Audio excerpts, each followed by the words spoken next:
Here we are, ladies and gentlemen, back at Krui Town. We have day 5 rolling out.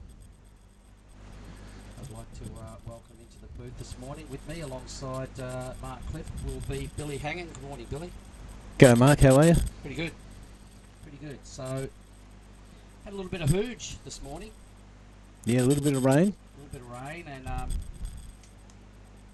you can see the after effects of a little bit of windy stuff this morning, a little bit of rain. And anyway, we are rolling out 25-minute heats here this morning for the junior women's. First time I've seen them. We'll get back to that in a minute. Yeah, Mark, we've been scheduled for the Women's Pro Junior and heats 1 to 4.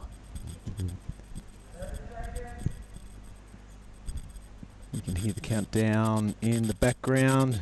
About 20 seconds to go. Lydia Kato will take on Paris Nalendra, Imre Hearn and Sky Brown in heat number 1. The Pro Junior Women's.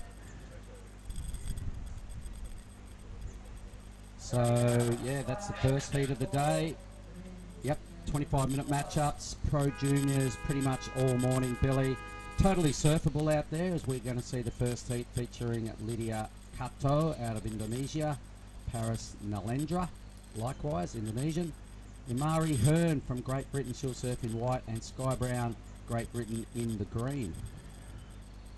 Lydia Kato, her competition savvy is impressing me every time I see her. Yeah. Really knows what's going on out there in the heats. Yep, been coming around to the Indonesian events for quite a few years now. Yep. And she's still really young, but got some runs on the board as far as competition experience.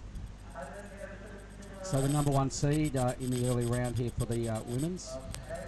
Paris Nalendra, the granddaughter of Bobby from Bobby's surf camp in G-Land.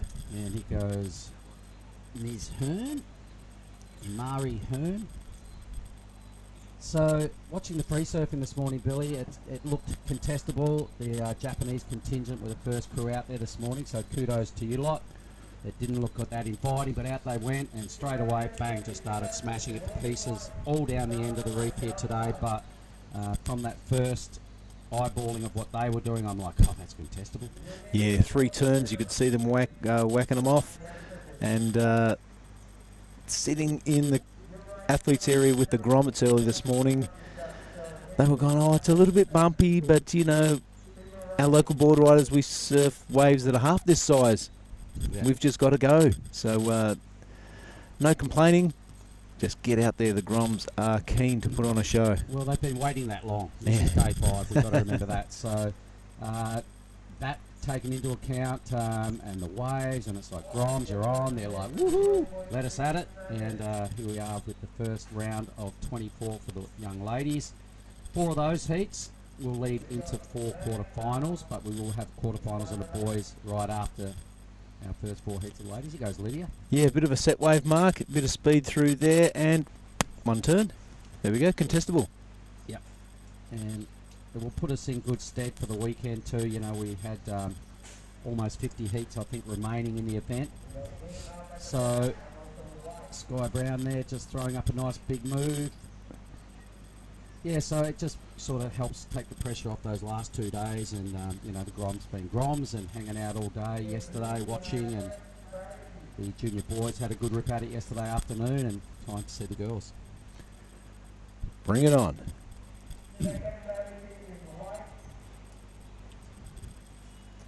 25-minute matchups all morning.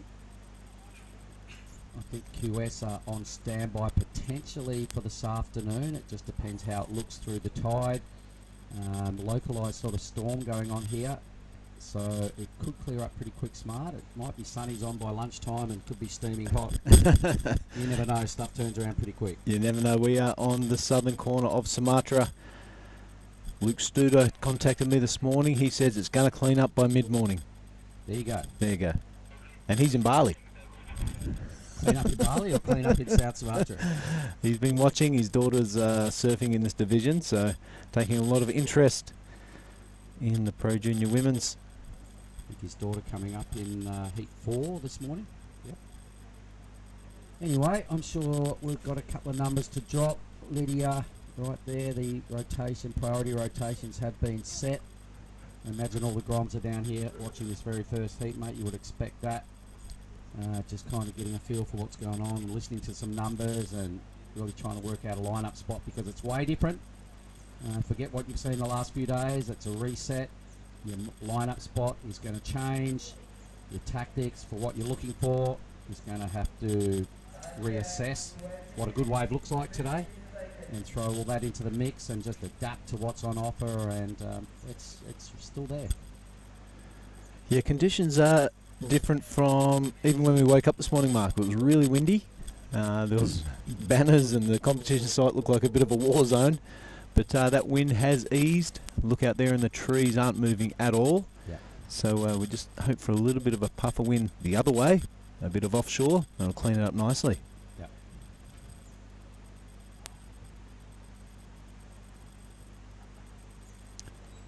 So now priority sits with Paris.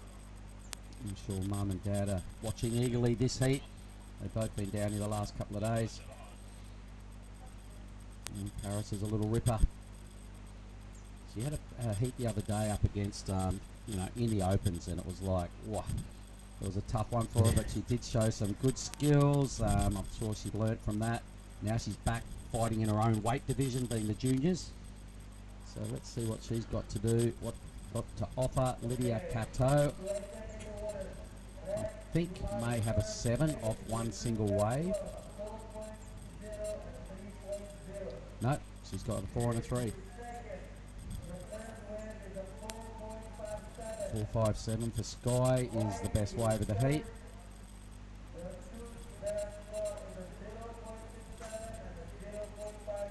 And we had some wise words of wisdom when I opened the front door this morning, Billy. There was an Indonesian sitting on our porch, almost right in front of the front door, smoking and on his phone. And I've walked out and got a bit of a shock, and he just looked at me and goes, "Rain." Yes, rain. Rain. It was raining. Rain. That was one of our sound guys, I think, the PA guys. That was the weather forecaster for the south of Sumatra. Hearn and Nadella, Nalindra, yet to get going. So 4.57 and even a 4 could be worthy numbers at the end of the day in a bit of a jumbled ocean.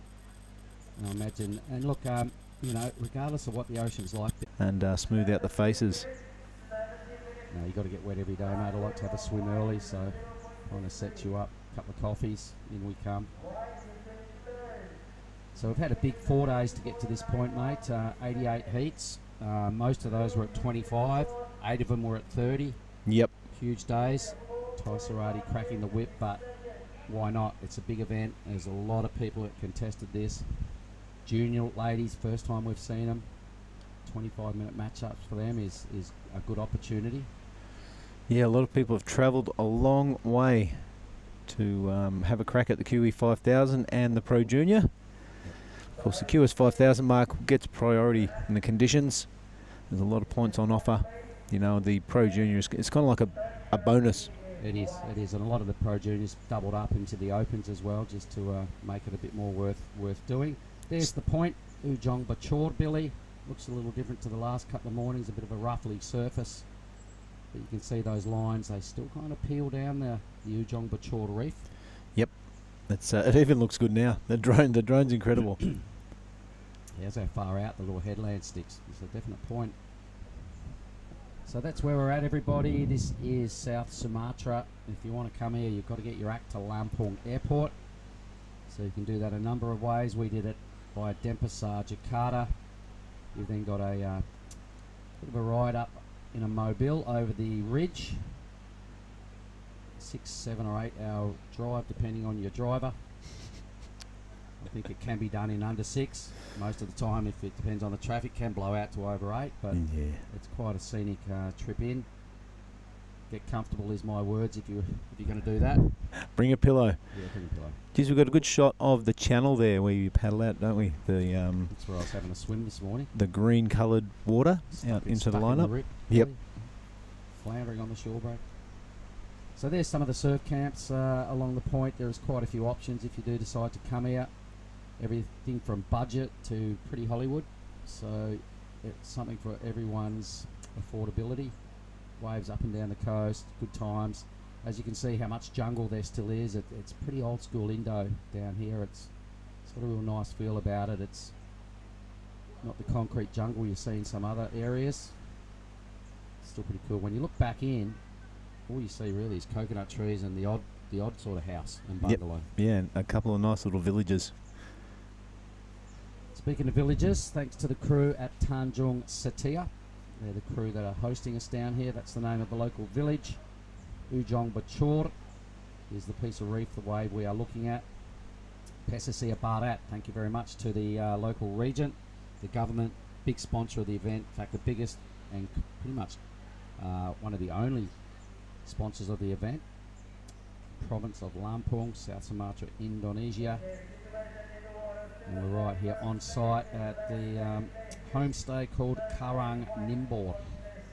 There's the boys going out for a morning fish as per usual. There's got to be about 100 of those boats down there on the little shoreline we went through the other day, Billy. Yeah, and they're all pulling in a good catch.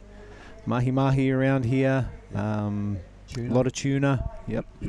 So fish and rice, staple. It's the staple diet. No. Last night was rice and fish. Yes, that change the up. night before was fish and rice. So leads me to think tonight might be fish and rice. Fish and rice, yeah. A few veggies. There we go. That's your kind of little paddle out spot. We're tucked away directly under those trees, just to behind that little concrete wall. Ryan Williams doing the goods with the drone footage again. Not a lot of waves ridden so far. The 457 could have been a wise move for Sky Brown at the end of it.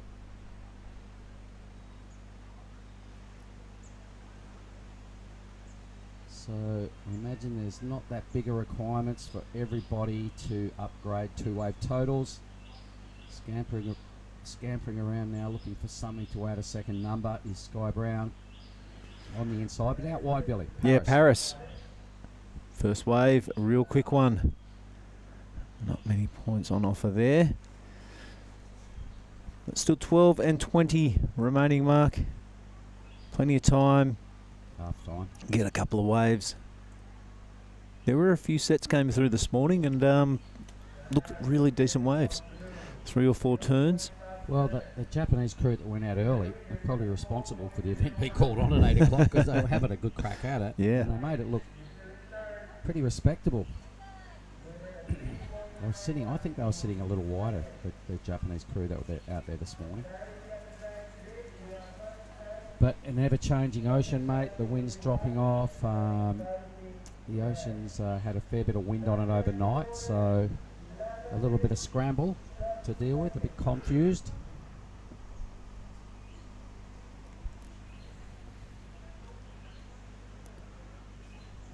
The monitors have come to a bit of a standstill. A couple of issues with the internet this morning as well, but We're back. yep, it's taken a little while to get the event up and running this morning, but we're on and we have a fair program. It's mainly featuring juniors at this stage. These 4 heats, around 24 for the junior girls. Junior boys quarterfinals are penciled in.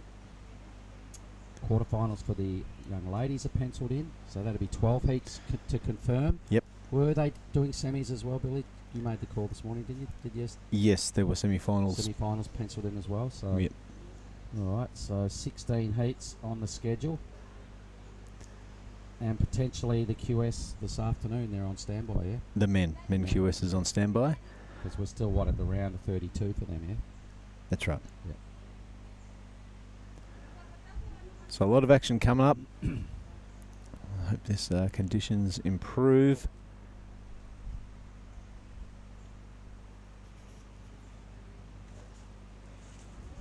A little bit of a lump now, Mark. These onshore conditions and short, sharp waves, you've really got to get to your feet and get a manoeuvre away. Well, you've got to be thinking beach break conditions. So, Yep. you know, when you're surfing on a shore, a reefy, and it's kind of not really lining up, you just got to maybe paddle for quite a few waves and have a good look at a lot of waves, because something that doesn't look that good could be the wave that turns into something good.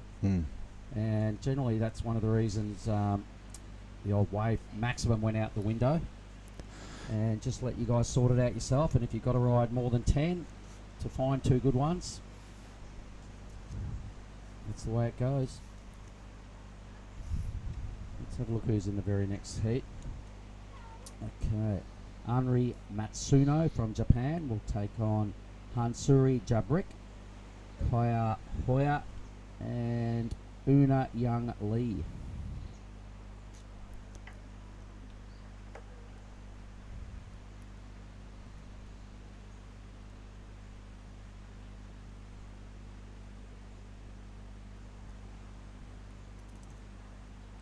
So it's been quite a while between ridden waves. I'm sure the girls are getting a little anxious.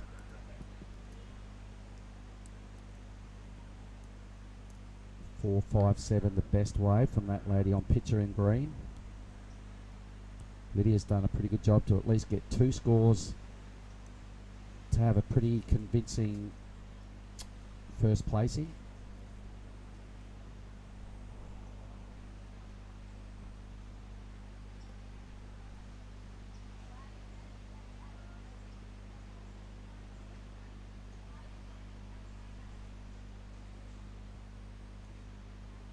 Maybe while there's a little, hang on, there could be some waves coming. Let's stay with the live action. Let's see what this is.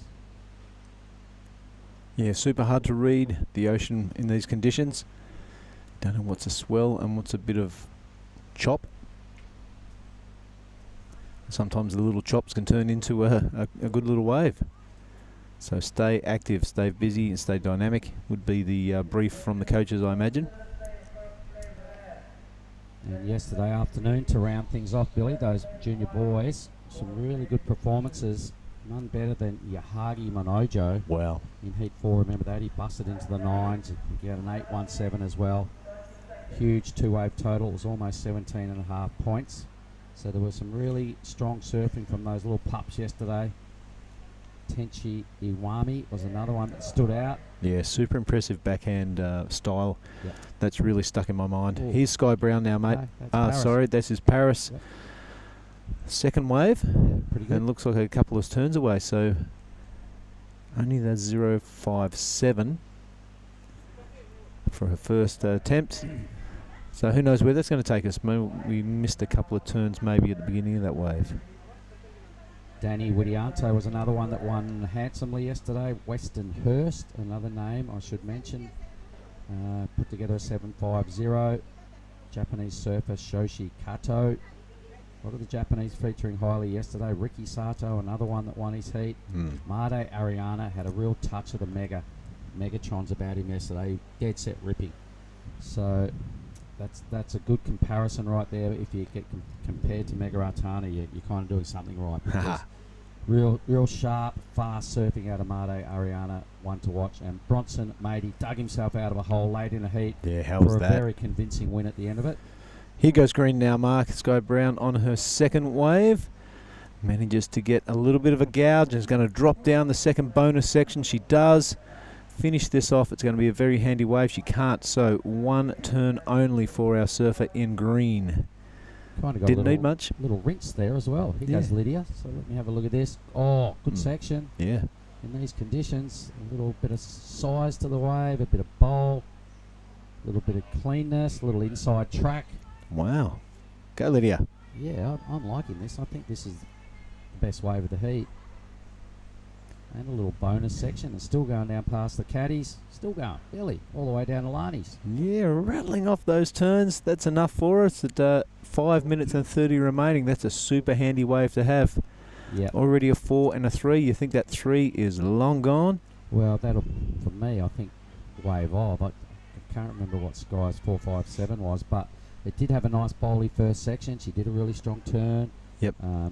Quite a lot of good surfing from there on, so purely from weight and numbers of manoeuvres as well, on kind of a wave-starved heat, I think the judges have got to throw something reasonably substantial at this.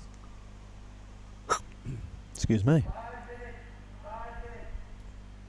5 minutes crept up on us pretty quick, smart. Sky with a number to drop. Good one for red. Those two will be confirming the top placings with these numbers.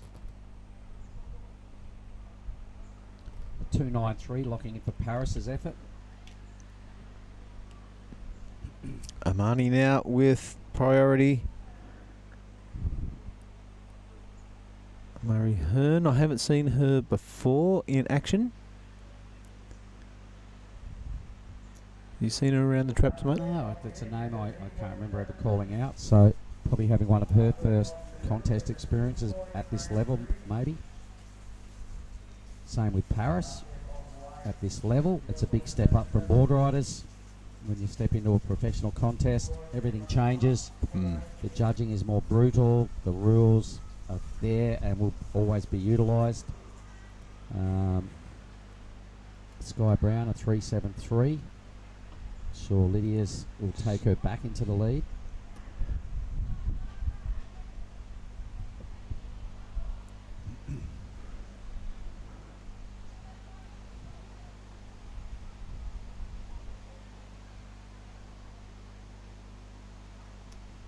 There's the point, the old loyal point down there.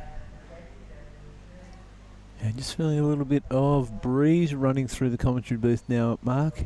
Yes. Peeking out to the Trees ocean. It seems to have changed conditions a little bit. So you're going to have to be on guard for this whole round. There's the judging tower with the big blue banner at the front, everybody. Actually, that's the athlete area. The judging tower is right next to that, poking up into the trees. There's Lani's. There's Lani's. Side of the AFL last night. Yeah. Game of footy. Great tucker. Dino and Titi, thank you very much.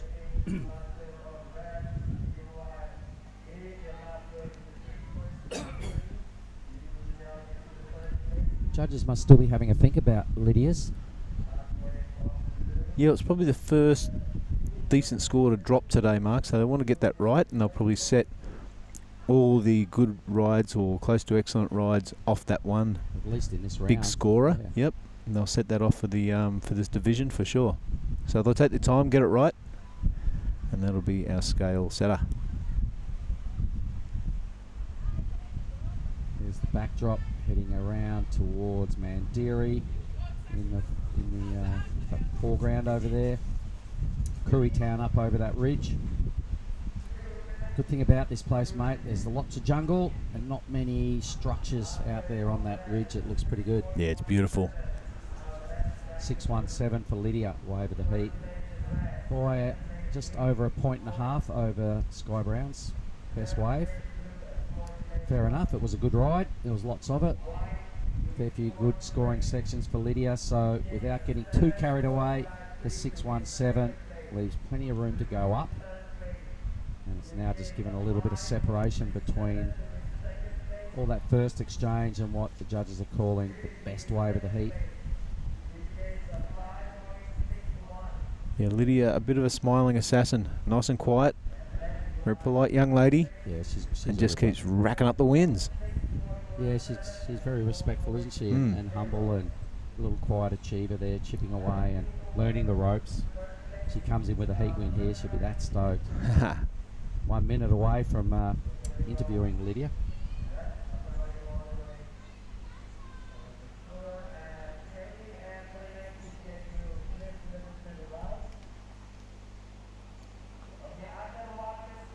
Bit of rain out there on the northern end of the coast. Yeah, that's where it seems to gather every afternoon. Those mountains disappear, and then a good 15-20 minutes later, Huge. we're getting wet. Rain. Rain. All right, 30 seconds. Paris needs something awesome to happen now to get out of trouble. Same with Imani. Sky and Lydia showing a little bit more experience.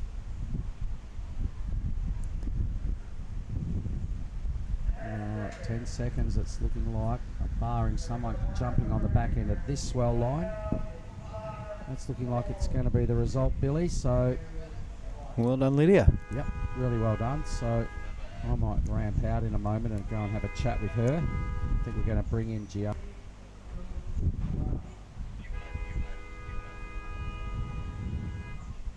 That second heat has started.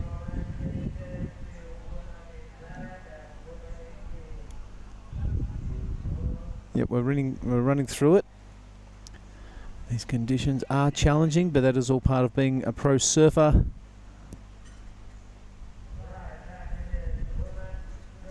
You got to get through these tricky rounds and then into the goodness for the finals.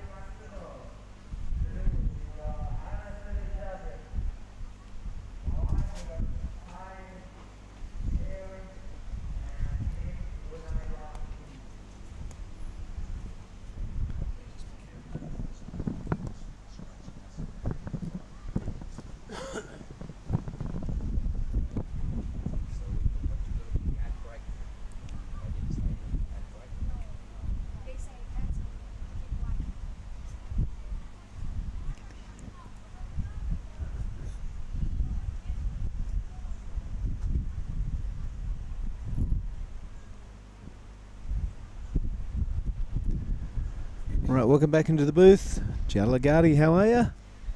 Hello, I'm really good. I'm excited to watch this heat. All right, did you see Lydia in the last one? I did. I saw she got the 617. That was a really well surfed wave by Lydia. She went all the way. Some nice turns. She's crafty, isn't she? Yeah. Crafty competitor. Yeah, she's part of the Legian board riders, if I'm not wrong. Yep. See her in Padma a lot, sometimes in Canggu. Always super happy, smiley girl.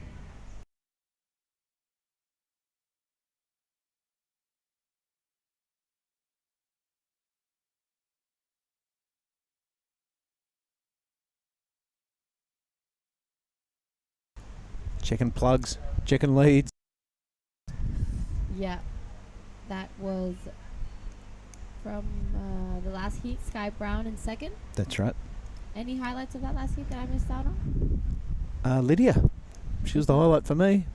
Caught a decent wave to begin with in the first, say, 5 minutes, and then was really patient and scouring the lineup and got pretty much the only wave that allowed a good score. We see that 617 going to the good range. Yeah, so she hunted that down and had to deliver, and she did. Always impresses me every time I see a surfer heat. Lydia Kato. Yeah, I feel like when the conditions are like this, anything can happen in the heat because it's difficult for everyone. Waves are coming right, left, center, and an opportunity can pop up at any moment, but also you can be paddling around for 25 minutes and not find anything. So it's all about being in that rhythm, being active, catching lots of waves, and giving yourself lots of opportunity out there. Our apologies for the wind noise coming across my microphone. It's pretty blustery here in the commentary booth. We are on the edge of Sumatra though, G. Yep. We are.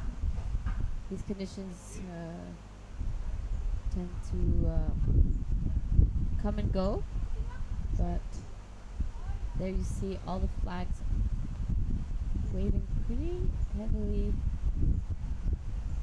And a pretty simple message. Enjoy Krui. We have been and we are. All right, you can see the gang there working furiously to get you these images. and the audio all around the world, wherever you are. If you've tuned in, welcome. This is day 5 of the Krui Pro 2023. And you're looking at Suri Jubrik in the blue. Second priority. Excuse me. And We have in the red Andri Matsuno. In white we have Kaya Hewer. And in green, Una Young Lee. Kaya Hewer, one of the Kandui Groms. Super lovely girl. I spent some time with her and her friend Aura, also known as Alan, in Kandui earlier this year. They're a pack of Groms that travel together. We have Dylan Wilcoxon and Jaden as well.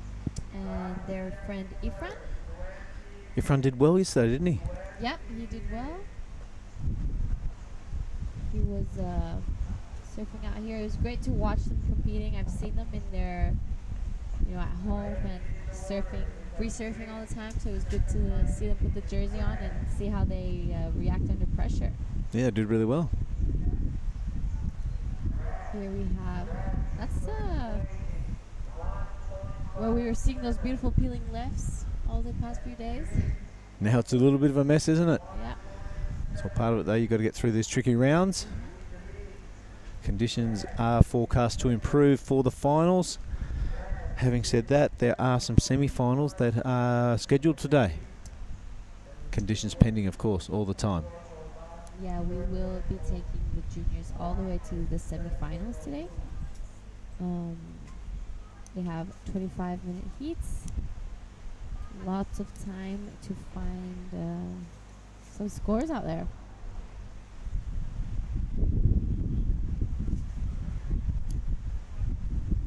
A little bit of a windy morning, quite chilly. Yeah, so you got the long sleeves on. Yes, I got my Archipelago TV long sleeve shirt. I might have to go hunt down my flannel. There's Mark's head.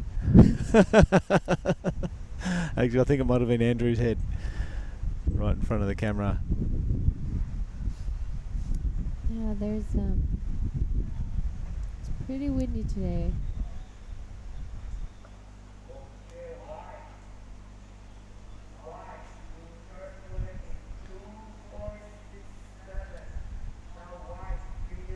We have the first scores coming through. White got a 267. Suri has a total of 2.26. Una Young Lee a 173 and Anri Matsuno a 157. Yeah, we kind of don't know what they did to get those scores. It seems that we're having a little bit of camera trouble, a little bit of a challenge bringing you the images this morning. We see Ropik up there in the camera tower on the point. We don't seem to be getting any footage from his camera. Like I said, we are on the edge of the jungle and it's been atrocious weather overnight. So I'm sure everyone's running around like crazy. We'll get these images to you as soon as we can.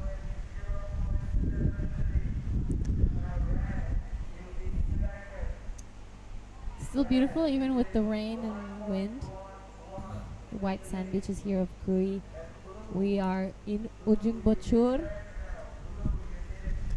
Yeah, Kaya out in the lead, 2.67. Pretty sure that's one wave. Yep. Priority does sit with Young Lee.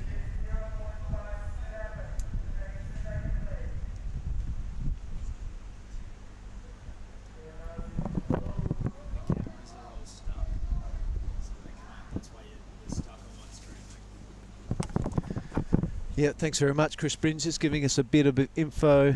The cameras are pretty much all unserviceable at the moment. Yep. So the production team running around furiously, are trying to get things set for you. So stick with us. We'll bring you the scores, and we'll bring you the action as soon as it comes. Yeah. This is the Krui Pro. We are in Tanjung, Setia, also known as a Loyal Point.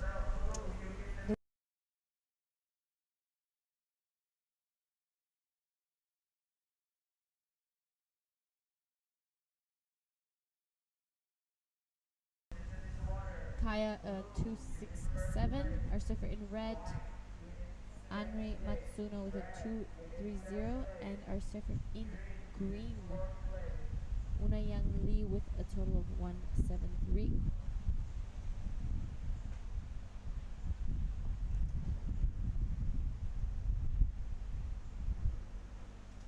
Good thing about having the grommets out there, G, is that they surf in these conditions all the time. As you get older, you get a little bit more fussy about the conditions and when you're going to go out, but kids don't care. Onshore, offshore, small, big, it doesn't matter. This is K. Pretty good looking little set wave.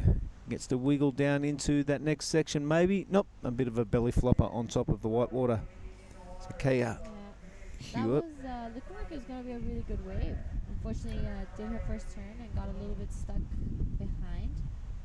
But she is in second place, which is in advancing position with 13 minutes 40 seconds to go.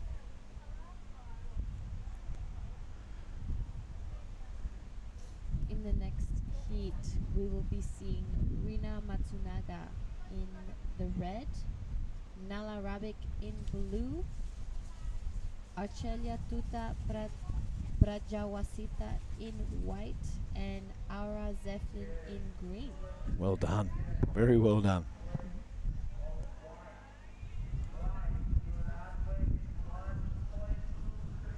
All right, 1.23 for the last of white. That is enough to take it to the top of the leaders board.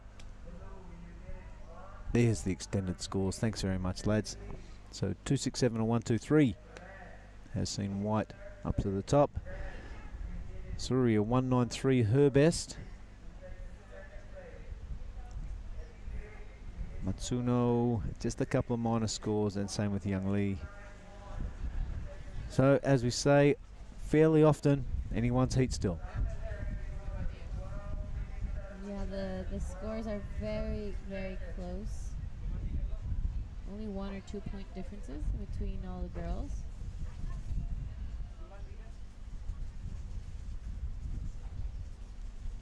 This is the round of 24. As we see Unayang Lee on her backhand, a nice first turn. And straight out the back. Young Lee flying under the American flag. Of course, we had Sky Brown flying under the British flag. She is half Japanese Sky. I imagine the same with Amari. The Pro Junior division, all the Asian region, which I like.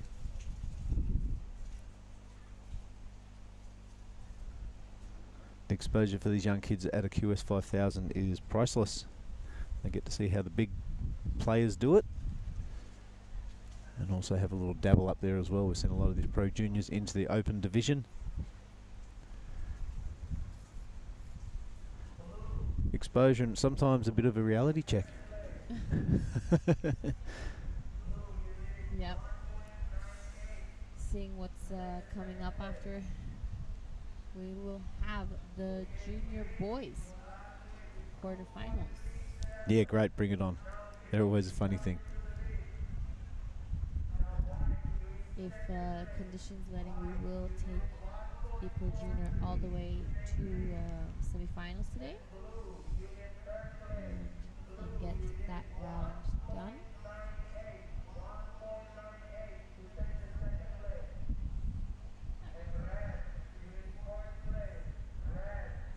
There we have the girls. You can really see the texture in the ocean today. The other days it was much calmer, much cleaner, more all over the place. A lot easier to read too when it's offshore and clean. Yeah. You just have to decide which wave is the best or the best direction. Right now you're deciding, is that chop a wave or is it just a piece of chop? I've got to make it down into that scoring section where it's drawing off the reef. Do I paddle for it? Does priority still come into play? There's a lot of things to think about with these challenging conditions. Yes. It is.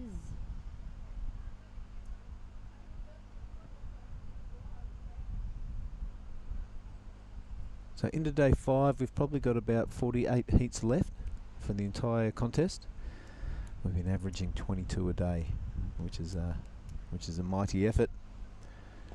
So probably looking at a couple of full days and a little bit of change to get this contest in the books. Super important to get something done today. So if you're sitting at home going, why they're running in this? Yeah. This is the QS. It's called the grind for a reason, and we have to get going. We don't have a waiting period. Matsuno now. Matsuno unfortunately gets her rail stuck on her way to that turn, and kind of bogs her rail and doesn't complete it as nicely. But that second turn was really good. Looks like she's gonna take this wave all the way down to the caddy section. Yep, straight down a caddy shack. Pulls off before that little danger. You see the pole of the camera tower. When you see our surfers go past that gets into the really shallow part of the section over the channel that you paddle out through. So I don't mind that when they pull out of the wave just as they get towards that camera tower.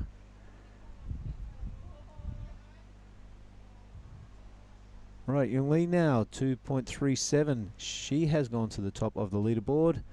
First priority sits with white. That is Kaya. Doesn't require much to take that first position. But Suri Jabrik and Matsuno now with the work to do with 8 minutes remaining. They all want to be in those top 2 positions. Suri having a look at this. On the hoof, will she make it down the face? Bit of momentum now to her feet. The young Balinese surfer on a backhand, bunny hopping her way into the section she needed to get to rattle off some scores, but Ocean not playing ball. Get out there again, Suri. Stay busy. Keep looking for waves. Don't be downhearted. Yeah, she's looking to replace a 170. It's a pretty minor score, so we'll see what the judges think about that one turn. She's on her way back out, and soon to be again in that priority system into that cycle. As you see the next heat paddling out. This is Arcelia Tuta.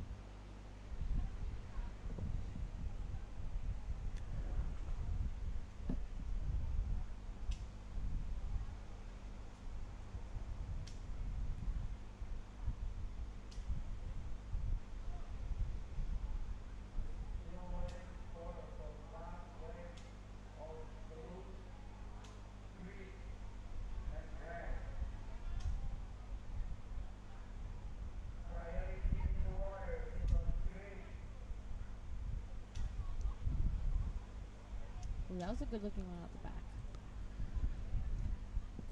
Yeah, it's very difficult, as we've been saying all morning. Very difficult to pick out the scorers. There we go. Kaya Hewer is currently in second, looking for a 143 to move to first. Suri Jabrik with a 193 and a 170, looking for a 198 to move into an advancing position. And Anri Matsuno with a 157 and a .73, looking for a 234. And we see Suri on a great looking wave, a nice first turn. She's pumping in, unfortunately doesn't make it. I thought she was going to go right for a second there. Me too. I was like, oh, this is going to be the first ride I see in a really long time. Well, definitely would have been a point of difference. But she does not.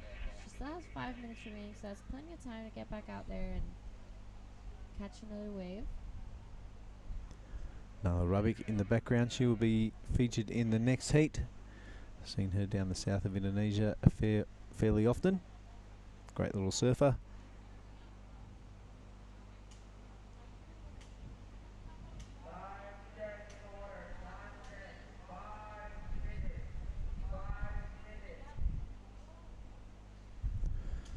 Right, we just heard Mate Joy in the background announcing that it's 5 minutes and it's his birthday today.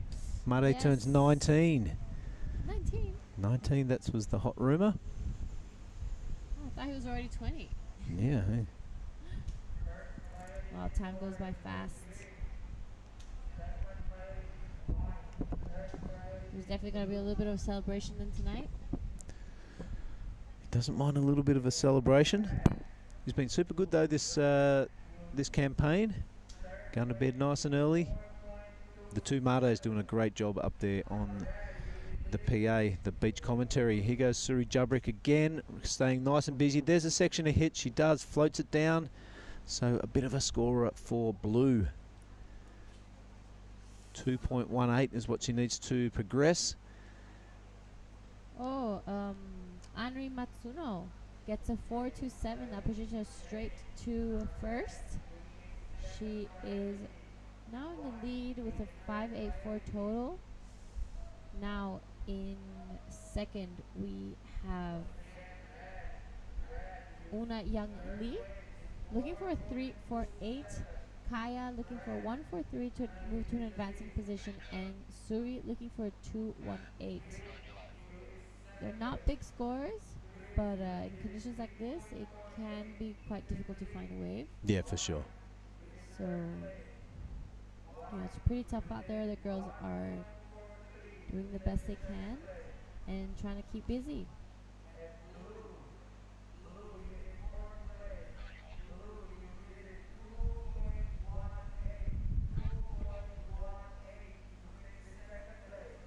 There's the girls concentrating, trying to find scorers. You can hear the wind blustering around our microphones here in the commentary booth. It's a difficult morning, but doing it well is Matsuno. Yeah, it's looking pretty tough out there. Definitely big changes in equipment from the other days to today. People are going to be using a little bit more volume, smaller boards, something that can skate around easily and reacts quickly to situations that need. And there we go. Suri's last wave came in at a 3.33. That pushed her straight into second. So now we've had a little bit of a change in situation. Green, Young Lee looking for a 2.90 now, as well as Kai Hewer looking for a 2.60.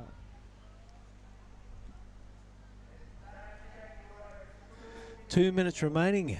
After this, we'll bring in Chris Binns to call the next heat with you.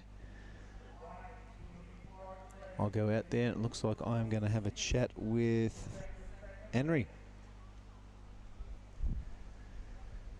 That 4.27, super handy. So anything towards that 5 mark today, Giada is going to be really valuable. Yeah. We're going to see a lot of heat totals, not passing that 5 range. It's looking really tough out there.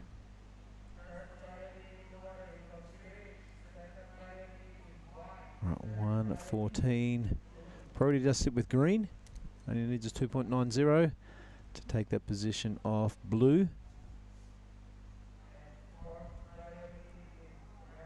Yeah, we're reaching 1 minute of this heat.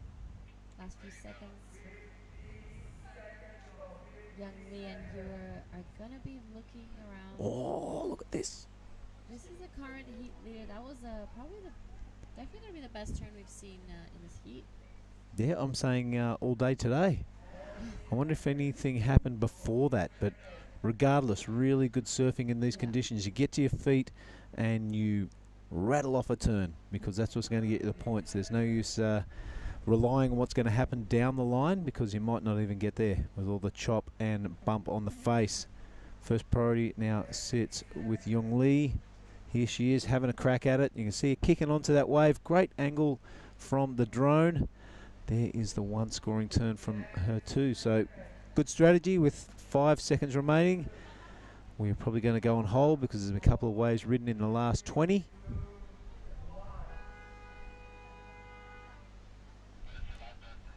So who knows where we're going to go from here. Will it be red hanging on to the lead, or will it be green taking it off her? We'll find out when we come back from this ad break. You're watching the Krui Pro 2023 all around the world.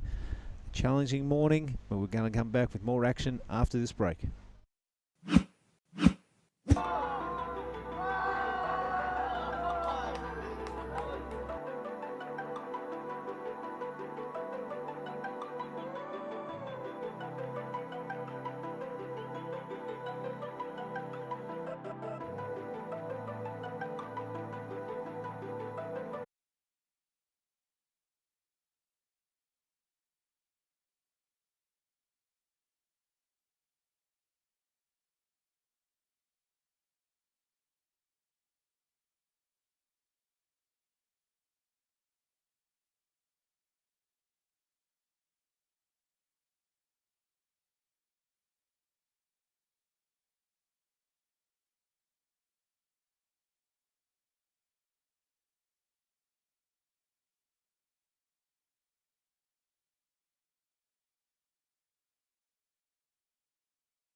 Of the Krui Pro Heat 4 women's side of proceedings in the juniors, round of 24. Jasmine Studer is in red, Rita Suzuki is in blue, Georgie May Hicks is in white, and Tiwa Tawi Lastari is in green. We've got some scores in, however. Rita Suzuki a 7.33 and a 4.33 to be in the lead. Jasmine Studer has a 5.5 and a 3.27 to sit in second. Georgie May Hicks and Dia Dewi Lastari with some work to do. 12 minutes remaining. This is Georgie May Hicks. She's got priority.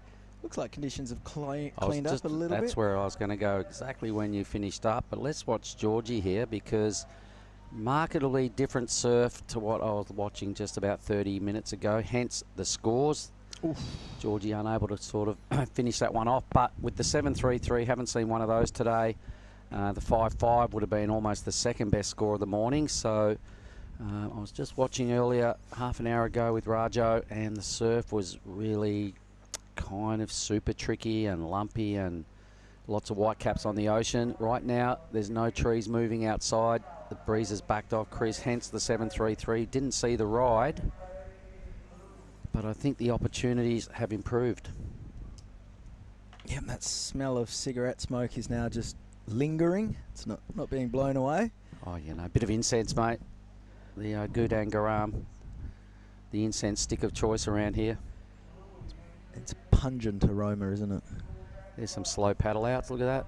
Green. Stuck. Yep, some issues this morning with some dodgy weather. There we go. So apologies to everyone online that may have been watching, going, "What's going on, you guys?" Maybe my it's at my end. Well, it wasn't. It was at this end. The internet went down for a while. The boys are very good at what they do, so they got it up and running pretty quick, smart. Here we go, Chris. All right, this is Jasmine Studer sitting in second. She's looking to get rid of a 3.27. Oh. Gosh, conditions have really jumped up quite a bit, which tells you how rubbish it was before, but it's on the up and up right now. I think we've seen the worst conditions that we're going to see for the whole of the window, and it's going to keep on getting better all the way through to finals day, and we're probably, a Sunday afternoon finish. Yep, for sure. Just watching that wave of Jazz, really liked it. Lots of, speed and flow between those moves, no downtime. Board's looking like it's working a treat, Luke. So whatever you got under your daughter's feet there, continue on that theory. That model's a ripper. With the Pink Floyd Dark Side of the Moon spray on the deck. Maybe that's what it is. Not bad. Yeah, pretty cool. All right, so let's see if that improved Jazz's situation. I think it will. A couple of tidy turns out here. The waves are starting to follow the reef more now. It's not just like a beachy. Here we go. We're back on a point break. Georgie May finishes it nicely. So a couple of strong turns and she is out of there. She needs a 6.07, but I think we're waiting on 2 scores for Georgie May. So a pair of 3s would probably get her up into second. We've still got a score to come in for Jasmine Studer, though. Yeah, I think she upgrades her total as well. Yeah, so the lines are starting to hug the reef again now. So the ocean's starting to unscramble. Steadily should keep improving. There's our shoreline. That's where we used to be set up. Actually, we've just gone past our work site. That's the sort of jump-in spot there for most people. Here's on Buckinda. Okay, so 5.27 for Jazz. Well done. That consolidates second position, makes life pretty tough now for Georgie and Dewi Lestari. Need to bust into the excellent range off one number or track down a 10.77 two-wave total.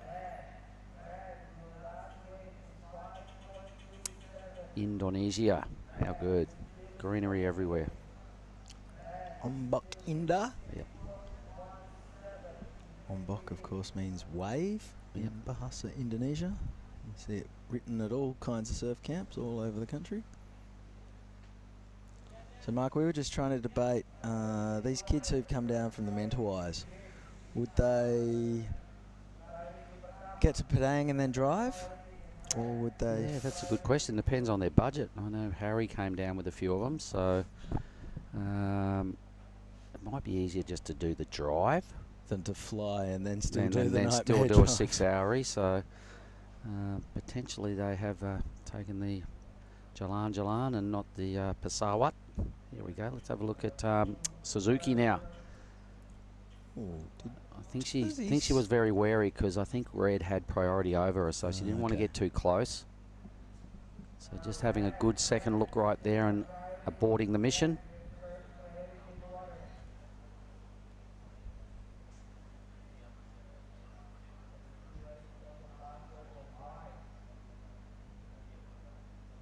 Jazz Judah now with that priority, a pair of 5s. Looking pretty comfortable out here. 7.33, the highlight of the morning. We're crossing over to the junior boys at the end of this heat, so in 6 minutes or thereabouts. First quarter-final for the juniors will be led off by Tenchi Iwami, Varon Tanjung, Danny Widianto and Ippo Suzuki. Good way to kick things off, really. 4 strong surfers.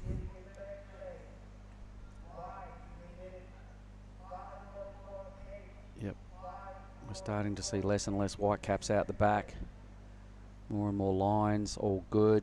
Stuff changes pretty quick around here. Those localised storms, when they do blow in, they blow out pretty much just as quick. So we are in the Lampung province again, everybody. South Sumatra. Tanjung Setia, the village. And this wave, Ujung Bocur.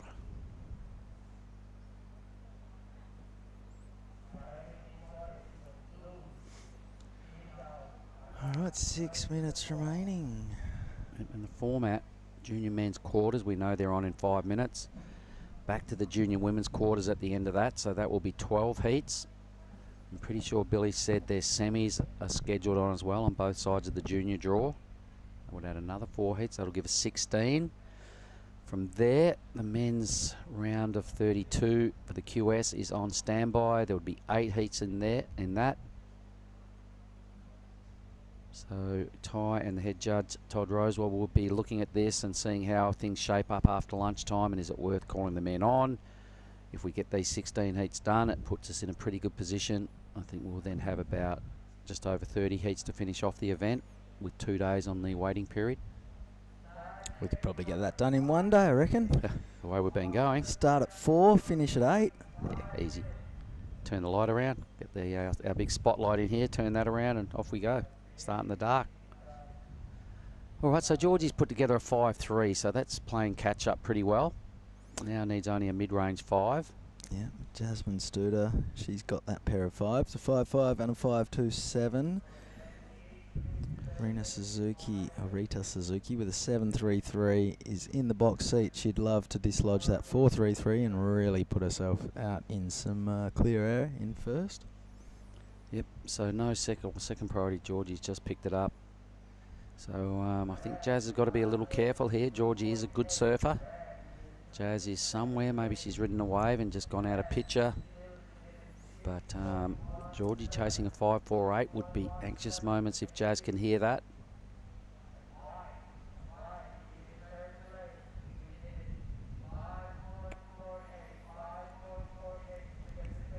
So didn't see the 7-3-3 this morning. But the Japanese surfers here, pretty committed act, pretty polished surfing out of Team Japan. They were the first ones out this morning, mate. There was about 4 of them that went straight out. About another 4 or 6 followed them, and they were doing some pretty good surfing. So kudos and the commitment there. Good professional act from the Japanese. Rain, hail or shine, down here and out they went. Meanwhile, red. This is Jasmine Studer looking to consolidate second or even move up into the lead. Found a runner. First turn wasn't bad, and then unfortunately the runner runs off without her. Here goes our heat leader. This is Rita Suzuki looking to upgrade the 4-3-3. Probably not going to do it on the strength of that wave. 3 minutes remaining. Georgie May Hicks, Ooh. surfer on screen in the white, has priority, is chasing a 5-4 or 5-4-8. Danger moments now for Jazz, who's sitting in second. Takes the low road, so this wave starting to hug the reef. Georgie May gets a couple of tidy moves away. There's no finish down the end of the reef, but some work done early. Like the way that wave split in 2 for a mate and gave her that low track. So the judges have got a question to ponder. 5-4-8, the requirement for Georgie May Hicks. We've seen a lot of scores in that kind of realm. Georgie's got a 5-3 of her own. Jasmine Studer has a 5-5, so it needs to be in there somewhere. And the judges might just watch a few replays now. Here goes Dia Dewa Lastari, hunting an excellent score to get up to second. 2 minutes remaining.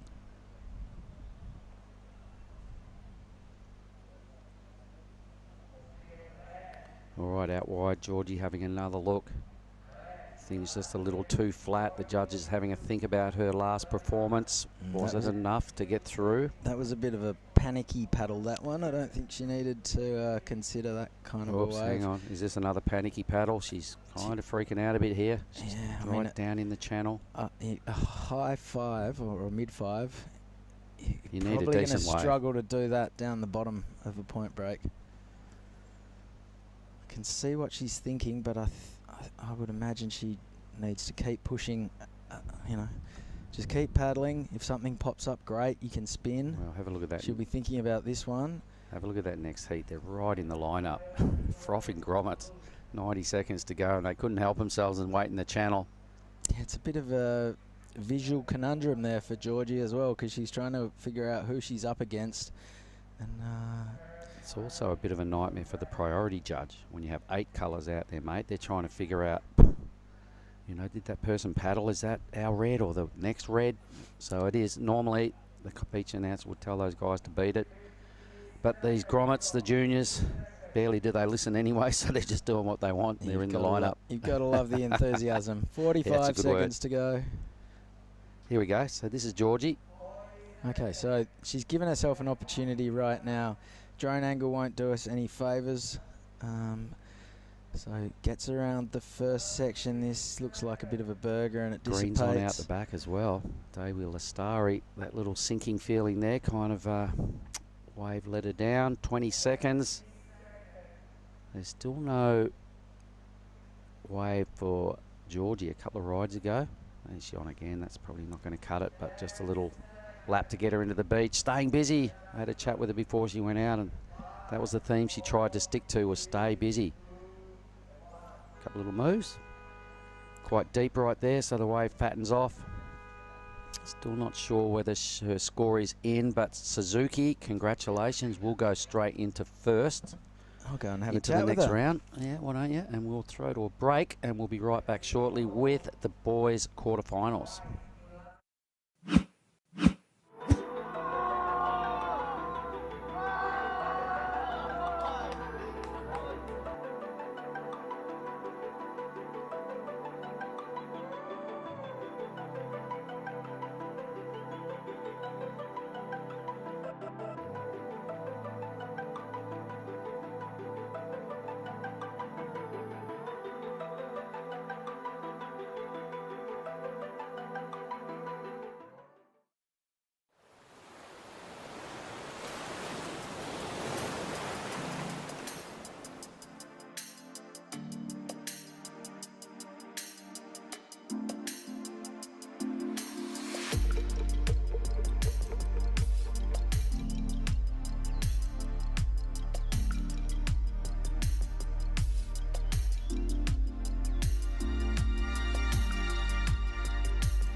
Is the juniors 1,000 points attached to both junior women and junior men.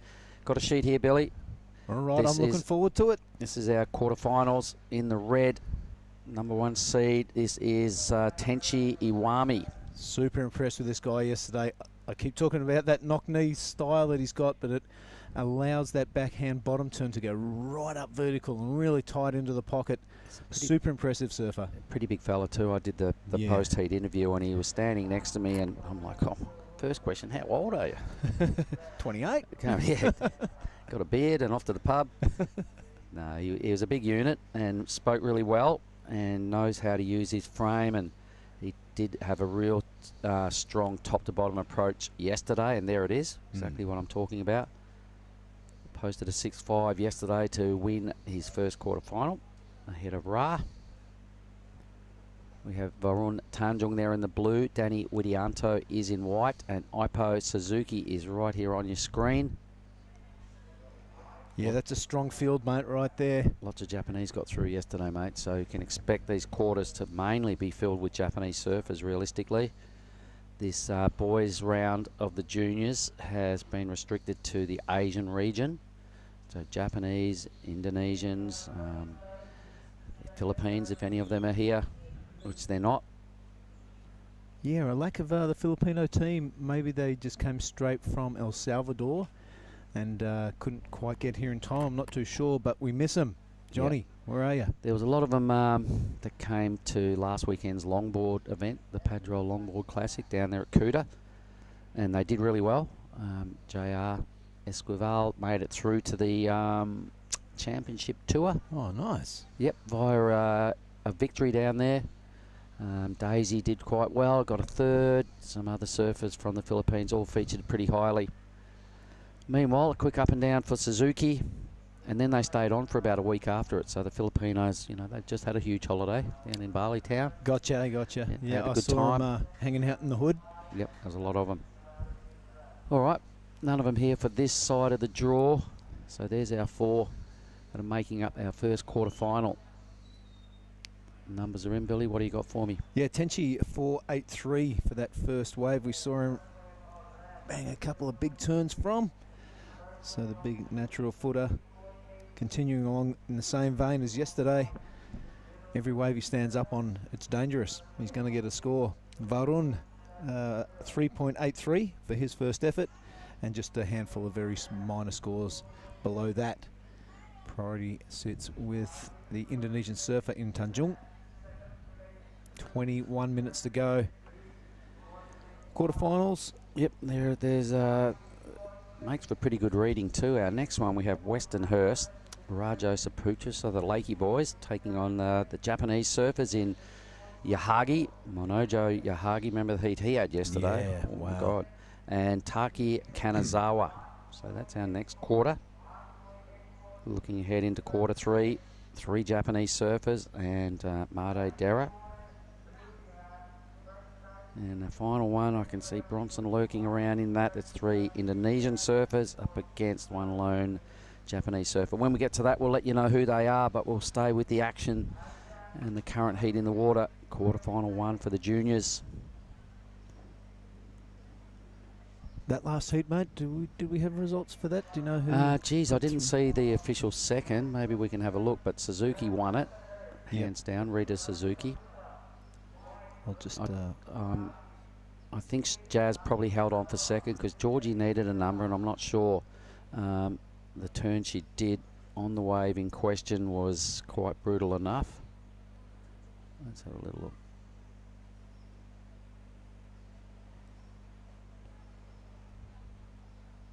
Yeah, there we go. Jazz held on. Okay, so Georgie's number fell about 1.5 points short of what she needed. Yeah, that's a pity. A pretty long left-hander she got right there in the dying seconds of that heat too. So well done to Rita. Commiserations, Georgie May and Dia. But well done, Jasmine Studer. 2 her feet, do a turn. That was a game plan when she got out there. Well, her dad will be stoked. Her board was working pretty well for her, mate. She competed well, rode a number of waves, so gave herself every chance. Well done, young lady. That's the Simple Pleasures model. Okay. On your sturdy. All right, so maybe we can see the individual scores as well, our second set of numbers shortly, if we can, boys. Big hats off to the production team. It's been a challenging morning. Here is the Fruit Tingle spray job of Varun Tanjung. Staying busy and staying up around that lip line.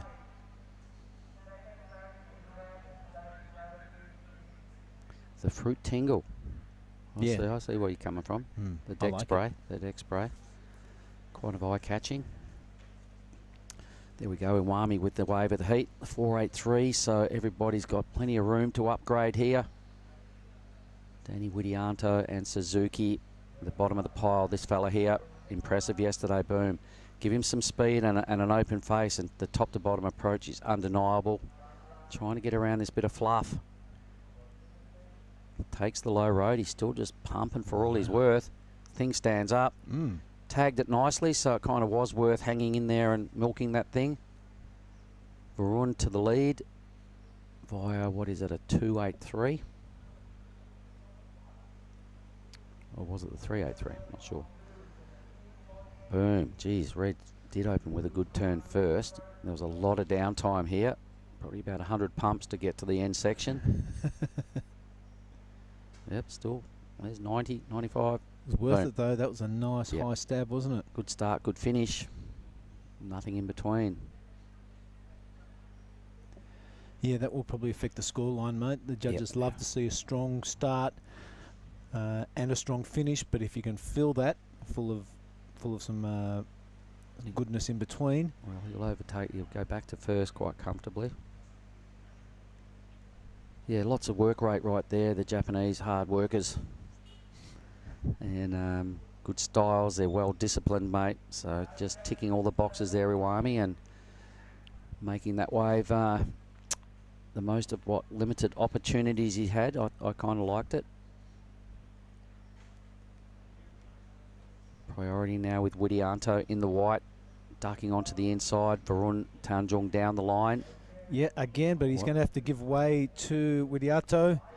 That's a beautiful looking roof line, but denied. Going to happen. Yep, that'll be a throwaway. That'll match his .67. Iwami to the lead with the 4.47. So the two best scores now. Had that middle section of that wave offered him just one more something. Yeah, a little bit of a section of hit. Could have gone into the sixes. Yes. Just playing the game well. I like, you know, just the determination right there from Iwami. He means business. Yeah, as we alluded to, Mark, it was a strong start, strong finish, nothing in between, but definitely worth bunny hopping himself to near exhaustion for that last stab. That's put him up there into the mid-average range.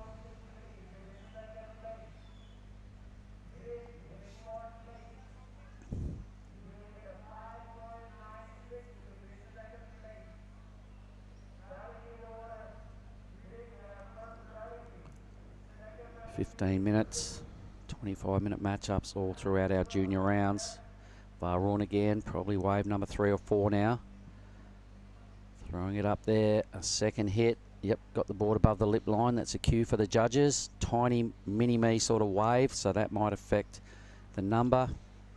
But the board above the lip is always something the judges look for, Bill. You'd know that coming off many judging panels. Yeah, very eye-catching. Of course, you're going above the lip line. It's a dangerous manoeuvre. You could fall off at any time. But Iwami now.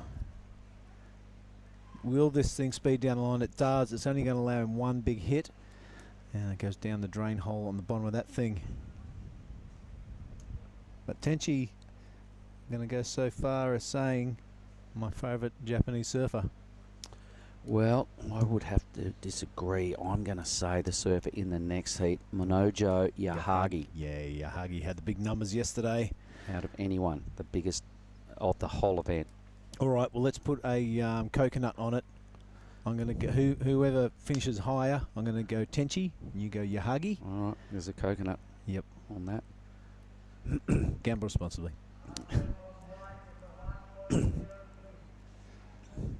Either way, we wish all the competitors the best. There's a lot of froth out there amongst the juniors. Everybody wants to get on the podium. The points are still on offer as well. Bit of handy pocket money for the Groms. Bragging rights, they're all here for a reason. They all want to do really well and impress, and most of them have sponsors, and they're kind of surfing for a reason at this event. So go Groms. Widianto looks over his shoulder and says, what's going on? He's got himself a 1 as his best number. He had a good heat yesterday, mate. We know he's capable of definitely a 5.63. He can do that on one wave, no problem. Tell you another one I reckon had a really good heat yesterday was that, where is he? Made Ariana. Yeah. He went nuts. From the beach, I thought I was watching Megatron, but I wasn't. The young fella's got a really good style. When you compare to Mega Artana, you can consider that some praise.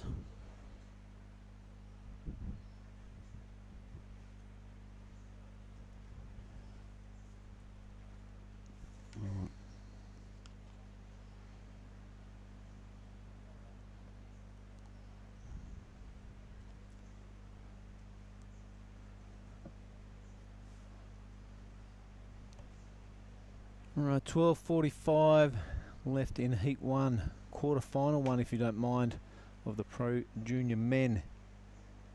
Tenchi Iwami with the lead. A 4.83 and a 4.47. You can see on your screen there, Varun, hungry for that first position. He won't be satisfied with a second. He'll definitely want to be flexing his muscles and telling the rest of the field who's who. I want first place. Danny Widiato looking to get a decent run at things. And Suzuki sitting out there with priority. So it's going to be an interesting 12 minutes, mate. So just been handed the quarterfinals for the Pro Junior Women's bill. 16 surfers remain, 10 of them Japanese. Awesome. Yep, they're here on force. They will be a force to be reckoned with in the future regarding CT representation. I'm quietly confident the Japanese aren't too far away from having a full-timer, a fresh face on the championship tour, flying the Japanese colours. On the women's side of the draw, the men are pretty good as well. There's a lot of them. They all seem to shred. So, you know, the world's full of that many good surfers these days, Billy. It's kind of scary if you're a young Grom up and coming going, how do I bust into this? Yes. Got to do these 5,000s, third tier events to get into the Challenger Series. You've got to do really well at the Challengers to crack the top 10 on the men's side of the draw, or top 6 on the women's side of the draw to be invited into the championship tour. Clear pathway, it starts at these events. For the 5,000s, the Pro Juniors also have their own tour going on. Try and get to world titles and all that sort of stuff. That's what the juniors are doing. Yeah, it is a big playing field now, international. It's not just America, Australia, Brazil. It's every country around the world just about. Surfers from Europe looking strong. And this Asian region here, I'm really loving it. Chinese are making a big push, mate, as we know. Yep. They're not putting some runs on the board at international level just yet, but they're training hard, they're hunting. Ever since the inclusion of the Olympics was announced, they went, right, let's buy into this surfing action. Yeah, Mustafa Jackson. They've employed him. Trainer. The absolutely gnarly competitor from Bali.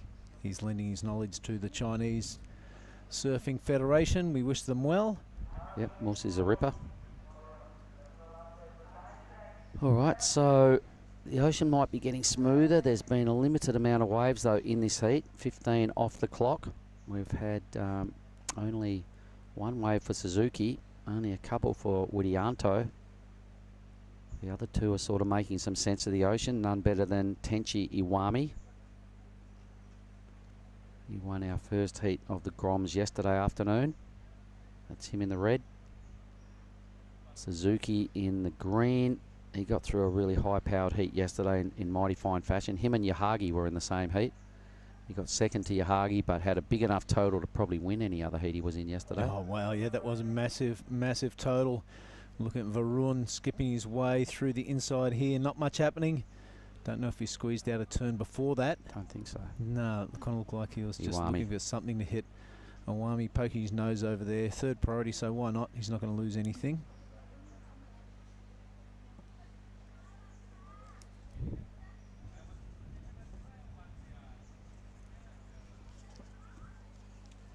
So what I really want to do, Billy, is stay in here and I know. Call Raz heats. I might have to fend off Giada when she comes up. I go, gee, please. Yeah, I was thinking God, it's real rotation to go and do the I know. beach interview. Maybe you can sit on the judging tower and just watch the heat without calling it. Oh, I could, but I won't.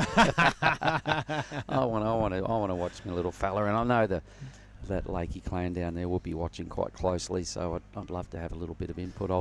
I'll do my best to remain unbiased, but I'm probably going to have to apologise in advance.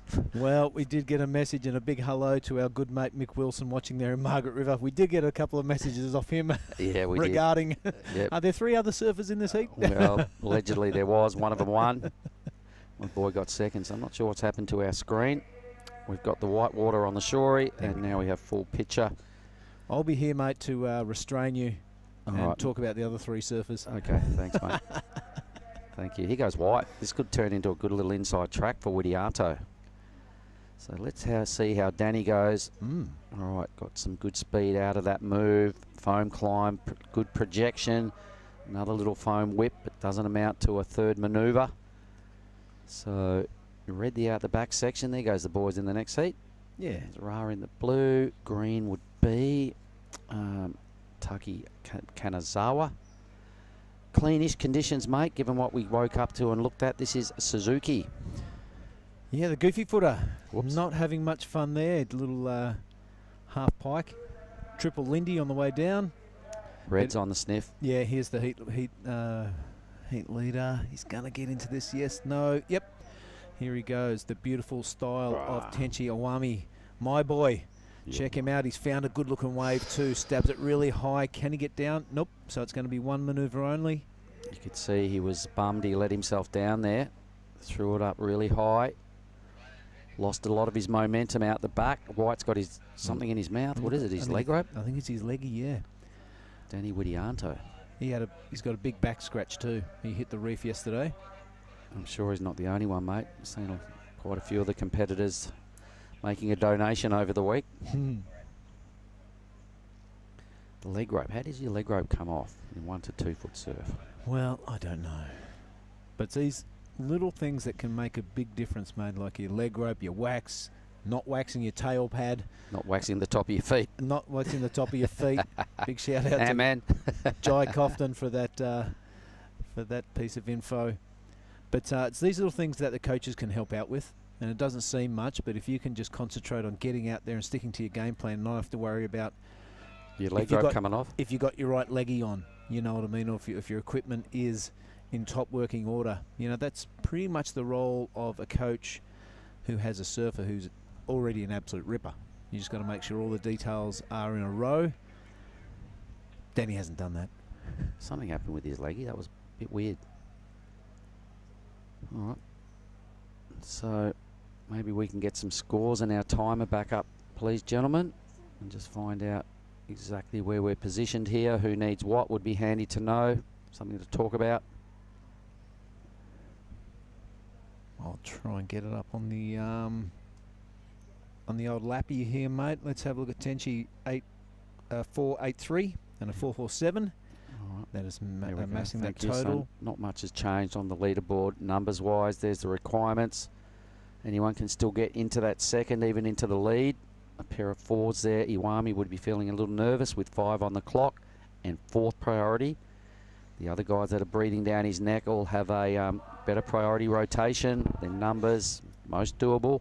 Widianto only needs a 3-2-3 to delete or get Tanjung out of second. So Varun would be nervous.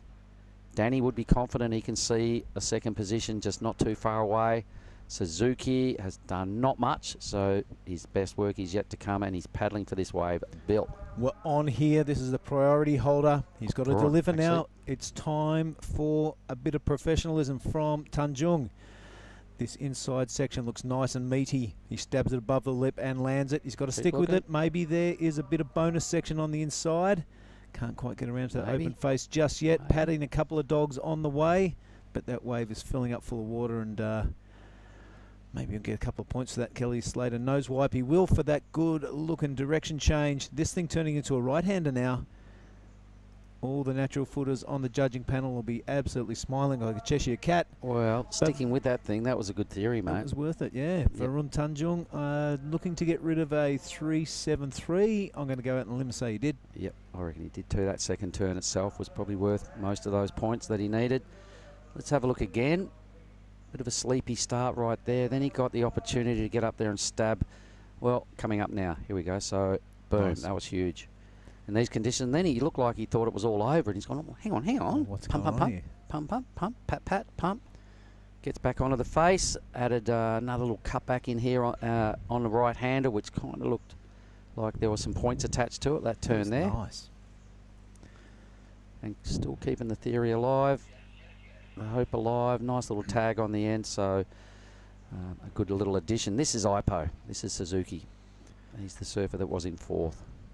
Wow, that's a couple of good turns. He's got a really cool style. Yeah. And a great hair flick. Any hair's good hair, Mark? Just under 3 minutes remaining. It's the heat leader now. Our Japanese surfer, ever stylish, not so on that turn. So the boys are catching up now, Varun and Suzuki. Yep. I'll tell you what I really liked about Varun's last wave. When he came off that first manoeuvre, it could have quite easily just to throw the head back, jump into the white water and, I'll go out the back and see if I can get a better wave. He stuck with it. Yeah. He's got the bit between the teeth, and he got that little bonus section on the inside. So well done, Varan Tanjung. The big hit out the back will be the money important, how the judges rate that, because we haven't seen too many huge blasts like that. So, red, leaning into it. Whipping his board around viciously. Hoping this track kind of keeps providing, and it does. Mate, I keep banging on about it, but what do you think about that style? Yeah, I enjoy it. It's very mature. This fella as well, I love his style. He's just so relaxed. He looks like he's in cruise mode most of the time. He's not, but he's just got one of those no-fuss styles. Really like Suzuki's. Iwami's really brutal. Every opportunity gets vicious. And that's not a bad approach when you've got a rash vest on. All right, 90 seconds. Not sure who's getting through this after these last exchanges, Bill. That's that style. It's a really small wave and not much power, but every turn looked really in control. Replays are looking pretty handy. So Ipo Suzuki. How's Iwami's style compared to Suzuki? One guy's super pumped, the other guy's super cruise mode. Yeah. Yeah, but he definitely tries 100% with every move, Iwami. Suzuki looks like he's not, but he is. 5.10 for Varon, his best number. Okay, so Suzuki's number, he needs an 8. Wow, can't see it. No. Iwami's probably going to improve on what he's done, maybe, in the neighbourhood. 40 seconds. Danny Widianto needs something. Mid-4, and he will get rid of Tanjung. He's got priority, rapidly running out of time. 30 seconds. Has to probably have a look at this little thing. Oh, it's exciting. All right, Danny, now he's got to go. A little bit of white water on the face already. Well, that's a section 4 and a hit, and he does, and has a little bit of a stumble there, Mark. What a pity. The wave didn't look like much, to be honest. No, he's only sort of ridden one reasonable wave all heat. So things have not gone his way, and he's up against some quality. He's not giving up. No, he's got a little inside double up. Oh, little is right. Yeah, he's not going to lose his fins if he stays with that. That's the end of that heat. I'm going to say congrats, Iwami. Suzuki moved right up with a 5.83 for the best wave of the heat for those 3 stylish moves. But he is going to have to settle for a 3rd placing. So let me just get those digits down. So Iwami first, Varon second. Ipo 3rd, Danny 4th. So heat 2, it is quarterfinal 2. I'm going to stay in here with you, Bill. I'm not moving, mate. My little buddy's in this next. We're going to throw to an ad break, and we'll come right back with that quarterfinal number 2.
All right, well, we're back, everybody. Quarterfinal number 2 has started. The overhead view sees green straight on a wave.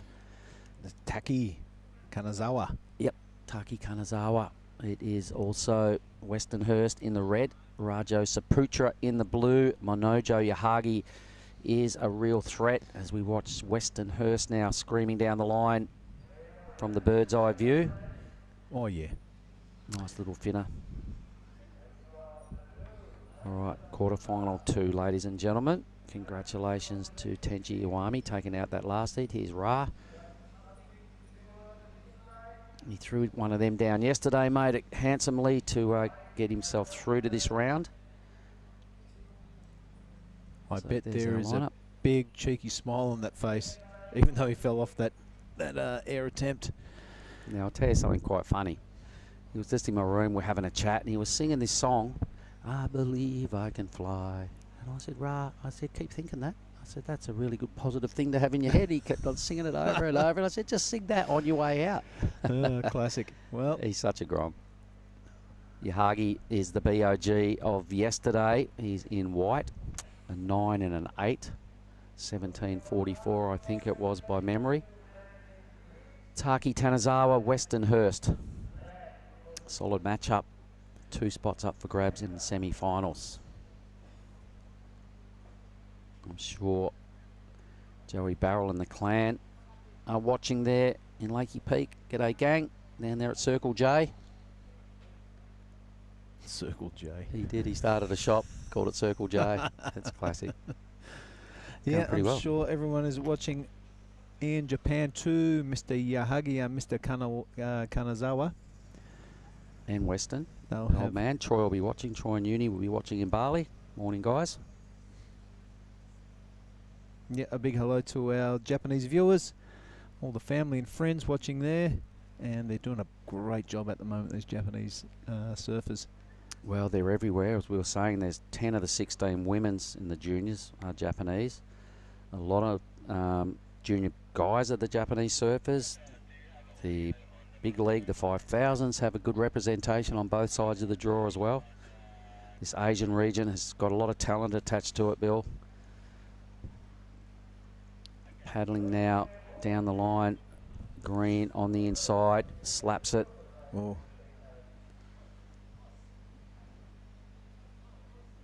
Out wide, I think Ra might have caught the back end of that wave as well. all right, Westernhurst paddling into screen there. Came to prominence a few years ago on a massive wave at Desert Point. I think he was only 14 or something like that, 13, 14.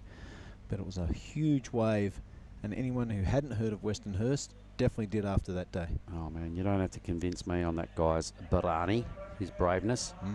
I've seen it time and time again, and for a kid that is so young, he's only 14. But since he was 12 or even a bit younger, he's been charging some pretty hefty waves. Is he only 14 now? He's only 14 now. Oh, he You wouldn't know it looking at him. He must have been 10 or something when that wave at Desert Point, because it was a few years ago. Yep, I saw him at some really big maxed out Super Suck last year, and one of the standouts did grace the cover of the Rip Curl Tide chart a few years back as well, standing in a big old Padang pit. There goes Kanazawa off the side of the picture. He's got a couple of 2s. Ra's got a couple of 1s. Western with 1 score there, and Yahagi with none. So Yahagi yesterday really got everybody's attention in that really high-scoring heat. He got a mid-9 Here or he something is. like that, and This is him. And here he goes now, the natural footer, picking up where he left off yesterday. Oops. Not quite one He turn. did none of that yesterday. There's no falling off. So, bit of a sleepy start to this quarterfinal number 2. The Groms are in the hood. 317 for Kanazawa. Got the 2 best scores at this stage. Surfer in green, leading Rajo Saputra, Westernhurst, and Monojo Yahagi. Who we got in our next quarterfinal, mate? Oops, hang on, it's right here. I've got it. I'll tell you. Shoshi Kato, Kai Moriki, Riki Sato, so 3 Japanese surfers, and Made Dera, the Balinese surfer. So they're all really strong. There's no easy quarterfinals. Yahagi a 3-2-3. That's the best score, but only just. So these Groms yet to get their teeth into it. Still got about 20 minutes to sort it out. Yes, mate, I will be taking over the beachcom duties after this heat. I've just got the message. So that'll rattle up the rotation a little bit. Oh, that's all right, because I guess they're surfing in heats. Yeah, they're back to back. Yeah, yep. Mara Joy and Mari Dewa. All right, let's stay with Western Hurst using his top priority, the goofy footer. 14 years of age. He's a big dude. He's pumping now, trying to stay with the inside track, weaving. Keep that speed up is a good theory, and weak, mushy surf. Western tagging it pretty well. A number of moves there. That was definitely worth doing. That'll get him out of 4th, probably all the way to 2nd. So Rana with first priority. White's decided to cash in the second priority. That was a little bit of a non-event. A bit of a head scratcher, wasn't it? It was. Why would you do that? Anyway, Yahagi BOG out of the whole event. He can do what he wants. True, true. 18 minutes, mate. No massive requirements there in the right-hand column. Ra's looking. It's a tiny little wave. Doesn't overcommit. Will probably hold on to his priority.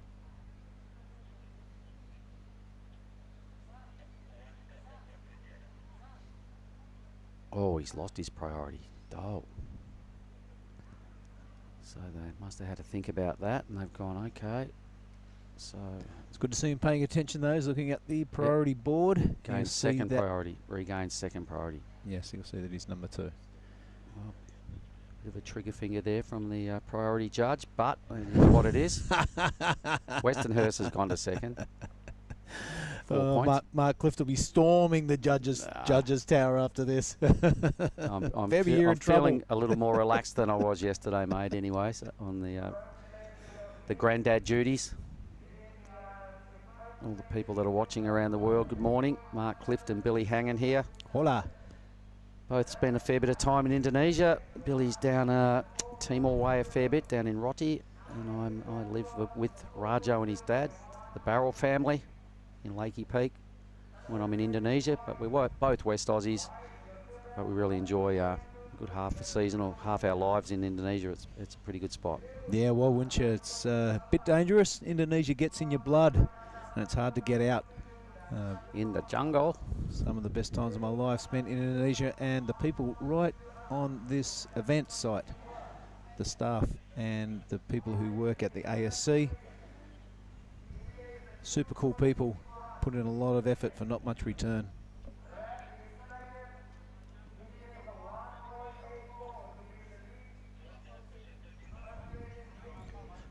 All right, there are the requirements there, Mark, on the right-hand column. We'll talk about that as soon as we come back from the post-heat interview down at the boardwalk. Thank you, Giada.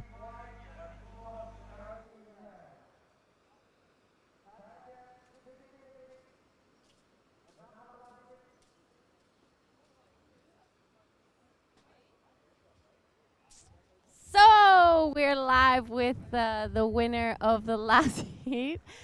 Congratulations, that was really last minute. What were you feeling on that last wave, knowing you needed a score?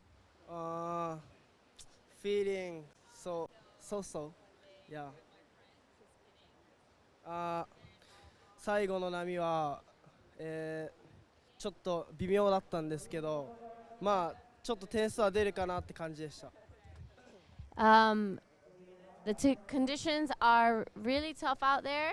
You came in, you look surprised that you passed your heat. So did you think you got that score in the last one? I don't know. びっくりしました。All right. Is there anything you'd like to say to your friends and family back at home in Japan? 次のラウンドもやると思うので応援よろしくお願いします。All right. Thank you so much. And back to you guys at the booth. Right on, thanks to Giada. Through that post-heat interview, I think 3 surfers got a good ride. Western Hurst, the last one there, good-looking series of turns. Rajo Barrel got one before that, so anxiously wait for the scores to come through. I saw Yahagi on another small wave. It's a bit of a confusing time. Have a look at this, Mark. Yep. All right, he gets Rakeko out of Lakey Peak. The flashy little goofy footer all over it. jumping from section to section, takes the inside track. So this is the bit we didn't see what happened here. So tags it one more time. A pretty nice finish. Lots of work there for Ra. Easily his best work. His sparring partner right behind him, Western Hurst, lives in Bali now, but he's out of Lakey Peak. You know that, Bill. Yep, I like those little tail drifts he had going on that wave. Pretty good. So the Lakey boys catching up. Ra was in fourth, Western holding second, trying to close the gap on the Japanese juniors. He looks a bit out of sorts, you Huggy, I've got to say. Yesterday did nothing wrong. Today, a touch of the fumbles, a really negotiable wave choice trade-in of the second priority earlier. Yeah. A couple of falls, little Ra's up again. Staying busy was one of the things we kind of tried to instill into Ra's head. He believes he can fly, mate. He's going to boost an air. Oh, looks like Kanazawa zipping past the screen there. That's Western Hurst on the hoof. He might see something out the back. He's got first priority. He does. All right, maybe we can see some second numbers coming up, individual scores, if you don't mind, boys. Ra moves into third. About a point behind Western. Let's see if all our numbers are in, if we could get the second scores. Right, Huggy not going on that one. Western sitting right next to him. 0.01 separating first and second. Wow. Doesn't get any closer than that. So Green in the lead, Western second. That's Western in the red. Yahagi's panicking. He's Another doing wave. some really questionable things. Surely, does he lose priority? You'd have to if Ra did earlier. Yeah. There it is. Touch of the yips. But he gets it straight back, I think. Oh, Western's gone to the lead. Right on. All right, so did we miss a wave, or maybe those two hacks? We must have missed one of his waves there, because I think that was the score for those two tail drifts. I must have missed his first decent one. 683, Oh, mate. 683. The judge is loving that. Yeah, pair that with his 4, and that is the lead. All right. And priority. Still just under 12 minutes remaining. It's And too he's on early, again. early to go defensive, but here he is now. Another goofy footer out of Lakey Peak. There's heaps of them. Yep. Look at that. He's meaning business today. Don't worry about that dodgy knee. He's going to keep flowing through this section. He's seen his little mate Varun get a couple of bonus points in there the previous heat. There's Western. He's got the lead for the time being. Kanazawa and this little fella Rajo hot on his heels. Look at the zip and the fly in this guy's surfing. Lightweight, heavyweight turns. Look at him talking his body around. Doesn't take much for the little fella to get going. No, it doesn't. He'd probably be, I don't know, 25, 30 kilos maybe. He's a young pup. He's pretty... And he'd probably have 5 of those in each foot. Got a wide little gecko foot on him, mate. He's pretty funny. His mum and dad down there watching in Lakey. G'day, team. Excuse me. Here he goes, the replay again. His sisters, he's got a heap of them. They'll all be watching. I like that foam climb. Yep. He probably needs to do this on a slightly bigger wave, I'm suggesting, because his last wave he rode all the way down the point. He got a 363, so if he's smart and reads into those numbers, wait for a better wave, maybe. Meanwhile, Western leading, trying to burn off a 4. Takes the high line. That wave got a bit confusing, but it did offer something else down there, and he'll probably kick off a little disappointed with how that wave panned out. Got a bit weird in the middle, and not sure whether he improves on his 4. Now let's have a look at this, mate. Yahagi, a 3.23 and a 137. The guy that dominated yesterday. Such a strange turn of events. What about that bit of wave choice for Kanazawa? Yeah. You're already in second.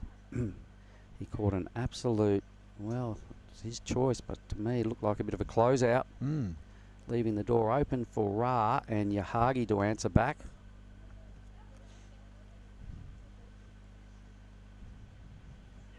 So Western with top second priority, but the lead at 683 is going to stack up pretty well throughout these back 10 minutes. 2 tail blows. How's that in comparison to Rajo's sort of 6-turn down the reef thing? You know, the judges sending the clear message there. It's all about quality. So Toddy Rosewell and the boys up there. Toddy, the head judge. You know, mate, when you're a little fella, you know, there's kind of not much you can do about it until you start to grow into your body. Just keep that form and that technique up. I mean, there's certain days like today, it probably works as an advantage to be a more of a slight surfer as the waves get bigger, and we want to see those big power turns. It's an advantage to the big guys. So they're probably lucky it's lightly onshore today and it's not tubing that much, because the little fella can sniff out a tube on anything just about. I'm still not giving up on the fact that he may get tubed. Yahagi, meanwhile, has got himself a wave that is dying quickly. It's super tiny. He can't reach the lofty heights of yesterday. He's sticking with it, though. He needs a 5-1-2. Best move at the end. All right, definitely his best wave. Well, yep, I'm calling it. All right, yep, probably, for sure. Ra into second priority. Kanazawa is third. Yahagi's got a number to drop. Needs a 5-1-2 to go straight to second. Ra's got a pair of 3-6-3s. That's him on picture. 8 minutes. Yep, 8 minutes. Oh, he knows all the signals. Yeah. All right, Westernhurst holding on to a moderate lead. That 5.67 is not a big ask for any of these surfers, but those conditions, challenging. So he won't be feeling super comfortable, but confident. He's looking to get rid of a 4. And he holds first priority. So there's the two Lakey boys. Westernhurst in the red in the lead. Rajo Saputra Barrel in the blue.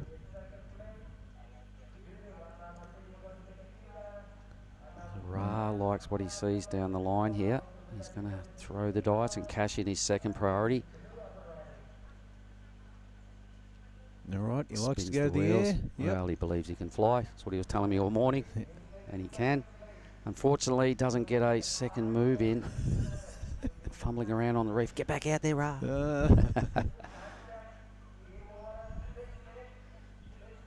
He just saw that one section and said, yep, I'm still going to take this wave. It's hard. There's a ramp. There's a hard not to ramp. when you're a grommet. Probably needs it a little better than that, though. It's a nice move, but he's chasing 4.72, so Can't see that. His numbers, what he's being rewarded with for what he's doing, he just needs something a little better, wave-wise. All right, this is the replay. A little bit of height, nice whip around. Then dry docks himself. Green's surely got to lose priority there. Western takes it. Well, Kanazawa gains top priority now due to the fact that he's the only one out the back. This is a small wave for Westernhurst. It gets going now, though. He's already got off a couple of turns. It's not going to happen on the inside. You can tell by that body language, what have I done? I've got to get out there now with 5:45 on the clock. Well, he's got a pretty good lead. Second needs a 5.67. The other boys need sort of 7s, 6s and 7s to track him down for a win. Here it is, Mark. That's a small wave with not much power. Yeah, it's a sleepy wave for sure. Hanging in there though for a big grom. He's done a pretty good job to hold some speed through a pretty flat section. Caddyshack dicking it out. Yep, so at the end I don't think it's going to go into his top 2.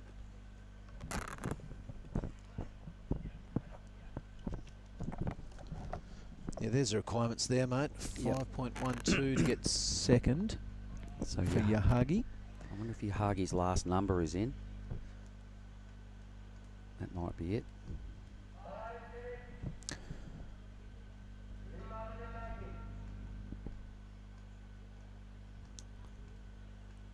All right, there's the priority listing. Green right there in second, trying to defend that position. Sitting pretty close to Ra, Yahagi.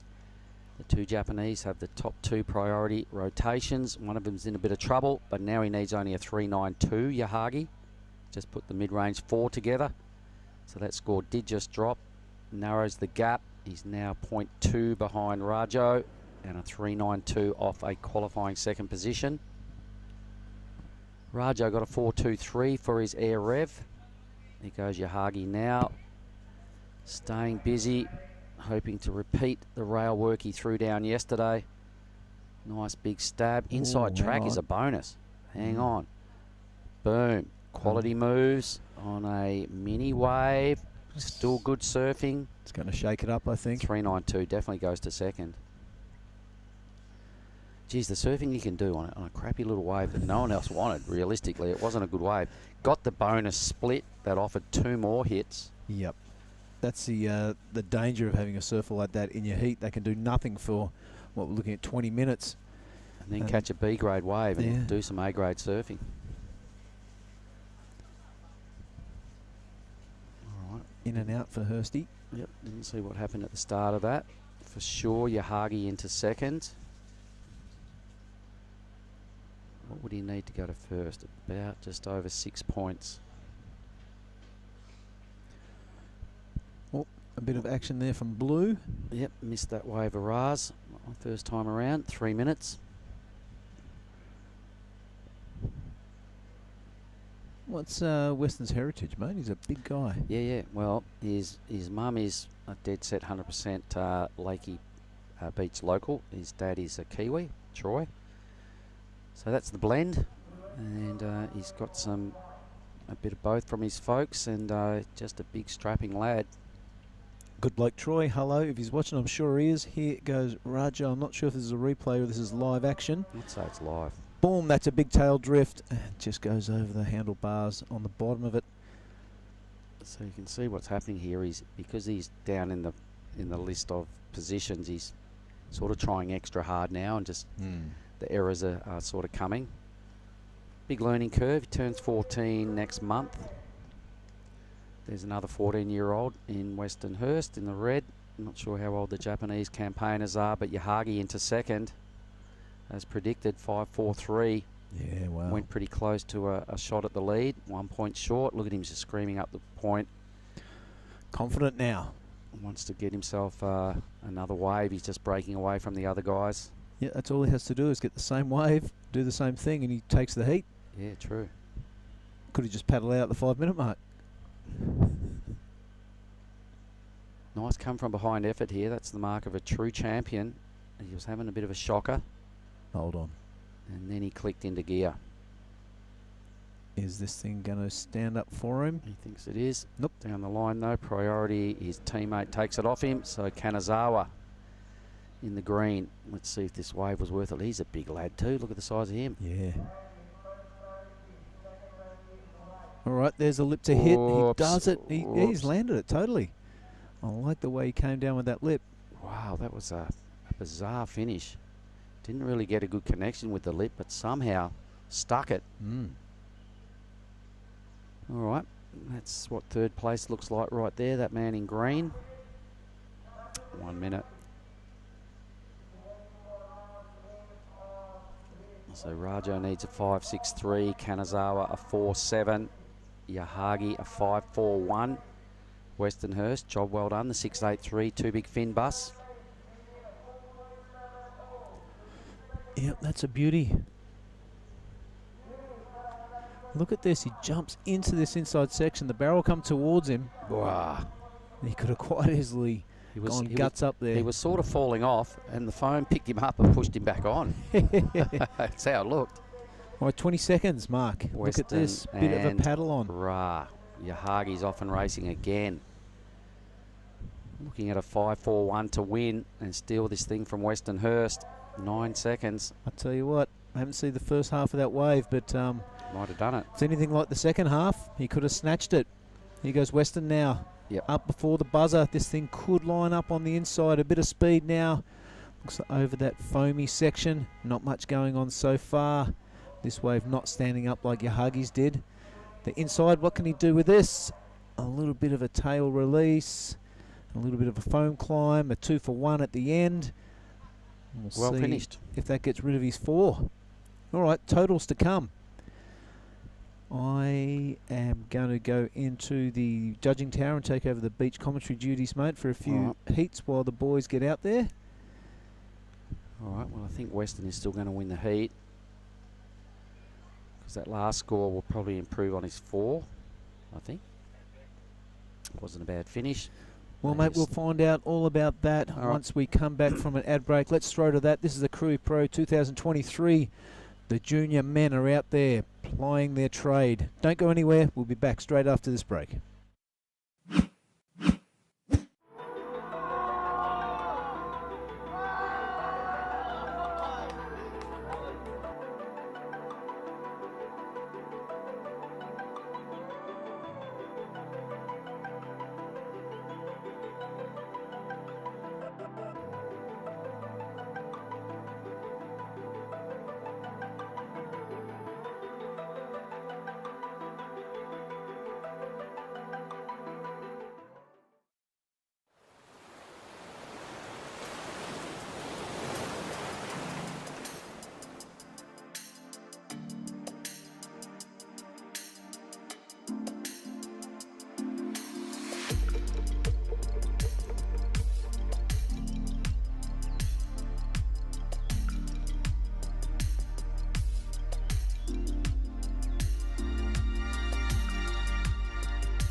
All right, pretty sure we are back here now with quarterfinal number 3.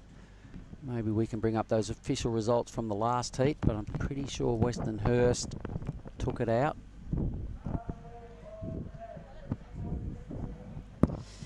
All right. Welcome back, Giada. Thank you. Happy to be back. At least that wind stopped blowing outside, eh? Yeah, it's the wind has died down a lot. We were on hold waiting for scores of the last heat. Maybe those results. Does Westernhurst hold on? Late charge from Managi. There it is, Western into second. So Managi's last wave was enough. So let's put him in first. Western there. It was Taiki Kanazawa in third and Rajo Saputra in fourth. Oh, look, that was a decent heat. He did some good things, but the boys just a little bit gnarlier on their turns, a bit more brutal. So the little fella, my little buddy's going to have to cop a fourth, but he's won some fancy what he's been doing over the week. Gets barreled every day of his life, except today. So has a big future ahead. I like it, I think so. Let's have a look at this heat. It is Shoshi Kato in red, Kai Mariki in blue, Riki Sato in the white, all Japanese surfers, and Made Mahendra, we call him Made Dera, he is in green. Made Dera, Canggu local. See him surfing every day back at home. Great talent and even greater person. So what were some of the highlights that I missed on the last few heats? Okay, so let me just say the last heat, Westernhurst did pretty well. He was leading for most of it. Got a 6.83 as his best score and was looking comfortable. Yahagi, who was the big performer from yesterday with the 9 and the 8, was having a shocker in white, having a shocker. There's Western, got second. Was having a shocker and turned it around in a short amount of time. The quality of Yahagi's surfing. He caught some pretty ordinary waves and was getting some big scores because he's just, super skilled. And come from behind and won. So the judges really, really rewarding the quality of his act. His top to bottom surfing is undeniable. And after having a really bad 10 minutes, just clicked into gear and surfed basically maybe a 10-minute heat and ended up with like 3 really good scores. So the mark of a champion, remember that name, Monojo Yahagi. Yeah, so much talent coming out of Japan. There is indeed. Something we picked up on as well, these women's quarterfinals, Giada. 16 surfers left and 10 of them are Japanese. Big numbers. Yep, some really big numbers. Some big names as well. We've seen some of these names at the QS 5000 that was on yesterday. A really big name, Anon Matsuoka. There's Rajo and his caddy Teo and Harry Radcliffe. Thanks, guys. So Ra will be a little disappointed. We'll have a debrief later on about what he could have done a little better. but that's the way it goes. It's all a learning curve. Win, lose or draw. I'm on the theory of this one, Giada. You either win or you learn. Yep, for sure. And that's exactly what I was telling Georgie May. As we see Maredera on a really nice open waved turn.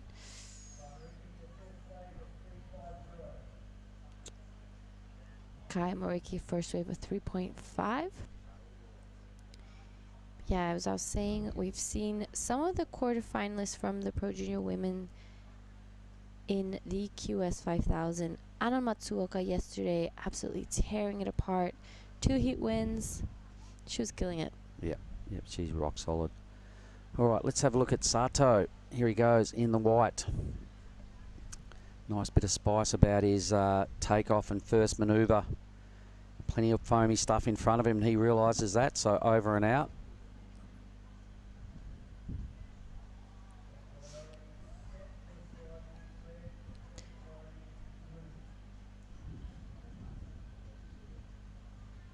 Yeah, we've seen a big drop in the swell compared to all the other days.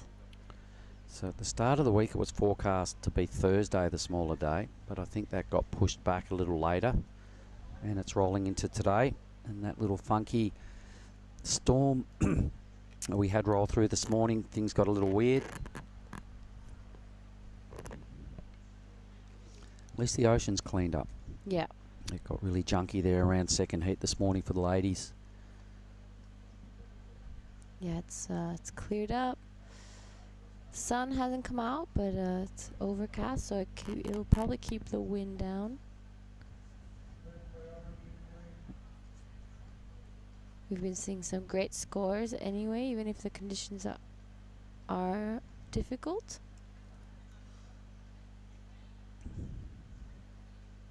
So you're watching quarterfinal number 3, everybody. I'll let you in on our final quarterfinal for the boys before we cross back to the young ladies. Made Ariana, huge standout surfer for me yesterday. He'll surf next in red. Made Joy, one of our beach announcers, young fellas out of Indonesia, those two out of Bali. And Bronson Mady, another Lakey local, lives in Bali. He'll feature in the next heat. And Rahi Onoi, Japanese guy, rounding out heat 4, quarterfinal number 4. Women's quarters right after that. 350. Surely we've got a couple of other numbers yet to catch up. Yeah, we're waiting for some scores to drop. Not many waves ridden just yet, but there's plenty of time still left on the clock.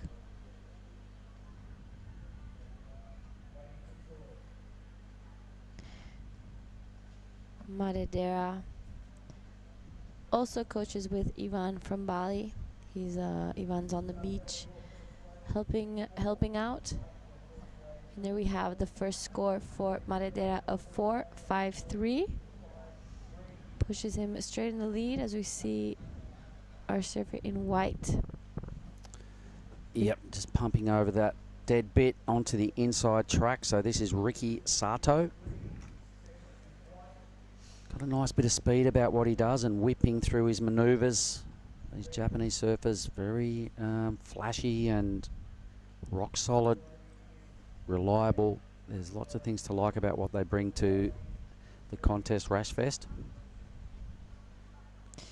Yeah, I find the Japanese surfers to have a very perfect techniques. They kind of will work. They must be well coached or see a lot of video or watch a lot of videos or something, because they're very conscious and they've got it down and they're on the rise.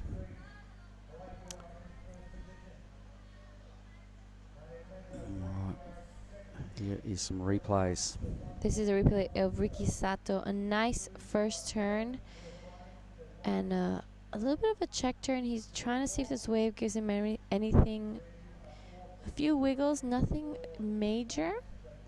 This wave gets a little fat. Yeah, probably be a little disappointed with the way that wave turned out. Does go into the lead. Yeah. If we can see some second scores, please, guys. We can give some comments on what those numbers were. His first wave Thank of you. 4. There we go. They're on there now. 4-5-3, the best of them for Made Dera's first wave. First and only score. A 4 for that last effort for Sato. The wave kind of let him down. It looked better than that when he dropped into it. And Mariki has opened with a 3-5-0.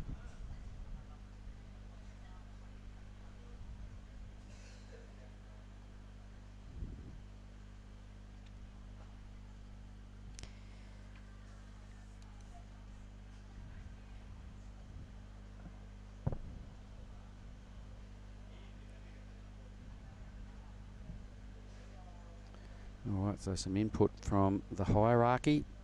We're going to finish the next men's quarterfinal, and then we're going to go on hold for a while.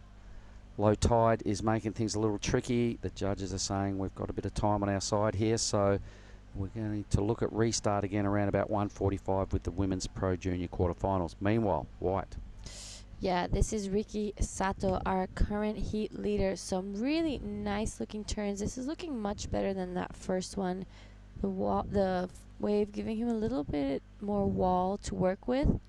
It didn't really taper off like the other one, so I think he's only looking to improve a 193 to extend his lead, and I'm thinking he's going to probably get it. Yeah. Yep, it's definitely going to improve his lead. Red now, waveless. And it is Riki Sato. No, it's not. Riki Sato is the surfer in white. In red, Shoshi Kato. He's on the move. Here he goes. A small wave, big fella. Winding up. Throws some spray early. Tags the lip to keep his speed going. That's a better third manoeuvre. Looks down the line. His body language is showing he's not that impressed. Out he goes. I thought that was a pretty good It's wave. better than nothing. Yeah. Gets him off the bottom of the pile. It's got to relieve some nerves. You've caught a wave now. You're paddling out. You're probably not sitting there stressing. So good move. Got to get the ball game going sooner or later. So probably better sooner. All right. Just under 15. One more quarterfinal to go before we go on hold for a couple of hours. What is it here? It's about 10 to 10. So it'll be wrapped up here around about 10:30. Yep, wrapped up here around about 10:30. Go on hold till 1:45 is the call. That's about a 3-hour break. Blue now. This is blue. This is Kai Moriki on a nice looking wave and finishing it off. Unfortunately falls over the handlebars, but that was going to be a pretty good wave. He's looking to back up a 3.5, and right behind him the heat leader Riki Sato. Nice looking first turn, taps it for a second one and sets it up, and here we'll see him, this wave, give him a little bit extra than maybe he even thought. It's a great wave. It reformed, and it's looking like he's going to take it all the way. Bouncing into each manoeuvre, springing from move to move. So pretty good flow through the inside there. Green now, Made Dera.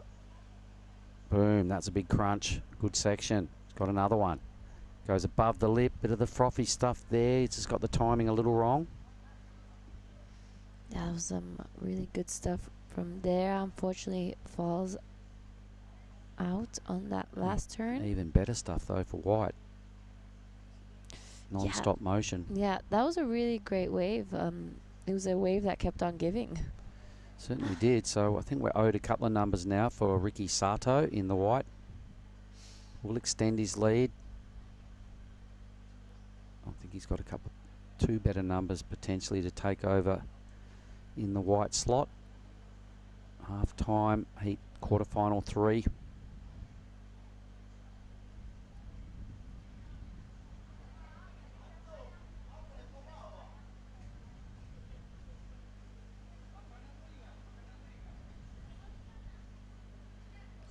Yeah, I think it's a good call to go on hold a little bit. The low tide will show less waves coming through, as well as he's going to be breaking really close to the reef.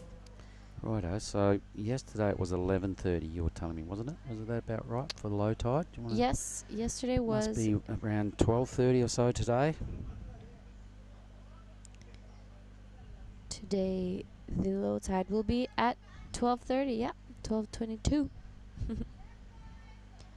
It's gonna be a falling tide, so we'll go on hold and hopefully get back on this afternoon.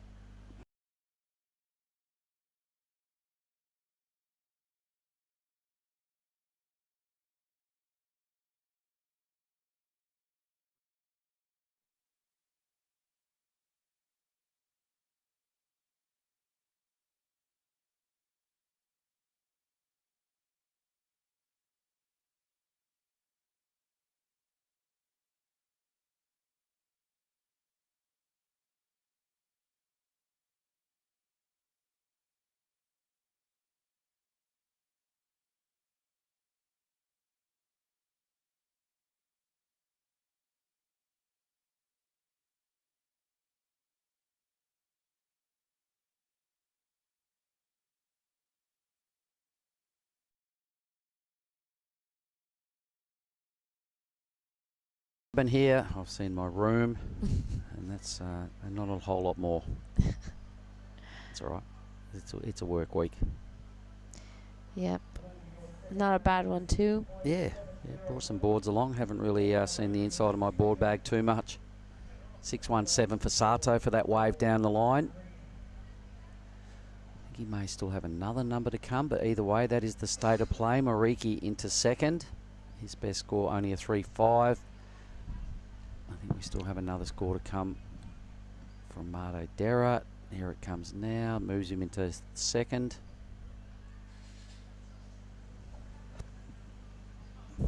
Was a great wave, a 617 for Ricky Sato. Yep, that was all that rail work he did to get right down the line. Here comes Bronson there in the white.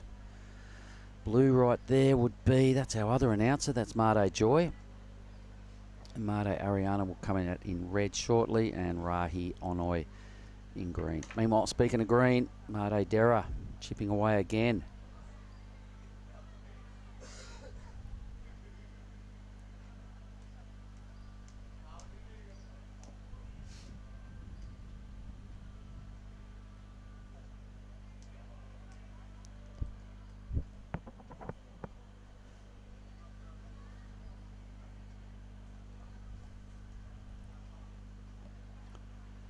See Red staying in the groove. Trying to rev himself up. He's only got one wave, but he's in the mix. It's a 4.33. A low 5 will see him jump up 2 spaces. And here he goes, cashing in his top priority now. Let's see if his mindset helps his performance.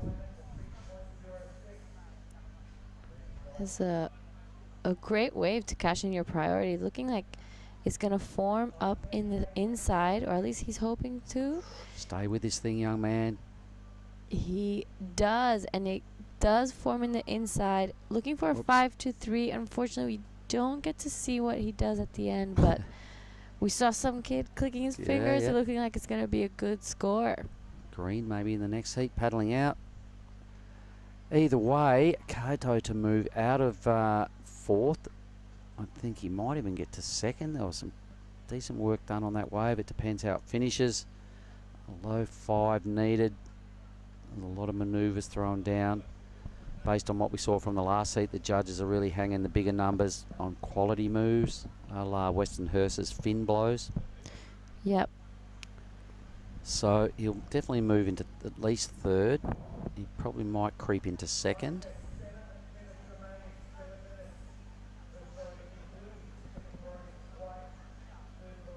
White now with the second priority, so off he goes, swinging hard. Ricky Sato, look at this thing. Oh. My goodness, what a wave. That is looking a great wave for Ricky Sato. This is our current heat leader. Super clean, not long lived. What did he need to burn off? A 4.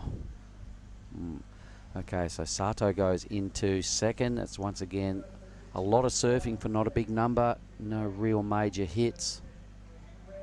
There's our final quarterfinal coming at you next. 3 Indonesians and 1 Japanese surfer. All red and white. on the flags. So he now needs a 5-2-3. Sato. That number was a 4-3-3. A lot of surfing done down the line. Fell about 0.9 short of advancing into second.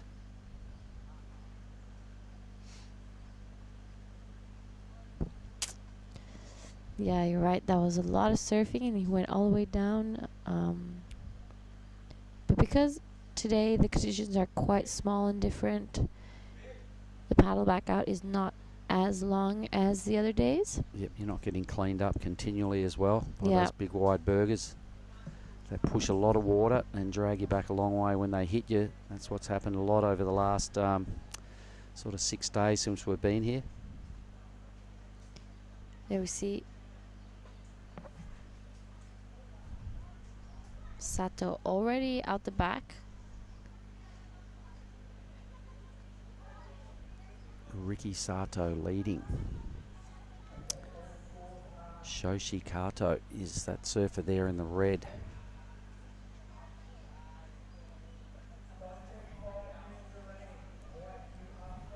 We reach the 5-minute mark for this quarterfinal heat 3. So starting to see maybe priorities being used. Here we can definitely see how much the conditions have changed from this morning. It was all really funky, and there was a lot of texture on the surface, whereas now it's really cleared up. There's a more specific area where the waves are. It's easier to... Blue's busting out here, having a little investigation with his top priority. Doesn't like what he sees down the line. Didn't overcommit, so we'll hold on to that priority.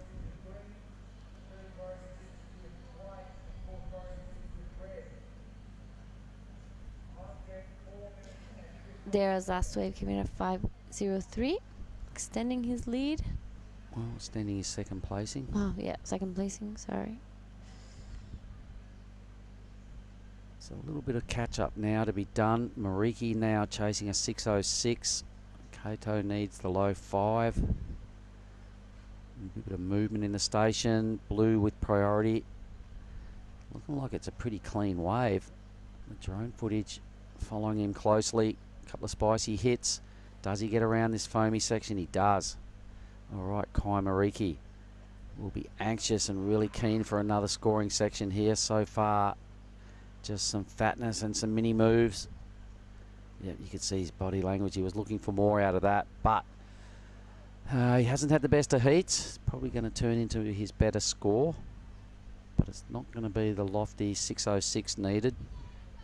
Here it is from the judge's view. Here is a replay. A nice first turn and straight into a second one. Got it 12 o'clock over the foam. Gets around this section as this wave gives him a little more to work with. Not too much wall on it, but he's going to be trying to milk this one all the way. Well, that second turn was beyond vert for me. Yeah. That was a pretty sick manoeuvre. Judges have been really noticing the commitment to difficult moves. I think they're going to like that one manoeuvre. The rest of it was a little lackadaisy, but for me, it's going to bring his 6:06 requirement down. Should lock in as easily his better score. Yeah, still 2 minutes and a half remaining time to get out there and hopefully get an opportunity again. He's going to be trying to chip away at that 6:06.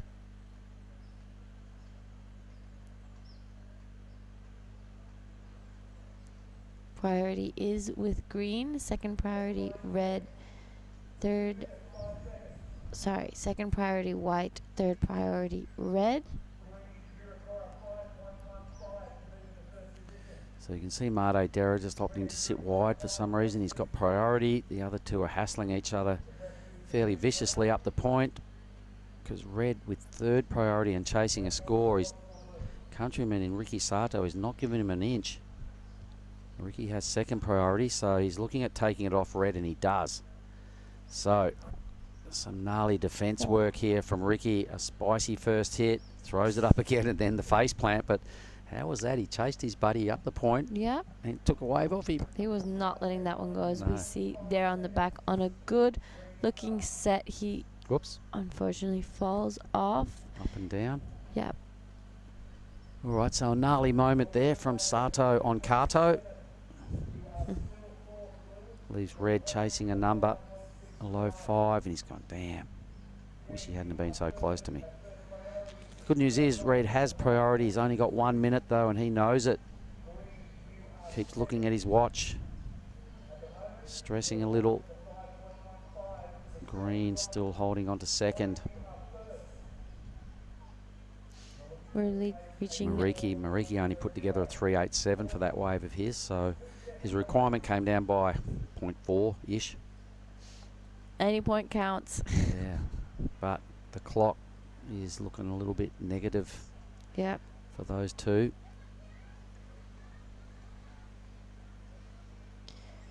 Last few seconds of the heat. Green will be hoping for the ocean to go flat, whereas red and blue will be begging for something to come. And it looks like there is something coming, as they're all making a move. Red with priority in third, looking for a 5-2-3. He uses priority, and unfortunately, that was not what he was looking for. All right, Ricky Sato, good job. 6.17. Held him in really good stead. I'll have an interview with him. Second position ended up winning and staying with Made Dera. Third for Shoshi, fourth for Blue. We're going to throw to an ad break. We'll get right back to you with the last quarterfinal of the junior boys.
All right, everyone, welcome back to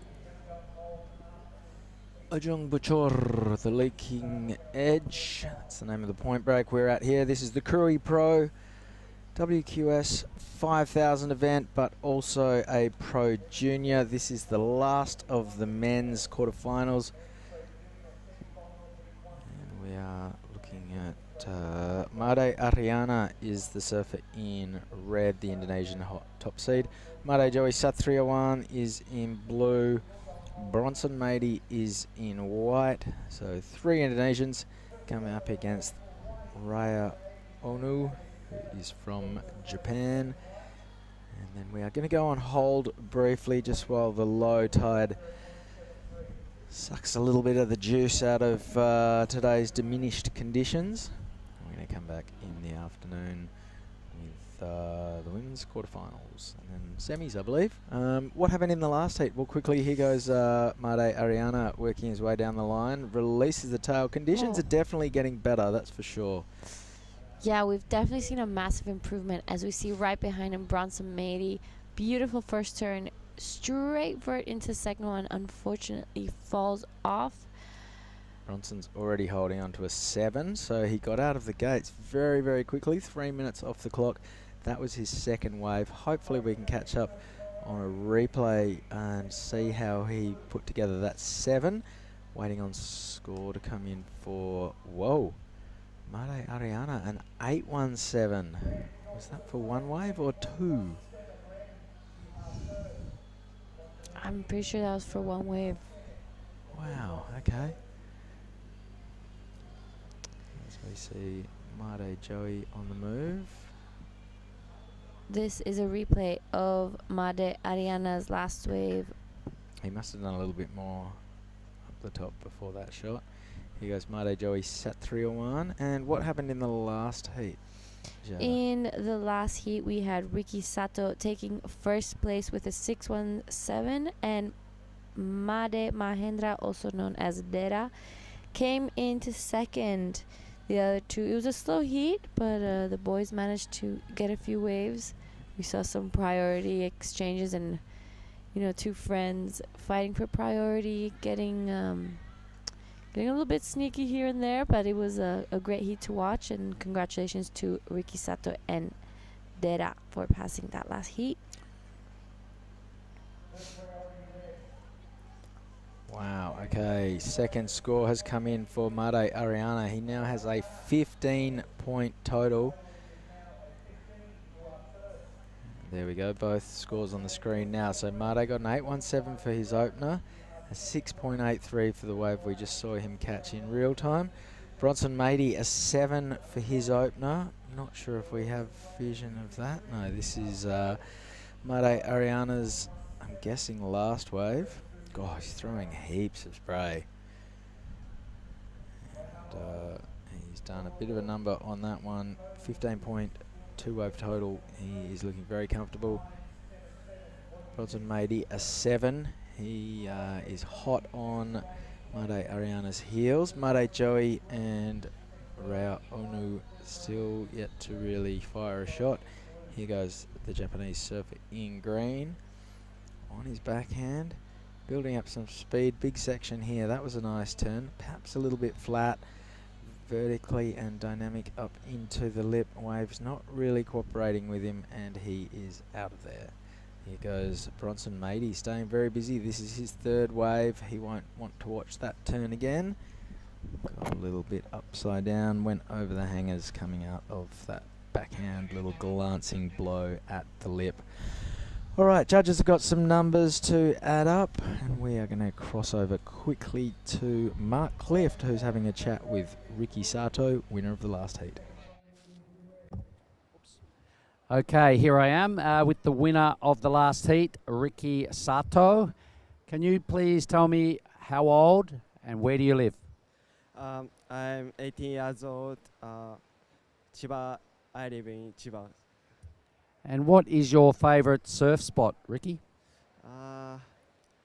Australia. Australia? Which wave? Snapper. Snapper. Many people, yeah? So many. Okay. Who is your favourite surfer? Griffin. Colapinto. Griffin Colapinto? Yes. Would you like to be on the World Championship Tour? Yeah. That's the goal? Okay. Maybe your family and friends at home? Something in Japanese. あと1回勝ったらファイナルなんで、ちょっと頑張って優勝しますので応援よろしくお願いします。Okay. Thank you, Riki. We'll leave it at that. A man, a few words, but that's good fun. On you, Riki. You. All right, thank you very much. Mark Clift. That was Japanese surfer Riki Sato through to the semi-finals. Yeah, we saw on Bronson last wave, he took that left all the way to the inside and ended up going right as well. And this is the current heat leader.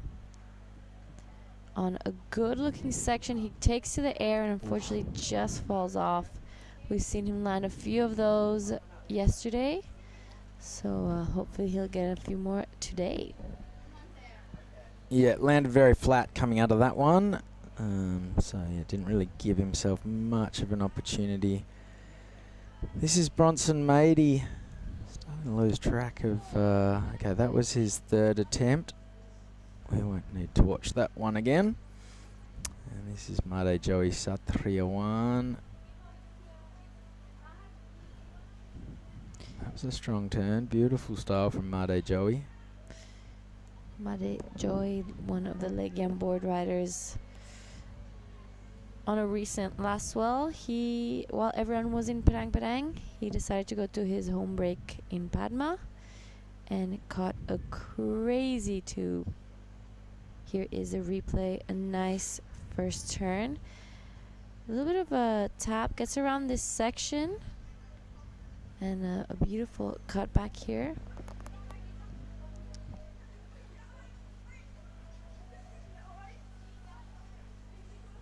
Still waiting for some scores to come through for Made Joy and Bronson Mady. So 16 minutes to go. This has been a very active heat so far. Made Ariana, an 8.17 and a 6.83 is doing it very nicely. Bronson Mady is looking for a backup, but a 7, definitely a strong high scoring wave at this stage.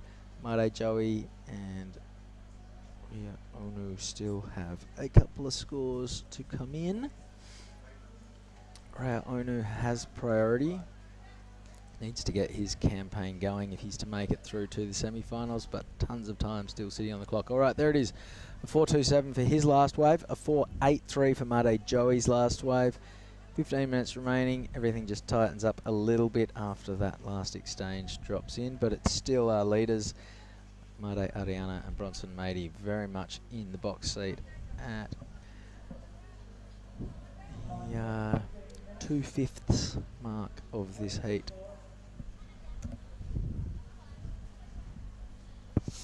Yeah, Made Ariana looking in great form yesterday as well. He's very confident surfer from Serangan. Said he's been surfing Uluwatu a lot before coming here, which is a very similar wave, especially racetracks.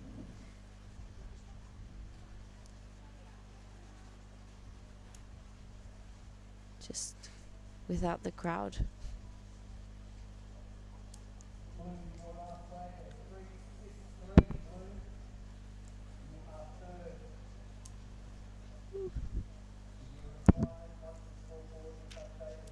Yeah, we've seen a massive improvement in the conditions. Yeah, woke up this morning, howling onshore, pouring rain, bug factor was high. My fly net was doing a better job of keeping the mosquitoes and midges around me rather than away from me. And it's just been on the improve ever since. Had a bit of damage around the site, had to do a bit of rebuilding, hence a slightly later start, but the waves weren't sensational to kick things off anyway, so we weren't missing a whole lot. And once we get through this little low tide mark, the swell should just start hitting, and later on this afternoon I think we might see a pretty decent afternoon of waves. Yeah, hopefully with that incoming tide we're gonna see some more swell filling in. It is scheduled to come tomorrow and after tomorrow, Sunday being the biggest day for finals. So hopefully it all just links together. Yep, we haven't really missed a beat so far. We've been surfing from dawn till dusk, start to finish. 88 heats in the first 4 days of competition. Today's looking like a very mellow 16 with a lunchtime break as well, which is nice. But then it is going to be all gas, no breaks through the weekend. Saturday, Sunday are going to be huge, and we're going to crown 4 champions at the Krui Pro across 4 divisions. Made Ariana, he's standing on his tail looking for a ramp. I reckon he would have been better just doing a few turns there, because, yeah, whole heap of not much on that wave. Doesn't really matter. He's sailed out into the lead with 12 minutes remaining, 8.17 and a 6.83.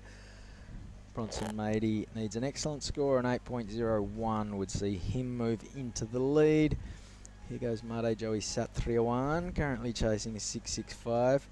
Raya Onu plays the priority card, sitting a little bit wider to jump onto this one. But, I don't know, a whole heap of hopping and not a lot more. 4-man heat. I reckon you can do better than that kind of a wave. Swell's starting to pick up. That's going to be, you know, it will build his 2-wave total. It will not narrow the requirement between himself and the 2 advancing positions. Yeah, he's looking for a pretty big score. I don't think that one's gonna give him what he's looking for. Bronson extending his lead a little bit with his last wave coming at a 4.47. Managed to go right here in Krui. Yep, he won't want to hang on to that wave either. Made Ariana in the lead. Bronson still chasing at 8.01 for first. But first and second, of course, progressing. So there's a battle within a battle right there. Made Satriawan chasing a 6.65. Rao Onu will be still looking for that 7.2. Just over 10 minutes remaining.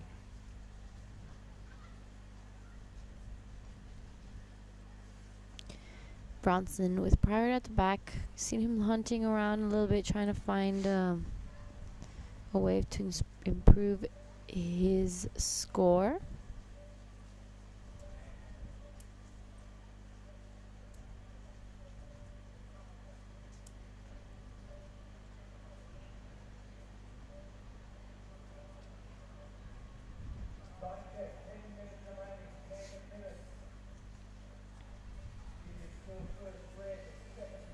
So we just saw Dara in the last heat, Made Mahendra, and Made Joey Satriawan is in the current heat. They are our 2 beach announcers this week, so our own Billy Hangen, you can hear his baritone booming through the PA in the background right now.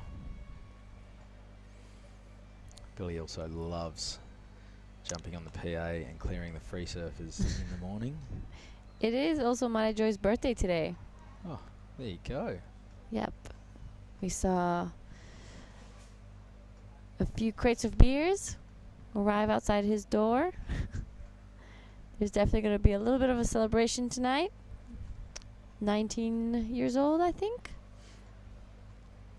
Well, he needs his mates Made Ariana and Bronson Mady to show him some love right now, because he's still chasing a 6.65. Last wave for Raya Onu was a 3.13, so it does build his 2-wave total. Doesn't change the fact that he requires a 7.2 to advance. Bronson Mady will be looking to remove that 4.47 from his score line and get himself just a little bit more separation between the 2 fellas in 3rd and 4th.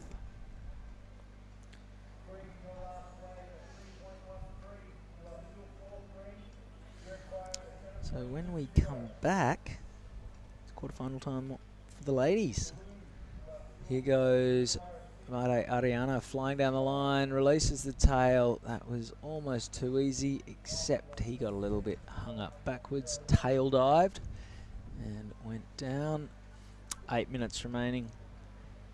Quarterfinals for the women's division in the Pro Juniors.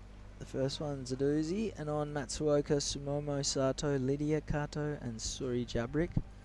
Quarterfinal number 2, Kana Nakashio, Mirai Ikeda, Sky Brown and Anri Matsuno. So 3 Japanese up against a half Japanese who has done a lot of her surfing in Miyazaki. Quarterfinal number 3, Sai Manawa, Kokona Kawase, Rina Matsunaga and Jasmine Studer. So again, 3 Japanese surfers in that one. They are so strong on the ladies' side of proceedings. And then finally in quarter number 4, Nanaho Suzuki, Ziggy McKenzie, Nala Ravik and Rita Suzuki. So on this occasion, just the 2 Japanese surfers. Nala Ravik surfs for Indonesia and Ziggy McKenzie, never knew she surfed for Australia. Yep. I always thought her father Jake was a Pom.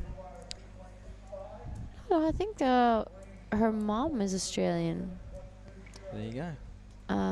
But yeah, she spends quite a lot of time back in Oz. She has recently been doing lots of pro juniors there. I think she went for some QSs. Spent some time there to train as well in more difficult conditions, since Bali seems to be perfect almost 365 days of the year. Yeah, it's a curse, isn't it? You feel sorry for these guys who suffer with perfect waves the whole time. Heart really goes out to them. Stay strong, Ziggy. You've got this. 6 minutes remaining. Bronson Matey has priority. He's on the move. He's having a look at this wave. Up and over the first section. Cracks the second, gets hung up, goes down. That's not going to go into his top two. That will put Bronson to the back of the priority line. Here goes Mate Joey, the birthday boy, looking for a 6.65. First turn was good. Second turn was pretty strong as well. He's hit it a few times. This isn't bad. Get to the ender. Cannot, unfortunately. So 5.5 minutes to go. That will probably go into Mate Joey's top two, but I don't think it's going to help him much. Yeah, still looking for a pretty big score, 6.65. Still plenty of time, 5 minutes, to get back out there and get that score he's looking for. There we see Fede, water photographer, out the back. He just posts up all day, doesn't he? Yeah. Right behind Raiha Onu. Unfortunately, I'm not sure if he did anything out the back, but waves seem to close out on him.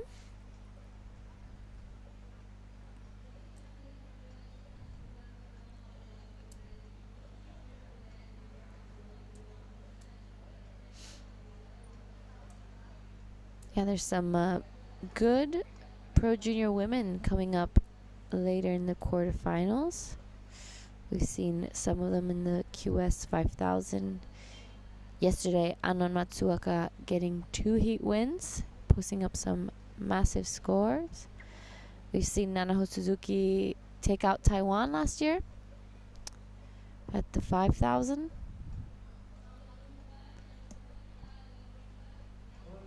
Sky Brown, also a very big name in the list.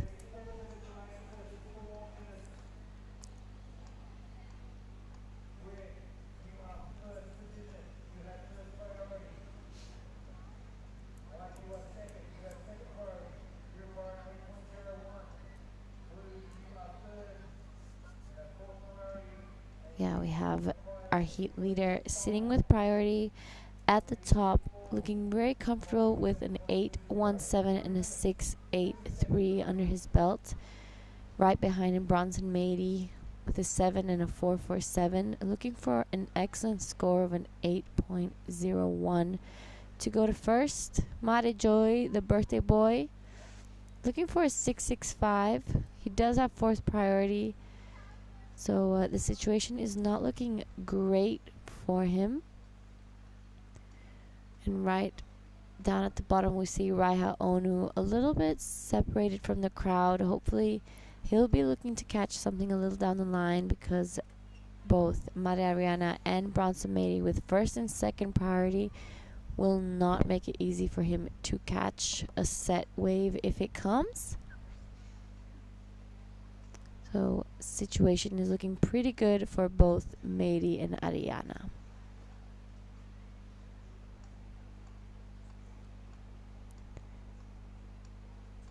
We'll be finishing this round of the quarterfinals and going on a break as we're hitting low tide.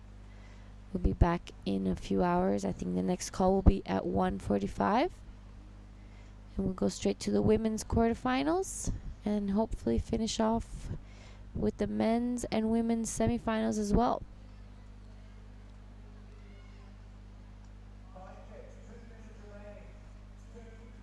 All right, we're into the final 2 minutes. Can Bronson Matey gets something to upgrade that 4.47 and really separate himself and Made Ariana from Made Joey Satriawan and Araya Onu? Or can Made Joey somehow dig up a 6.65, or could Araya Onu turn this into a 7.2? Don't think the odds are in his favour. 3 turns, he is out of there. It's the second wave he's caught that just didn't really look like it offered him a whole lot of opportunity, and I'm kind of wondering why he would be doing that. He's chasing a 7.2. There's only a minute or two left. It's going to take something significant to get him up there. You know, with priority, you can afford to, well, you can sort of play the game and get up the pecking order a little bit and try and get yourself on a better wave. Admittedly, this heat has gone very sleepy in the back half. The bulk of the scoring coming in the first 10 minutes. Here's the replay. We can see a few boils and steps and ribs in the face. That's the result of the low tide. You can see the reef in the foreground popping up as it has been doing every day around this time. With this being the first break in play that we've had in the middle of the day, I can tell you what, the lineup is going to be absolutely packed in about 20 seconds time. Everyone will be sneaking out to try and grab a few waves. I will not be one of them. 10 seconds to go. We can see Made Joey and Bronson Matey splashing water at each other. Rara Ono's last wave was a 4. There's a birthday hug. Happy birthday, Made Joey. Sorry I beat ya. Time runs out. Made Ariana, dominant performance. An 8.17 and a 6.8 through. 3 is through to the next round alongside that man in white, Bronson Matey. And that is going to be all she wrote here at the Krui Pro for a couple of hours.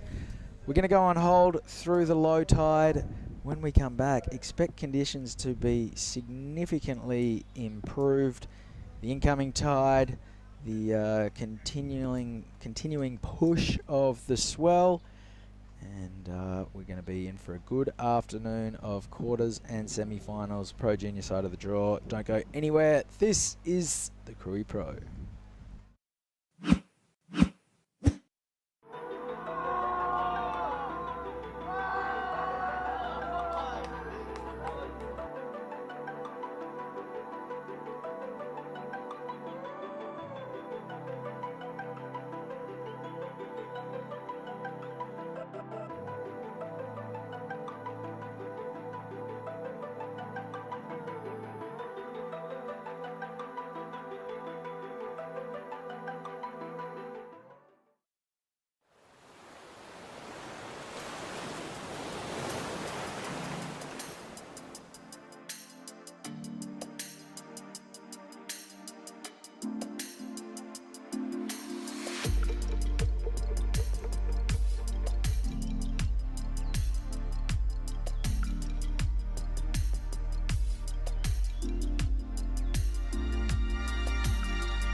All right, I think we are back. We are indeed. And look at that ocean, Billy. It's looking pretty groomed and right on cue in time for the junior women's quarterfinals. Yep, was a good call. We went on hold while the low tide was at its lowest. It seemed to have done the trick. There's a couple of good runners there. G'day everybody. Running through the reef system here at Ujung Bocur. Mark Clift, Billy Hangan, good to see you. Yep, hang in there, gang. We have 4 of these quarterfinals, junior women's, and I think that's about it for the day. I haven't seen anything else on the schedule. So let's pay some homage to the young junior ladies. And there's 10 Japanese girls in this draw, and this is Anon Matsuoka. She's a ripper. Ooh. Yep, she is a highly rated surfer. Puts out epic clips non-stop, so she's all over the socials. She won at Krui Pro Junior last year. Yep. And here she is doing it again in that same division. Yeah, it's good a good 4 heats we've got coming up, mate. It sure is. Here goes the youngster. Yep, Suri Jabrik in green. Ooh. That's a good looking turn, right above the lip line. The judges love that sort of thing. Nice, clean face. Just in total contrast to what we saw first thing this morning. Yep. So a couple of turns there for Jabrik. Certainly cleaned up. The wind's backed right off. It's pretty steamy hot outside and things are heating up. The women's quarterfinal off to a ripper start. Jabrik with a wave and Matsuoka. These two are up against Sumomo Sato in the blue and Lydia Kato in the white. 2 Japanese, 2 Indonesian surfers. Here goes Sato now, mate. That is her second turn, I do believe, and that's a nice, snazzy looking thing. Working away down the line. Well done, you. I like that finishing manoeuvre. Nice and high through the lip. It was a bowly little wave. Yeah. So it gave her 4 good opportunities and pretty much helped herself to all of them, so she'll be happy with that.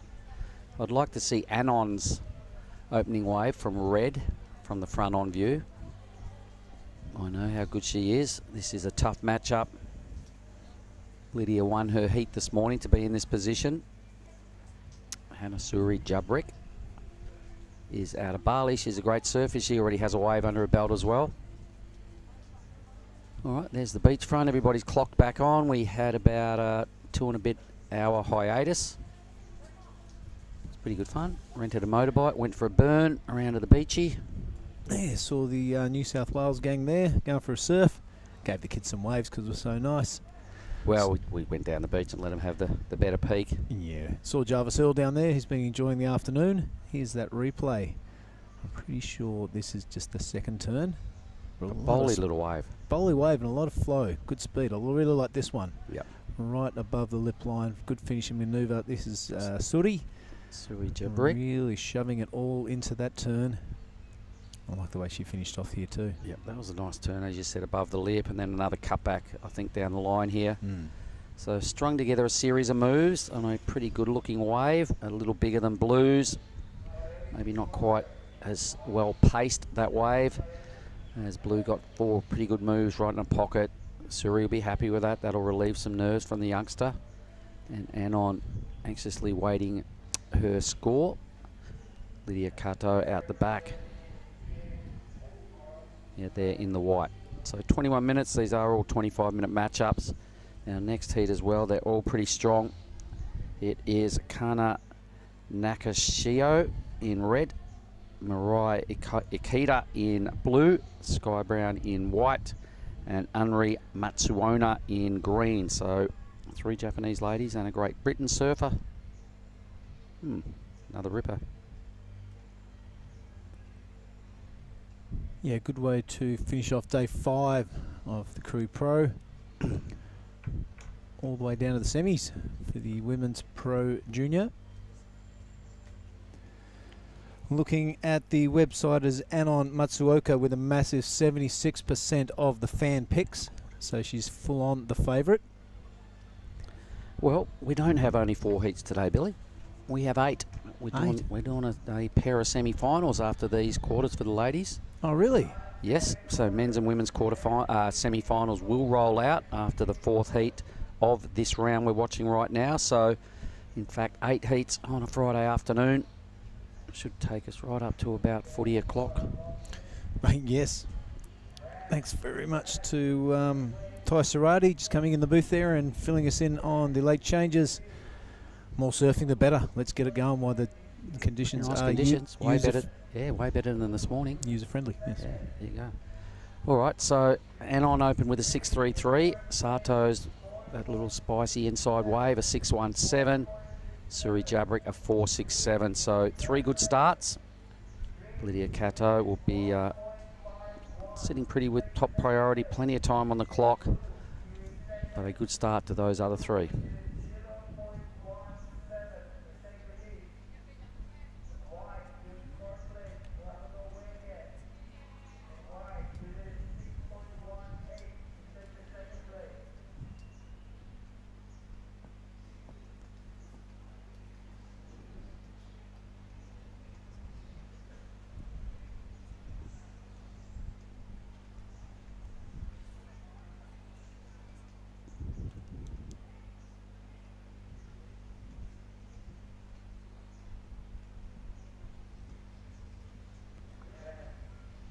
Yeah, some decent scores to start off. Quarterfinal number 1. Even that 4.67 is not a bad way to go about it. Yeah, it was pretty good. Geez, I'd like to still see reds from the judges' tower because the 6.33, it was a bit tough to tell on the drone angle. Her first turn looked pretty good. She must have got something else out of that wave as well. Struggling to recall it, but Blue is on the hunt for an inside position here. Opting to get away from the other crew. She doesn't have any priority. Not sure what's happened there. Yeah, would you imagine that is 4th priority? Maybe they just haven't clicked it in. But Sumomo making a pretty smart strategic move. If one comes in and slides underneath the 3 surfers out the back with priority, she can snavel it. Maybe they haven't awarded 4th priority due to the fact she hasn't got far enough up the point. Could it be that? Have they purely forgotten? Tira tau. We'll leave it at that. Either way, she'll realise that the other 3 are scheduled to ride ahead of her.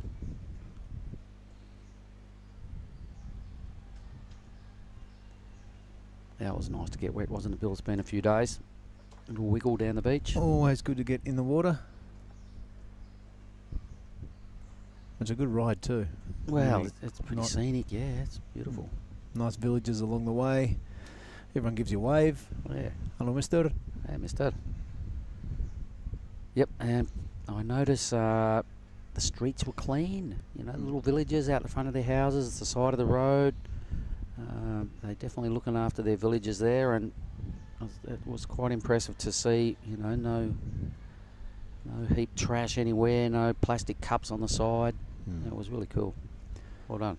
Yeah, some epic scenes, isn't it? Up the river mouth there, some mountains in the background and your rice paddies. Yep. Epic Indo scenes. Well, kind of old school, like we've been saying, you know, for the people that have been watching the broadcast and gone, wow, I sort of wouldn't mind it. I wonder what it's got a touch of the old school feel about it. Hasn't blown out with cement everywhere. It's not overbuilt. There's a lot of natural beauty to be seen all around the place.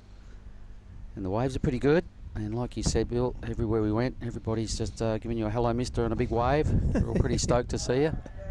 Yeah.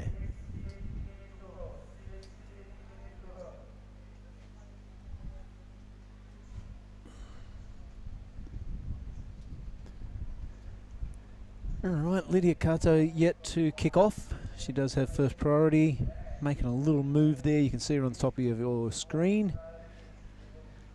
Not too excited about anything on the horizon, but she's a crafty competitor, is Lydia. Wow, how's the reef? Beautiful. Ryan Williams flying right above the scene. That is Ujung Bocur. That's the name of the break we're on. The area is Tanjung Setia. Green's having a look and takes it. 3rd priority. The other surfer said, all right. So Hanasuri Jabrik, 1 big hit. Maybe that's why the others left it alone. It was rapidly closing out. An incompletion there. Low number drops straight in. Lydia Kato has been most patient. 10 off the clock. Has not budged. Now she's on the move. Minchari. Yeah, and she's hunting pretty hard here. She's obviously seen something she likes that's fairly convincing paddle up she's got going on. We can't see much there, but she's sort of decided maybe enough's enough. I better change locale. Yep, well, she's convinced us.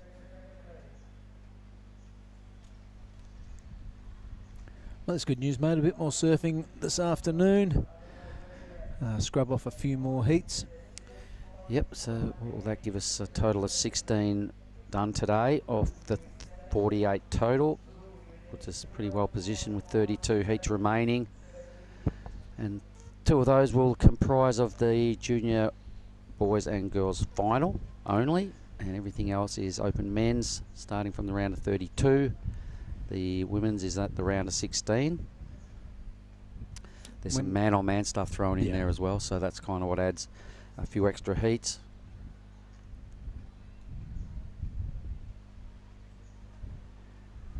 Lydia, I reckon she's starting to get a little nervous now. A little anxious, mate. You see a little line out the back there. Will it reach over to this part of the reef? We don't know. It's kind of hard to tell from here. Yep, it's looking like by their body language that there's nothing immediately in front of them. Most of the energy right there breaking further up the reef. Great backdrop, look at that, Billy. Yeah, speaking of beautiful vistas, there it is. Yeah. So we were sort of directly across the bay there, I imagine. It's probably about a 20-minute motorbike ride. Yep. To the big, long, stretched out beaches. Bit of action now, mate. Bit of paddle, bit of kicking. It's Lydia Cato with priority. She turns, she looks interested. It's a nice bowly looking takeoff. A bit of lump and bump, and that's really shallow on the inside. I think she's dealt with it beautifully though, but missed out on the money section as you see it rattling down the reef. I mean, Lydia has just paddled all the way up there. We saw it on the drone shot. She'd stayed where she was, who knows. But it's unfortunate because there's 12 minutes and 35 left, and that is Lydia's first wave. I think that was a real good salesman job by Anon to get Lydia to pull the trigger on priority, because now Red has top pick. Yep. Had a couple of dodgy boils come up the face as soon as she jumped up. Inside, pretty shallow. Anon had a look down the line. There was a bit of a flat spot in between where they took off and this other little lump out wide, and the lump broke before Lydia could get there and turn into a closeout. Yeah, what a pity. 1:27, not ideal. Over the halfway mark now, gone off the time clock. Wow, look how shallow that still looks. A couple of those rocks there in the left of screen were what popped up and caused those boils on the face of Lydia's wave. She dealt with it really well. It's just a pity that that section folded in front of her, and you had nothing more frustrating. You're sitting there with no momentum, watching a wave peel off, and you go, "God, I could be there," just smashing it to bits and clocking up the points.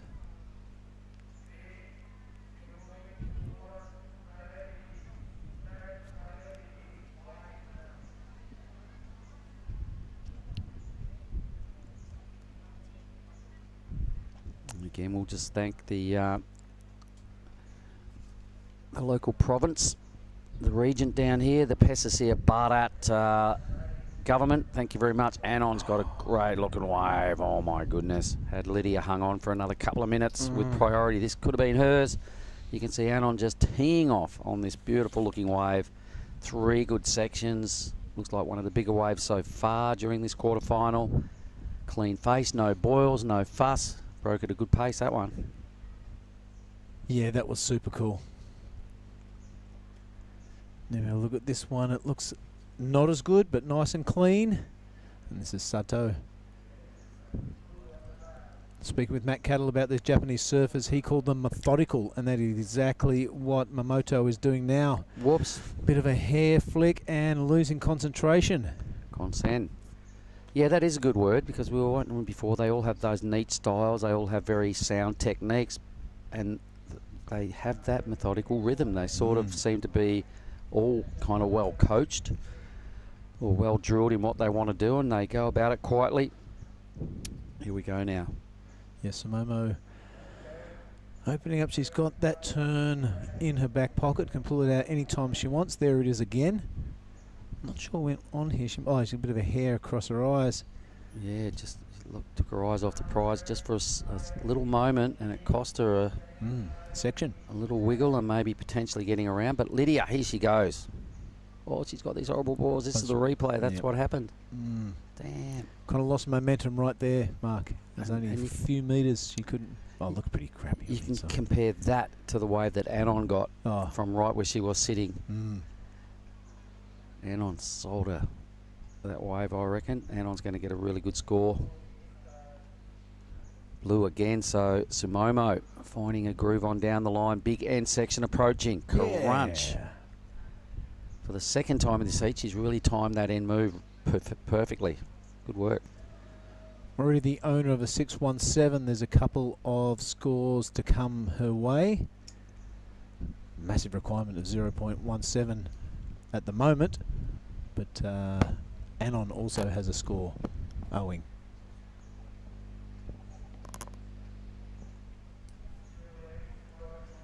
Yep, so stretching the lead right there for sure. Comfortable in first and second now will be red and blue. Some replays. Sumomo down the line. This is where she'll get a lot of points for this hit. Boom. Nice whip off the top. Hit it with a lot of precision. Two good numbers I'm predicting. One for blue, one for red. 9 and on Matsuoka. Wow. Let's get that on our highlight reel for the word up at the end of the day. And Lydia's got another one as well, and that's not ideal.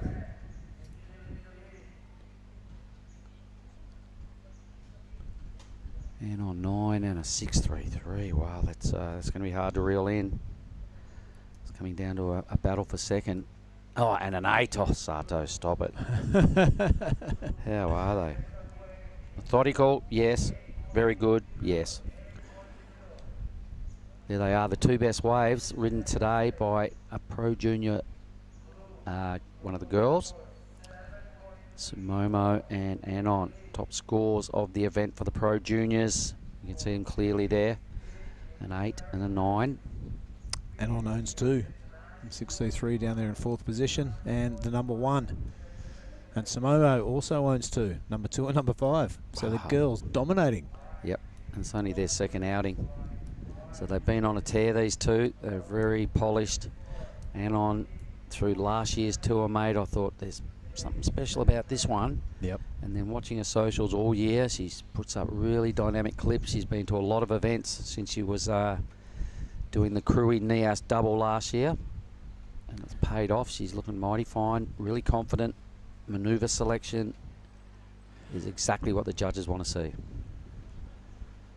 Yep, this is the Pro Junior Women's. Look at this, Simon Niwa coming up in heat number 3 and Nanaho Suzuki coming up in heat number 4. So the girls, a very strong team from Japan. Yep, Sai won here last year in this division in some pretty big conditions. I remember a couple of days we were a little bit fearful when we sent them out. We're like, what, we've done the righty here.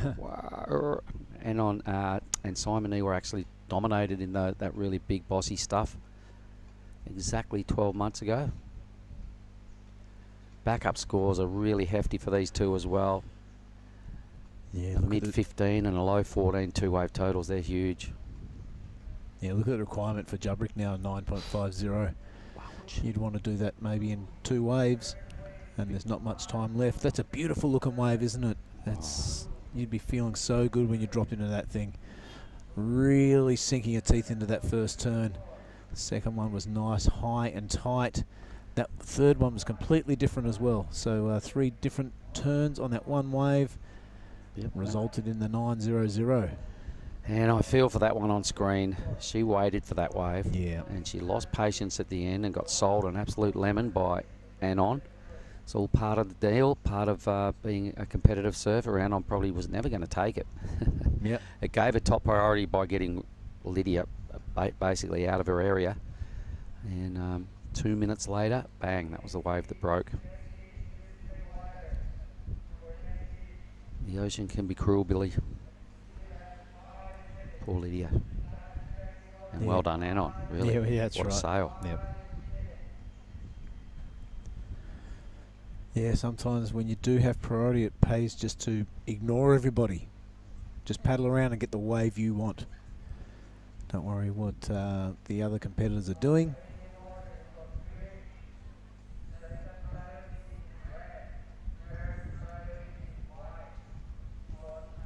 So under 5 minutes to go in quarterfinal number 1. Very convincing first and second from the Japanese ladies at this stage. 10 of them in the draw. I reckon those two are straight into a semi-final, which will be surfed this afternoon.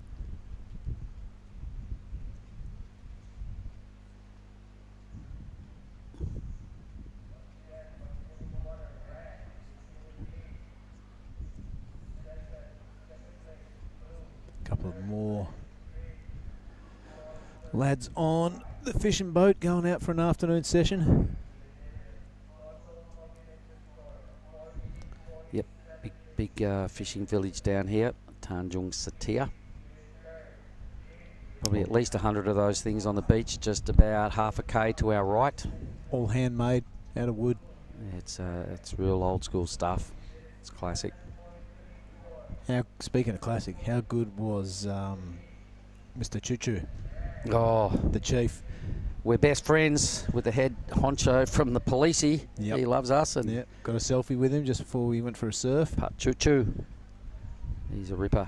All smiles. He looks like a little Buddha. Got a little tummy on him. He's got a real tight outfit on. Uniform. Big gun. Big smile. Look at this wave, Mark. Who has Oh, priority? my God. It is Suri Jubrick. Needs a whopping 9.50. I tell you what, that's a big ask.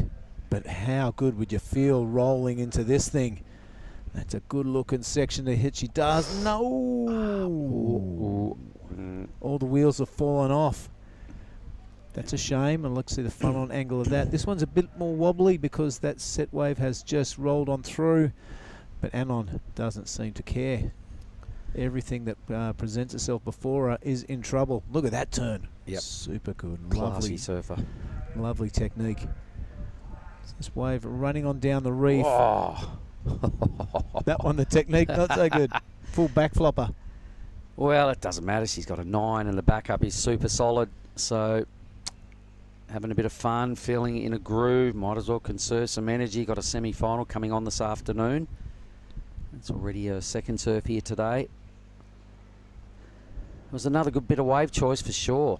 It was, I think, that wave of Suri's, although it was way bigger, it just looked pretty flat. I think it raced off right after Suri finished with it. But this young lady here, Anon Matsuoka, I think is going to be around for a while. I think she's every chance of challenging for the big leagues. Real tight arc surfing through those turns, isn't it? See her push a back foot back there to get into position for that hit. Ended up a little late on the scene. Oh. Lydia. Yep, she doesn't seem to be in the form that has seen her through to this round. Things not going right for her in quarterfinal number 1. Great surfer. I'm a big fan, but sometimes when the momentum is not going your way, there's not much you can do about it. Well, it just started from that one little nervous moment where she took it, you know, that wave that Anon pretended to be interested in. Yep. And she sat there for that long that I guess the nerves got the better of her, and she said, well, if you want it, I've waited and I have priority. I'm going to go. Yep. Bit of a used car salesman there. Convinced her it was a BMW. Turned out to be a Datsun 120Y. The old Dado. Nothing wrong with the Dados, mate.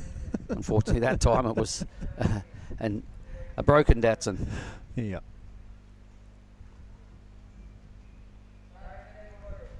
All right, so Hannah Suri's best wave. 467 was her first ride. She's yet to be able to find anything else to help her achieve second position.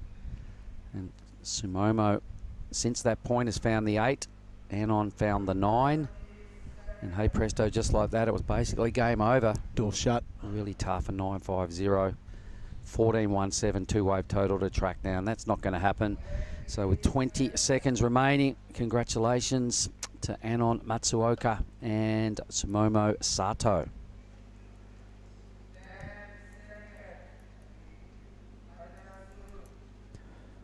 All right, Lydia's going to have a look at this little inside thing. It's only 1 second to go. And even that beats her. Yep. I think so. Timing's not happening, mate. And predictably, will turn into a good wave, no doubt, after. All right. Well, that's the end of that one. And Samomo. Quarterfinal number 2 has just started. We have Chris Binns here. Who wants to go first? You or me? Well, we'll make up our mind once we go to these ad breaks. This is the quarterfinals of the Pro Junior Women at the Krui Pro 2023. Wherever you're watching around the world, stick with us. Plenty of action coming up.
We are back. Quarterfinal number 2 of the Pro Junior Women.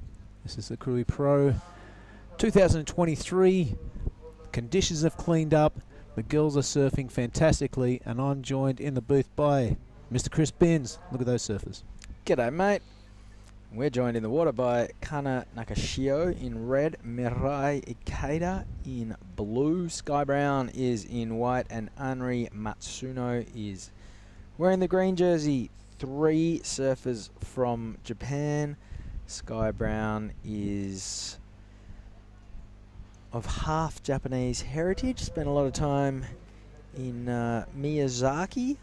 Yeah, righty on. Fluent in Japanese. And she is now sort of between Japan and the US, but surfs for Great Britain. Yep. That's where her dad Stu's from. And skates. Skates for Great Britain. Yep, too. Yep. Won rose gold at the last Olympics. Well, look at this. Yeah, this is Mirai Ikeda in the blue jersey on her backhand, doing some work. She got a 3.33 for that. Sky Brown got a 1 for her opener, which means that Mirai Ikeda and Anri Matsuno are yet to open their accounts.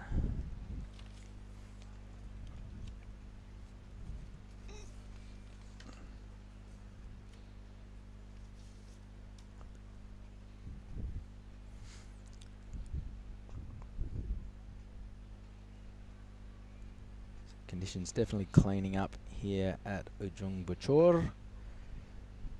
We've come through the low tide, we've come through this morning's storm and onshores. And I think conditions are going to keep on improving throughout the afternoon. There's plenty of surfing going down in the little hour and a half, 2 hour break that we just had through the dead low tide. And here goes Anri Matsuno on her backhand. First turn was pretty good. Second turn not quite as dynamic. Out on the open face now. And that was a better turn. Well, it was a good attack. Not so fluent coming out of it. You know, you can see a big rib through the face. It sort of separated into a bit of a high and a row load. But yep, that's going to be a opening number for the surfer in green.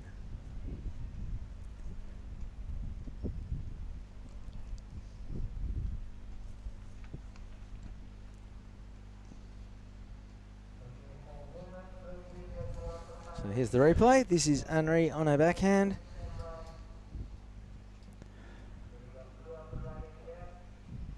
Nothing too crisp.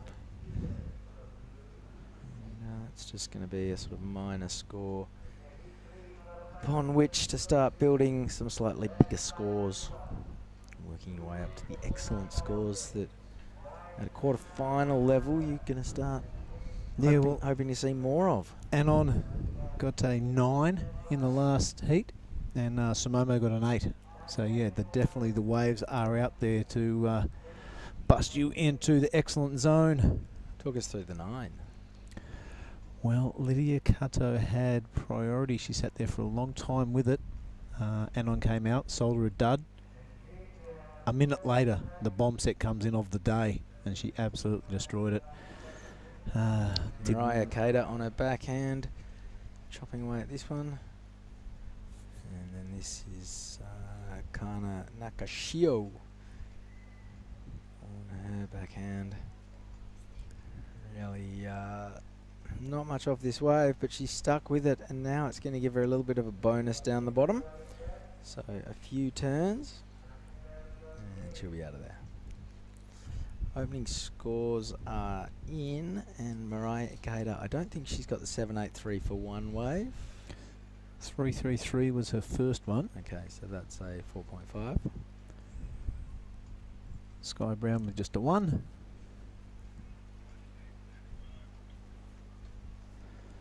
Well, Chris, a little bit of a slow start to this heat. The girls are finding themselves with a couple of decent scores, but nothing that has bolted out of the gates. Conditions are improving. That was a good hit by Akita. Quarterfinal number 2. I think we're going to go another set of quarterfinals after this. All right, this is Anri Matsuno on her backhand. First turn was good, but nothing beyond that, unfortunately. So just a little bit of a lazy foam climb. She's out of there. 7 minutes off the clock, 18 still to run.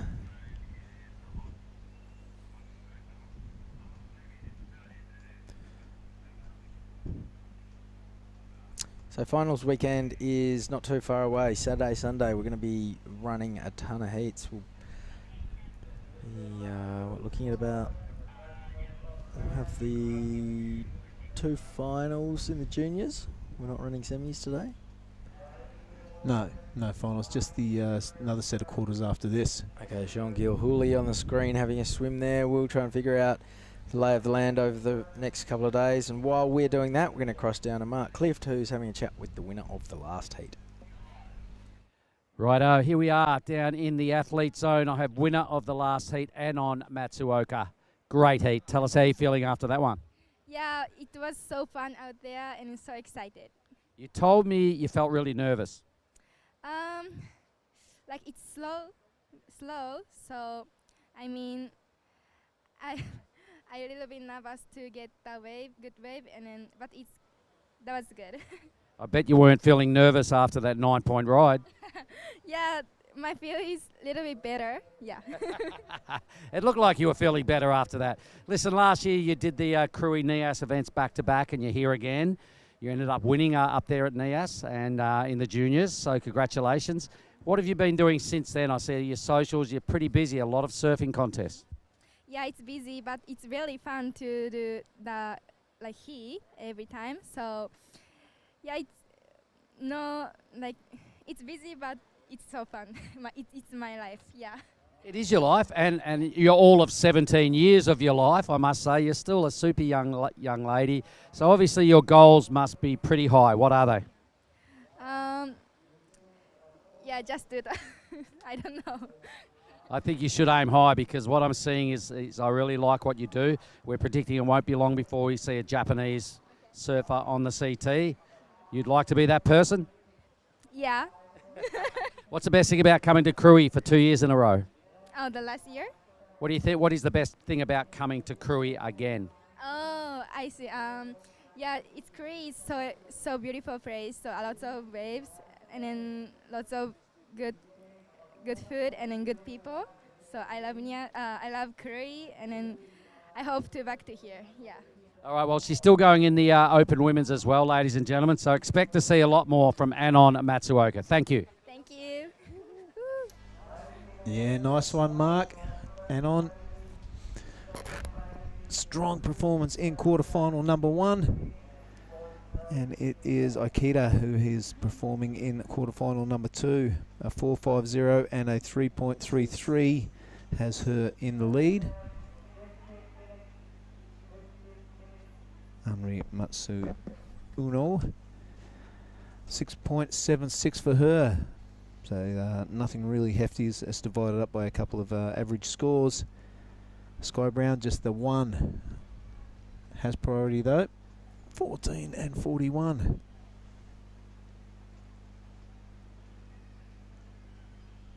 Well, the good news, Chris, I was checking out the young lads, all the cool dudes at Xavier Huxtable's birthday the other night. Long board shorts are back. Oh yeah, Knee length board shorts are back. they sure are. Stoked. Yeah, I didn't like it when it went too short. Tall, lanky dudes don't look so good in short shorts. All right, here goes an Anri Matsuno on her backhand. This is a good-looking wall, giving you plenty of opportunity to flex. And she's out of there. Was that Sky Brown quickly in and out? Yep.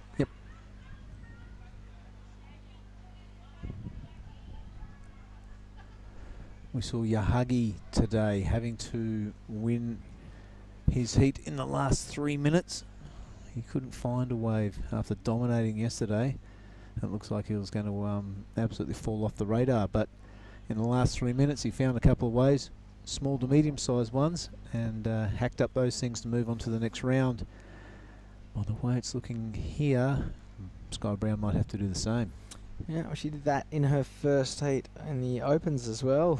Came from nowhere with only a matter of minutes to go. She was sitting in 4th, dropped an 8, and then got across the line with a high 3 in sort of the dying seconds of the heat. That was her first WSL heat. Wow. And then she had another win, and then she had a loss yesterday. 13 minutes remaining in this one. Anri Matsuno is in the lead with a 4.73 and a 3.83. Right, Ikeda, 4.5 and a 3.33. Here does go Sky Brown. This is her third wave. That's a strong turn. Up and over. Oh, there's the strength there of her surfing. Not afraid to go up towards the coping. And that's Rizal Tanjung in the channel. He's her caddy. He's giving us some encouragement. He's been doing the same role for his 2 boys, Sina and Varun, as well as Bronson Mady. And if there's anyone that knows about going left in Indonesia, it's that man. Yeah, there's something about Sky's boards as well. The black boards with the Billabong and the Red Bull stickers, you just instantly think Italo. Yeah, Italo. Yeah, that was a really good tail high finishing manoeuvre there from the girl surfing for Great Britain. 4.20. BBC Junior Sports Personality of the Year last year. Oh. Now, growing up in Europe, the BBC Sports Personality of the Year, massive deal. Massive deal. All right, score, Ian, speaking of massive, a 7.83, the result for Sky Brown's last couple of turns. A 4.2, her previous wave, has rocketed her from 4th to 1st. Anri Matsuno is now chasing a 7.31 for the lead. Mirai Keita is looking for a 4.07. And Kana Nakashio she's just got a 5.83. Well, not just a 5.83, the second best wave we've seen in the heat. Doesn't have a backup. A 2.73 would put her up into second. 6.2 would put her into the lead. Here goes Sky Brown looking to get rid of her 4.2. Big attack on the first section. She's not done yet either. She keeps her momentum. She's rolling down the line. Bit of a 2-stage cutty. Still just working through the turns, trying to find the sweet spot. She is really sticking with this one, hoping that it stands up. Still just a kind of wobbly little wall, and I think she's going to be hidden behind the pole. And she's kicked out. That's good. When you see that camera tower come into shot, it's time to pull off the wave. All right, Sky Brown getting busy now in the latter half of this quarterfinal number 2. That's the way to go. Let's have a look at this one, Chris. Sky High from Sky Brown. That was a super impressive attack on the first part of the wave. Now it gets a bit full of water. Yeah, there's really not much on offer. Just a series of cutbacks. Nothing too special. So all the points most likely coming from that first hit. And this reminds me of the Kobe Bryant interview, walking into a basketball game, and they're following along, and then behind the pole he just stopped, and the cameraman came out, and all of a sudden there's no more Kobe Bryant. Magic. No, Kobe. Yeah, bang. 9.5 minutes to go, so we're waiting on another score to come in for Sky Brown. She's got a long paddle back to the top of the point, and Ri Matsuno sitting second.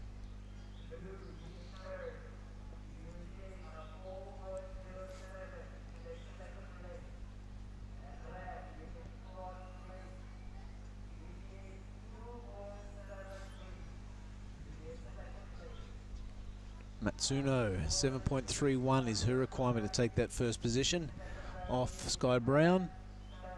Akita 4.07 to move up into second and progress into the semi-finals. Makashio not in a bad position at 5.83.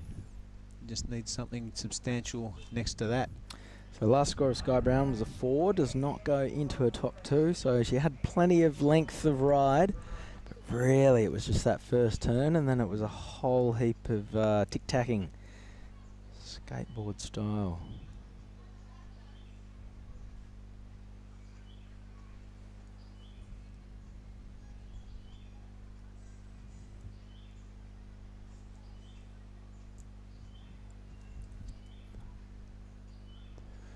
So what started out as a pretty miserable morning, woke up, thought, well, maybe we've got the entire day off, but got the swell and weather forecast gurus out. I'm pretty confident it was going to clean up by mid-morning, Luke Studer told me over the phone, and it did. It's turned into a glorious afternoon. I'm glad we got to get some of these heats out of the way. We've still got a fair bit to get through for the 19th, is it? We're finishing, or the 18th? Got 2 days after this. Yeah. Saturday and Sunday.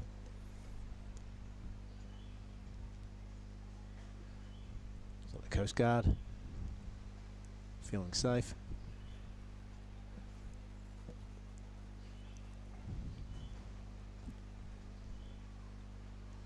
And then I imagine Monday will be chaos getting out of here.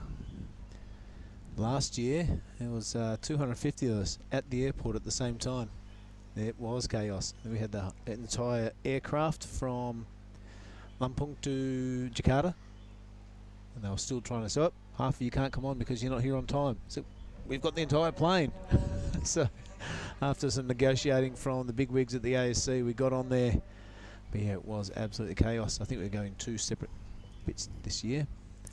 Learning a lot after each year coming to Krui, especially the local crew, the way they've handled the streets and stuff around the competition site. Super impressive. We thank the government for their help and their cooperation. Massive thanks to the ice cream man. He's sort of learnt over the last few days that Everyone hates him. perhaps the 1,000 decibels aren't needed. I know. You can pedal your wares at a pleasant 10 or 15. Have you bought an ice cream off him yet? Absolutely not. I'm gonna get one. Pemda Pesiborat. We'd like to thank those people for their support. Pertamina, thanks for the petrol, the Benson, the solar, and thanks PLN for keeping us in the power. Telcom and Telkomsel, thanks for your communication needs, and Tourism Indonesia, wonderful Indonesia. We thank you for your continuing support of surfing throughout Indonesia. The ASC, thanks for all the hard work, everybody involved. Nadia back there in the office in Bali, hope you're listening. Thanks very much for everything you do. Tim and Tippy and all the local lads. Shammy. Tom Shamina. Alex, the new guy who's still enthusiastic. Yeah, he's fantastic. Not yet jaded. That's great. Yeah, it's a great story. You know, some bullets just come for a quick holiday and end up staying here for a good 5 or 6 years. Sky Brown, look at that turn. That's a ripper. A lot of back foot, really sinking your teeth into that. This wave also filling up full of water and not offering much afterwards, but the attack... 4.2 gone, you think? Yep, I reckon. Let's have a look at this first turn. PSOI, the Surfing Federation of Indonesia, thank you for your support as well. Let's get these Indos up onto the world stage. Check this out. Bang. Oh, holds the rail. All right, yep, that 4 is already long gone on this wave, even if she didn't do anything much more down the line. 14-year-old throwing buckets. Here goes Mariah Ikeda on her backhand. Swinging the purple blade around with glee.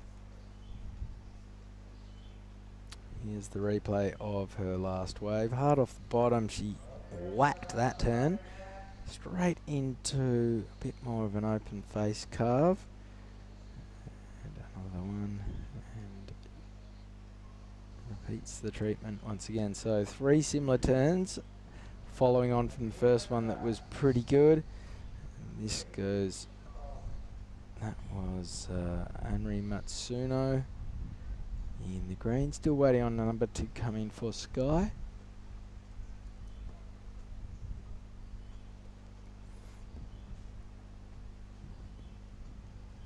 This is a replay of Anri Matsuno paddling. This is some live vision of Anri Matsuno paddling.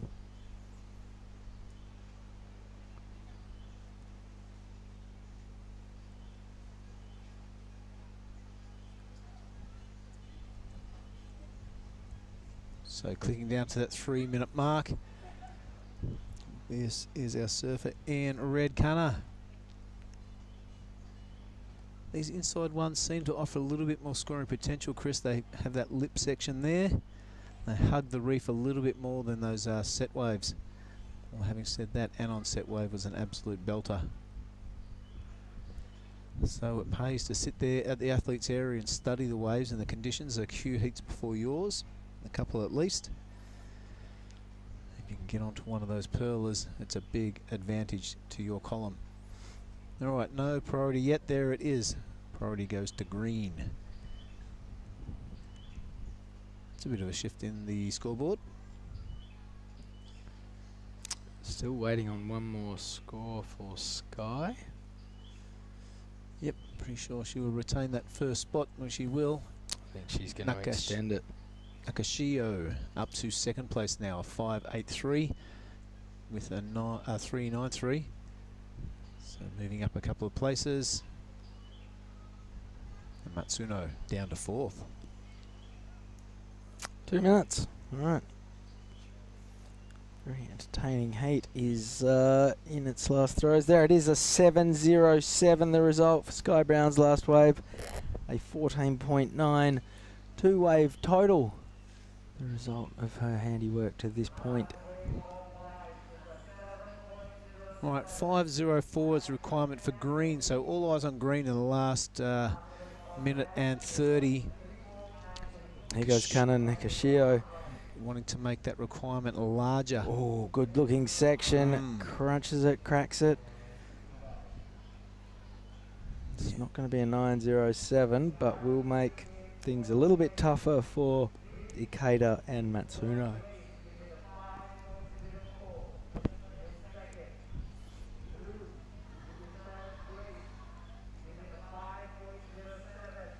Unri now hoping that a nice set wave comes through.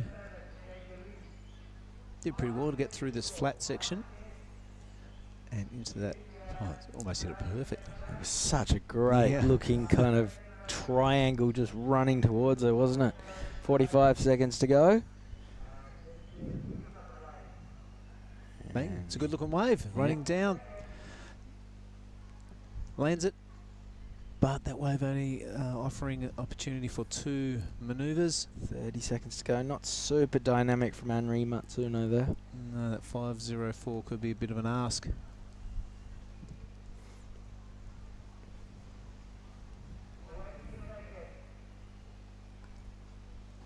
All right, we'll see the other heat pouring on into the competition area. All the girls wanting to get into that semi-final position. That's Sky Brown and Nakashio from quarterfinal number 2. I'd say that will be the results. We're going to cross to an ad break. We'll bring in Gia Lagarde to join Chris Binns. Wherever you're watching around the world, don't go anywhere. We'll be back with more action straight after this.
Hello and welcome back to the Krui Pro. I'm in the booth with Chris Spins, and we are on the quarterfinals of the junior women's. This is Heat 3.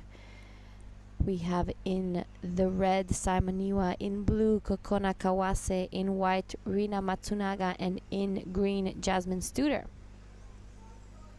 Yep, so 3 Japanese surfers, and Jasmine is flying the Merah Putih, the red and white Indonesian flag. No action on the scoreboard yet.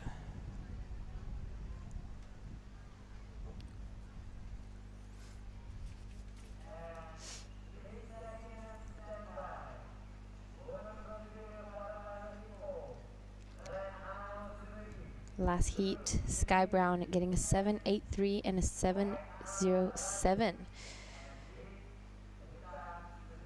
Talk us a little bit about some of the other highlights on that heat.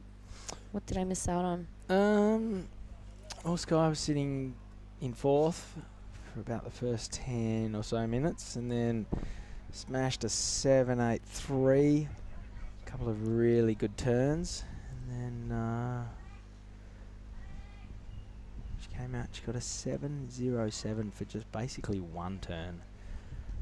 Just tore into this first section through plenty of spray, and yeah, there wasn't a whole lot on offer beyond that turn, but it was a good one. And a pair of 7s, a 14.9 total, very handy.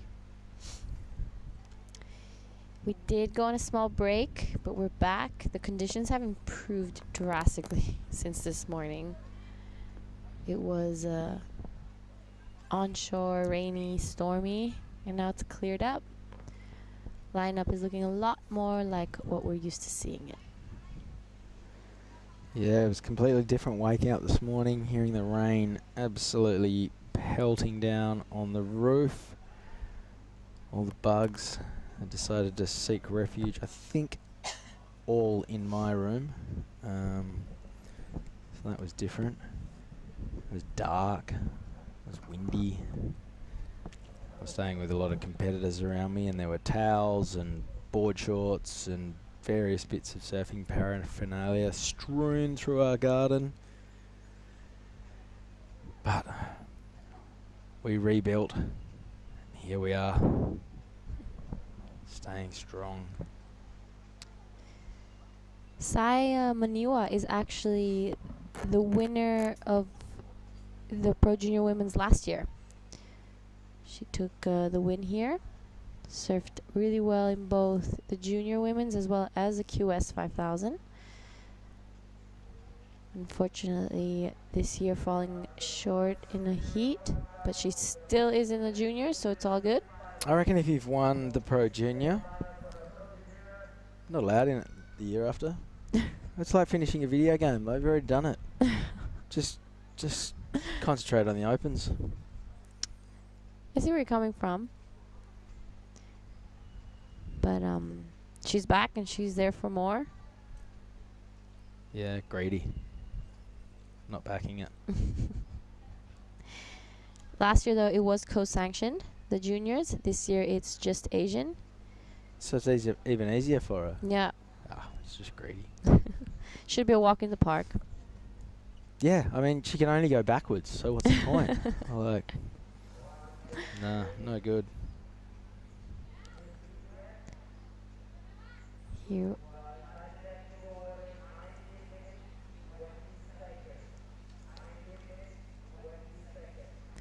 We will be finishing this quarterfinal and going straight into the semis.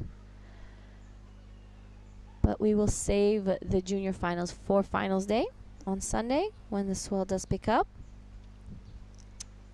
Still big days of competition ahead.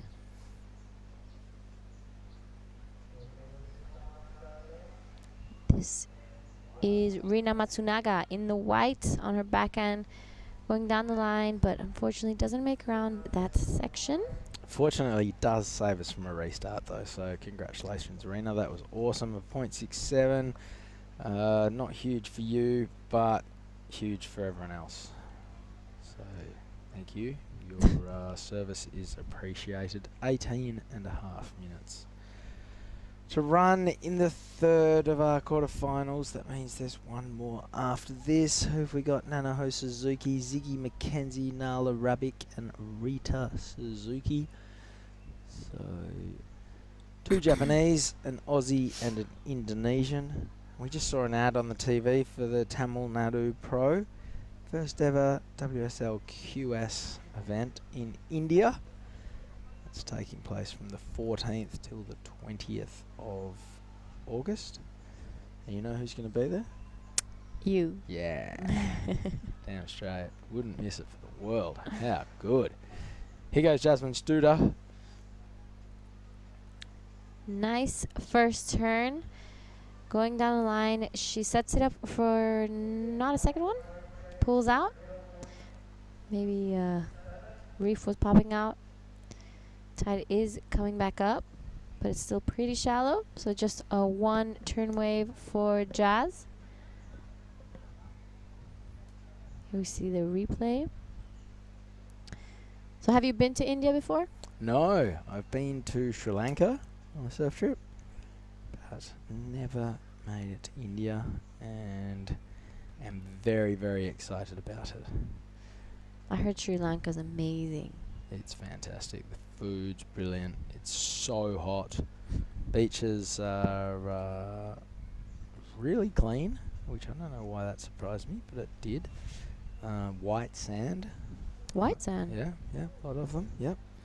Just long, long point breaks. I just wish I'd taken a more suitable fish type 20 setup. So I shan't be making that mistake with India this time around. I heard there's like elephants and stuff just walking around everywhere. In Sri Lanka, yeah. Yep. It's amazing. And they stop traffic. You get stuck. You can't drive around them. They're quite big elephants. Did you know that? Huge. Never knew. This is Rina Matsunaga. One nice turn. Straight into second, unfortunately. Gets like swallowed by the lip.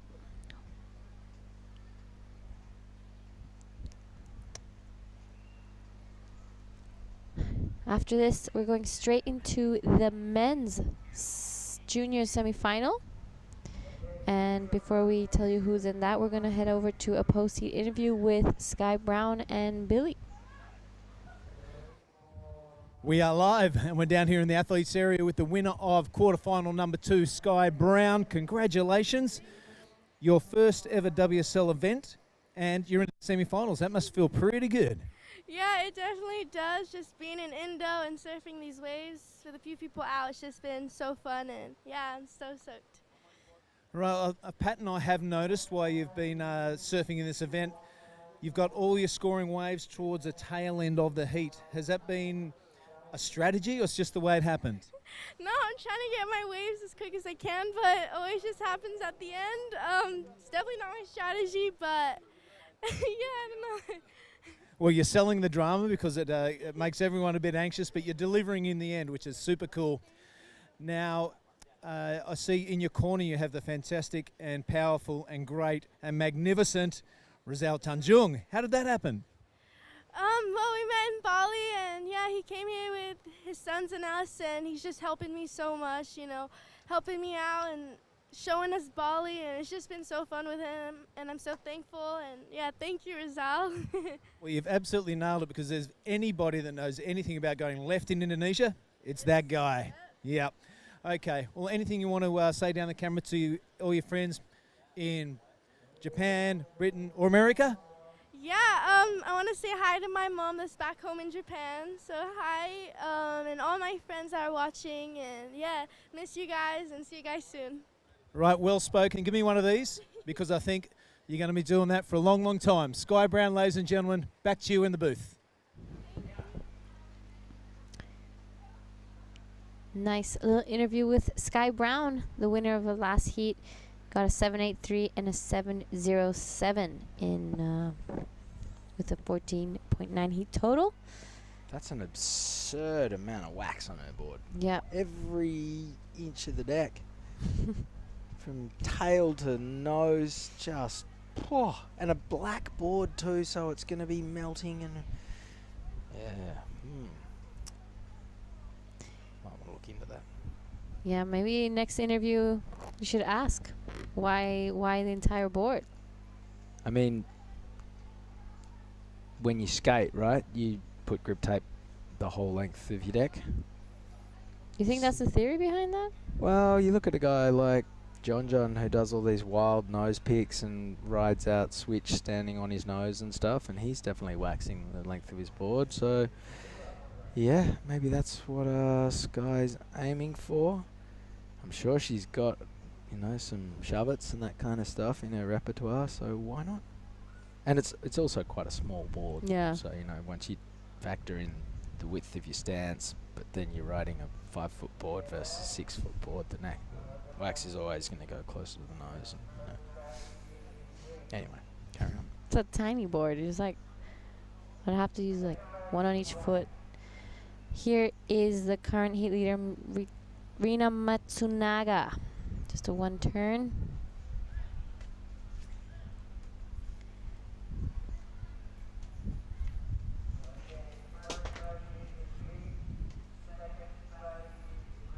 A little bit of a slower heat again. A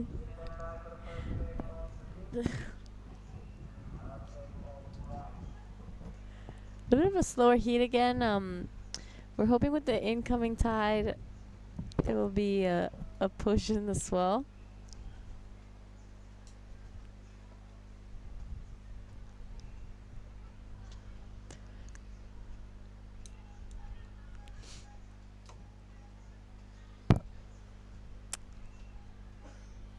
As we reach the 11.5-minute mark. I went down to Mandiri on the break.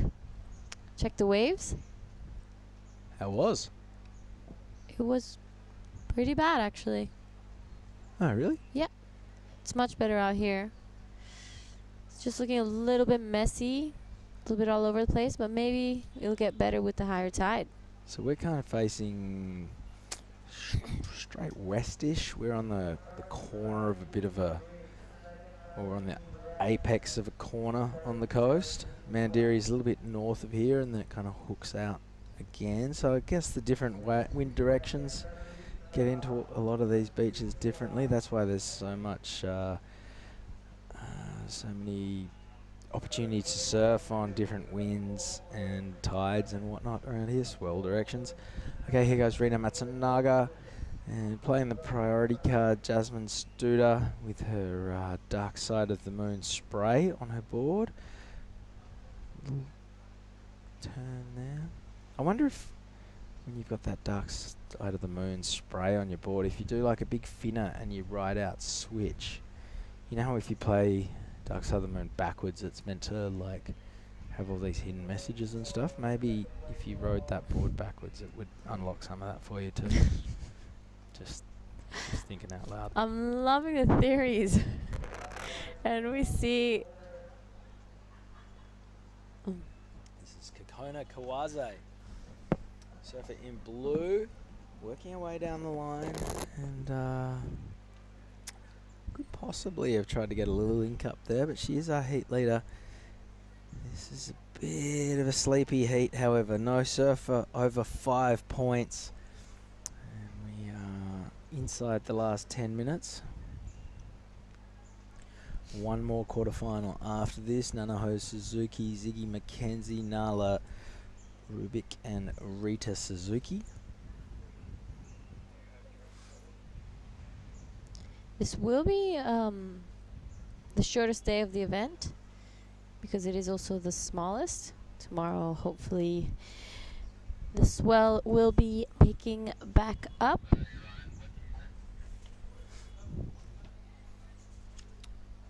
What are we, June 16? We've got to be close to a solstice of some sort, don't we? Not that I know of, but maybe. Doesn't really matter much when we're up here hanging around next to the equator, but it does make a little bit of a difference. 2023, June solstice. Let's have a look. There you go. It's the 21st, next Wednesday. And this is the heat leader, Kokona Kawase, on a set. A little bit of a fatter one, but she got some really nice turns. Looking to improve on a 2.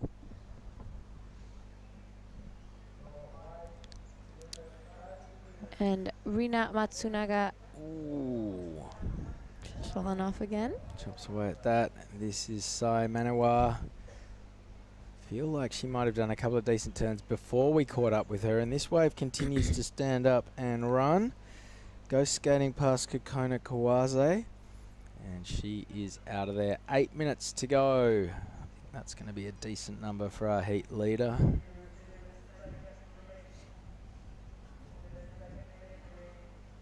Yeah, that was Simoniwa's first wave in this heat at 8 minutes.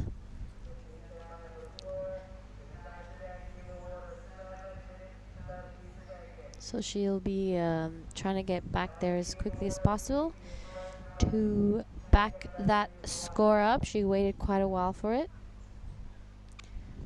Rina Matsunaga sitting with a 2.17 and a 2.40. Jasmine Studer in second with a 2.33 and a 3.27. And we're still waiting for some scores for Kokona Kawase, the current heat leader in blue. Priority is with Jazz. Second priority is with Rina Matsunaga. Kokona Kawase. That's one of my favourite names in this field, I think. Sounds like she could be in a jazz band. Playing some trumpet or some sax. Jasmine Studer in the lead.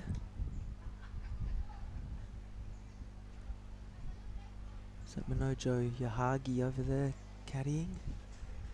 That's a few of the girls in the next heat ready to go. And here goes Kokona Kawase. First turn was really strong. Second one was stylish as well. And then she's out of there. So 2 and done. 6 minutes remaining.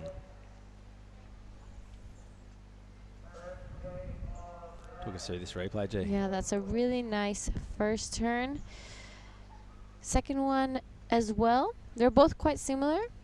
So I'm not sure if that's really going to improve on the 3.73. But I'm no judge. Yeah, I didn't mind it. The first turn had a little bit of an extra kind of 10% push right at the end. She's got a very unhurried style. I'm not going to say lazy, but it's effortless. which sometimes can work against you. That was what everyone used to say about Joel Parkinson for years. Sometimes they say it about Steph Gilmore as well. You get judged against yourself.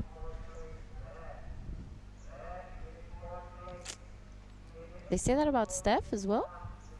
Yeah, just sometimes because her style's so smooth, what she's doing might be really, really hard, but she makes it look effortless. So, you know, it's not like the judges are fooled because they're very intelligent. They watch lots of surfing, but your head, your brain kind of just automatically goes to like, oh, Looks easy. yeah, she's just cruising. Yeah, I get it. That's why when I surf, I try to make everything look really, really difficult. Yeah. Getting to my feet, that's a struggle. Bottom turn without waving my arms in the air, struggle. And I'm just hoping that in their head, people are going like, wow, he must be really good because that looks tough. Looks critical. Yeah. I see. I like your theory with that. That's maybe I should apply it in my next heat as well. Yeah, too smooth. People just see you on Surfers of Bali every second day and assume that surfing's easy. Don't do that. Now more people are doing it. Chungu's packed. Yeah. I blame you. It's too packed. It's and unfortunately, not everyone knows what they're doing out there all the time. But I am an advocate on helping people out, so I do warn them. I'm like, hey, this wave is not as easy as it looks. 3 minutes 40 to go. Kekona Kawase's last wave was the best of the heat, a 5.33.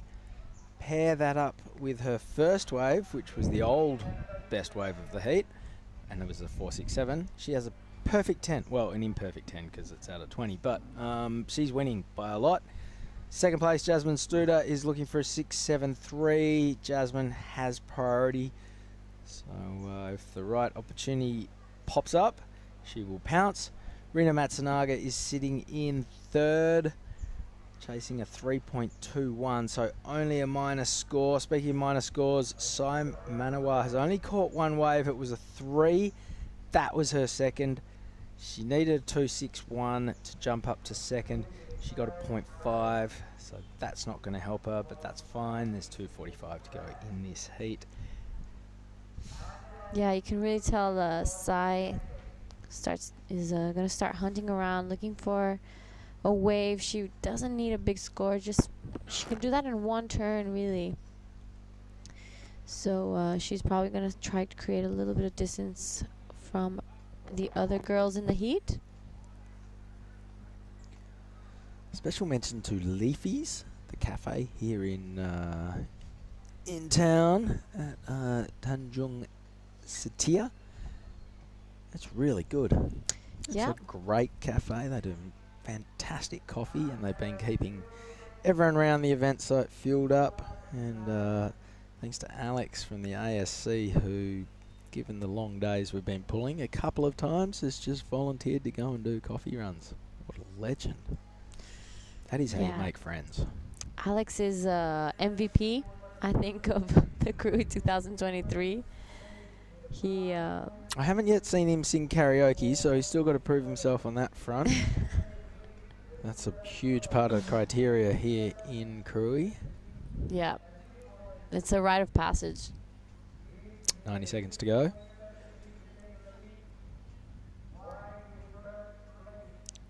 Were you saying Sai Manawa is the defending champ here? Yes.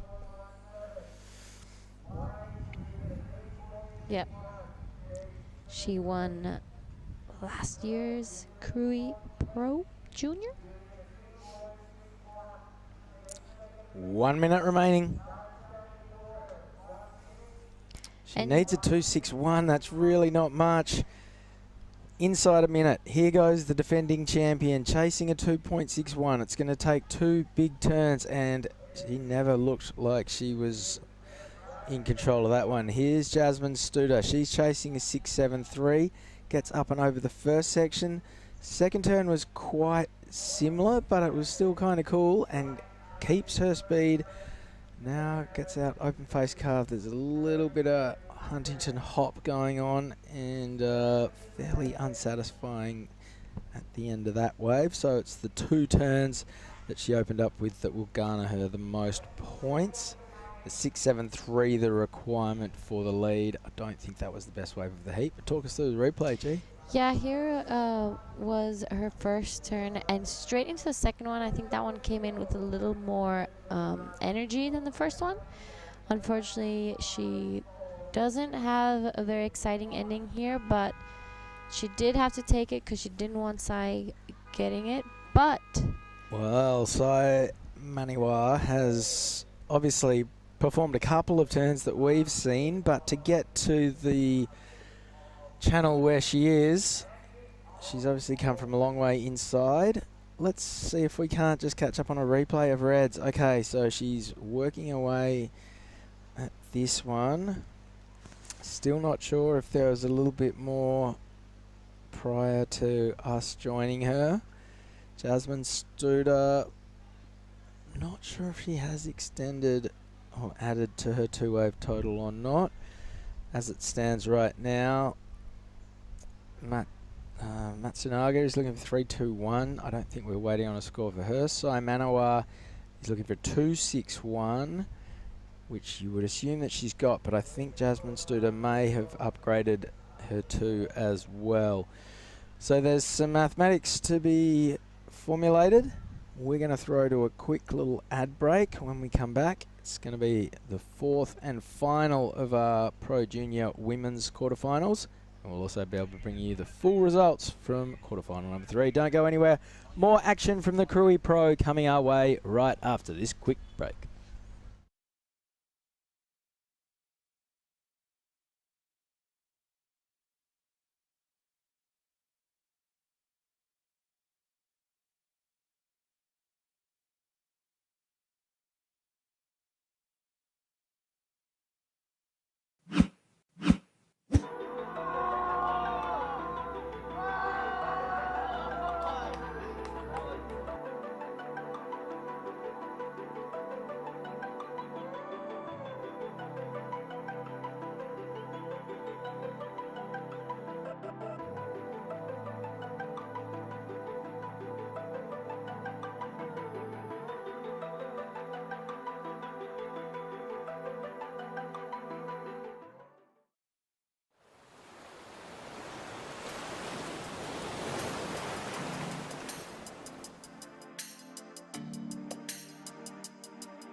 Nice.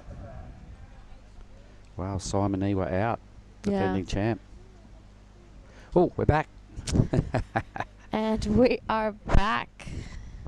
We just finished the heat 3 of the quarterfinals. We ended up seeing Kokona Kawase in first, second Jasmine Studer. Unfortunately, Sai Maniwa, the defending champ, is out with Matsunaga. Rina Matsunaga. I'm in the booth with Mark. Hello, how are you, G? I'm good, thanks.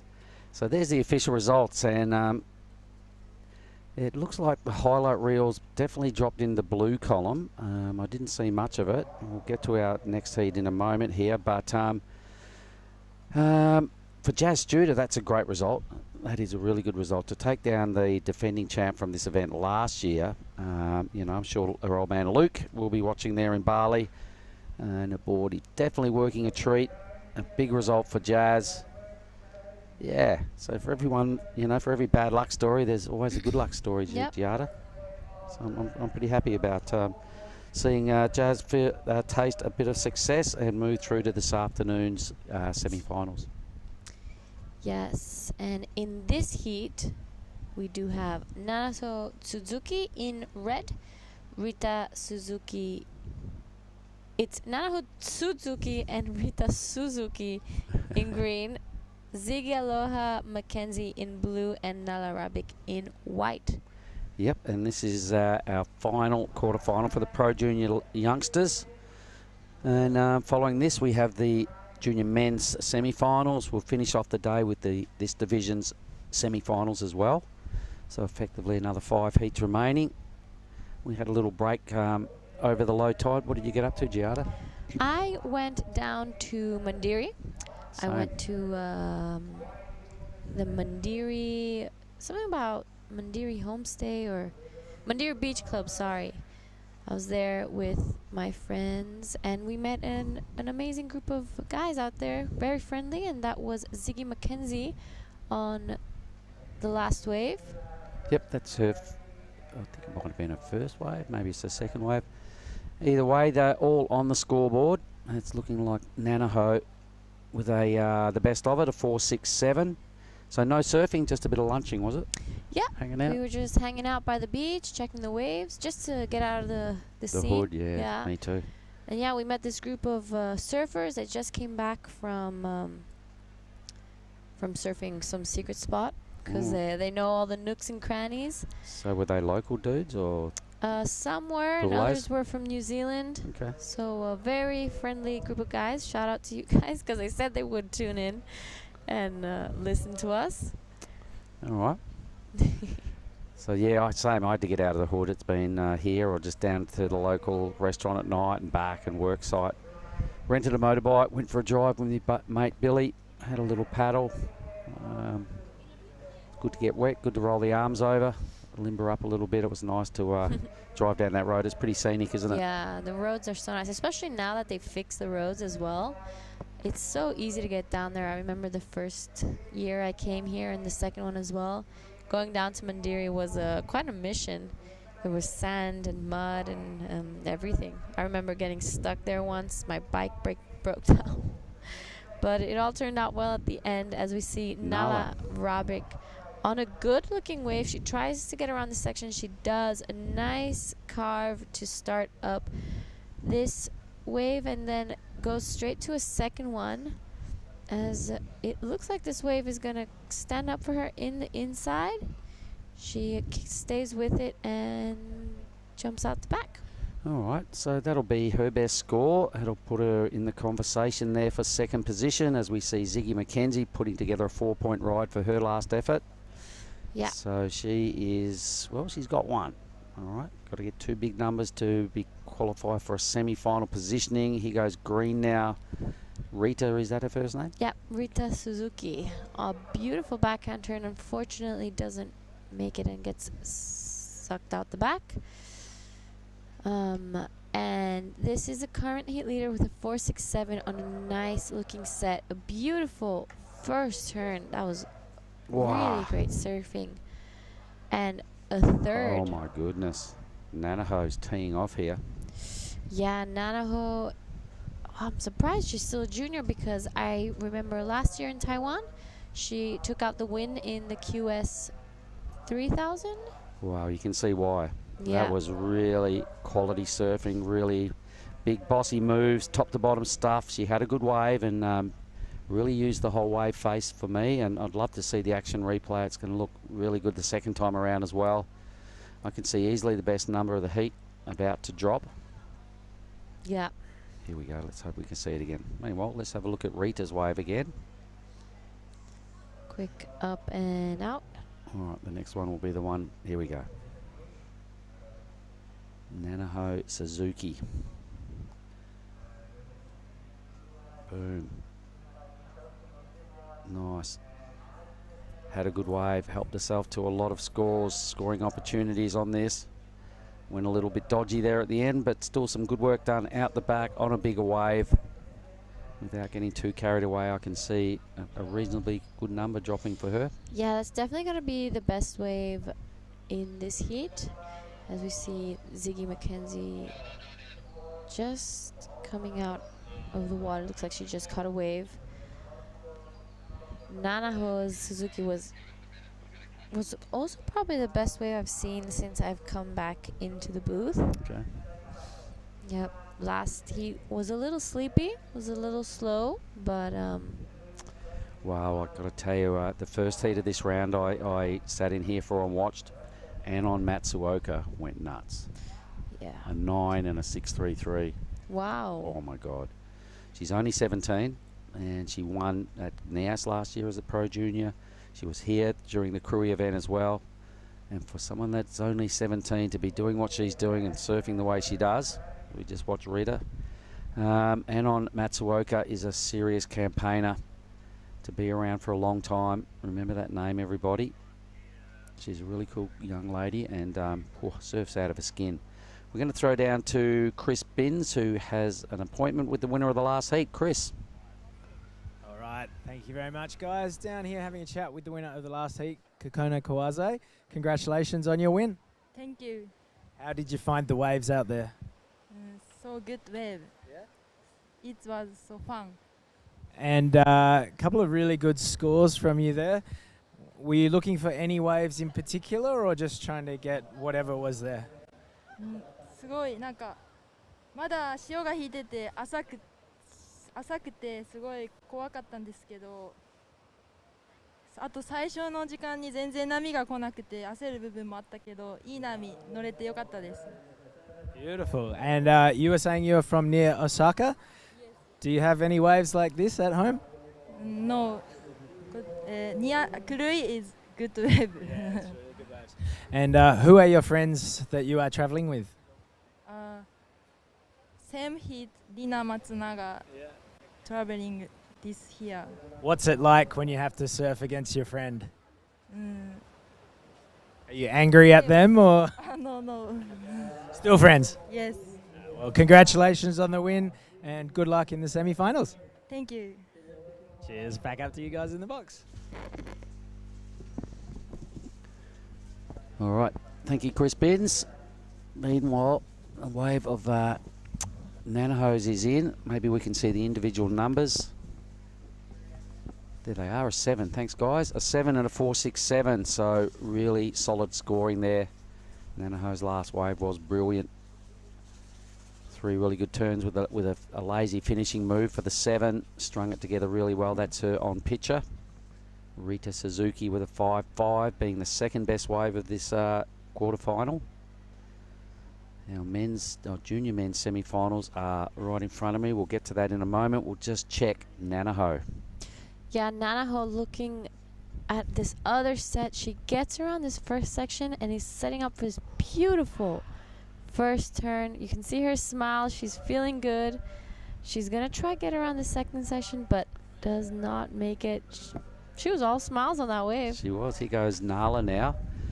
So Nala Rabic on the inside, thrashing around on a smaller inside wave, but it's still holding its shape. Yeah, Nala Rabic looking for a 4.11 to go into an advancing position. She's definitely going to be replacing the 1.87 after that one. Ziggy McKenzie looking for a 2.54. She has priority. She has time. And this is a replay of Nanaho Suzuki's last wave. Sets up this beautiful first turn. Gets slightly stuck. She knows she got stuck there. Yeah. You could see her having a bit of a giggle going, oh no. And she tried to recover, but it was just a bit costly. What do you know about the young one here, Nala? Nala, really, I don't know too much about Nala, honestly. I've seen her competing around. She's a very kind, lovely young girl. But I know she loves surfing. She's been waking up every morning at 5 a.m. She's out there first thing. That's cool. Yeah. That's good commitment. No, I was sitting next to her on the plane on the way up here, and she seemed, she was all chatty and, definitely holding her head high and engaging. And yeah, it was pretty cool to sit next to someone that I could have a real good convo with, who I'd never met. Someone so young. She rolled up to Lakey a couple of weeks back with Suri and her friend, Suri Jabrick. All right, look at the thrashing paddle from Blue, who has priority, so cashing it in. Look at the size of this thing. Yeah, that's a bigger set. Unfortunately, her board gets swept out from under her feet, but that was going to be a pretty big score. Looking now at Rita Suzuki. Taking a look at this wave, it's going to be a really great score if she manages to keep it all the way, maybe. Looking to get rid of the 1.03. I think she's definitely already done that. So these bigger sets, you can see they fatten off rather quickly because they just push a lot wider than the smaller medium waves. She also had a bit of whitewash to deal with from Ziggy's wave. It was a big set, so you can't help yourself. You just kind of got to go. You get a bit struck by the size of it and just want in. Some pretty good surfing early though. Goes past Ziggy. We just saw her duck diving. And it just starts to push off the reef a little bit here now. Yep. Looking to replace a 103.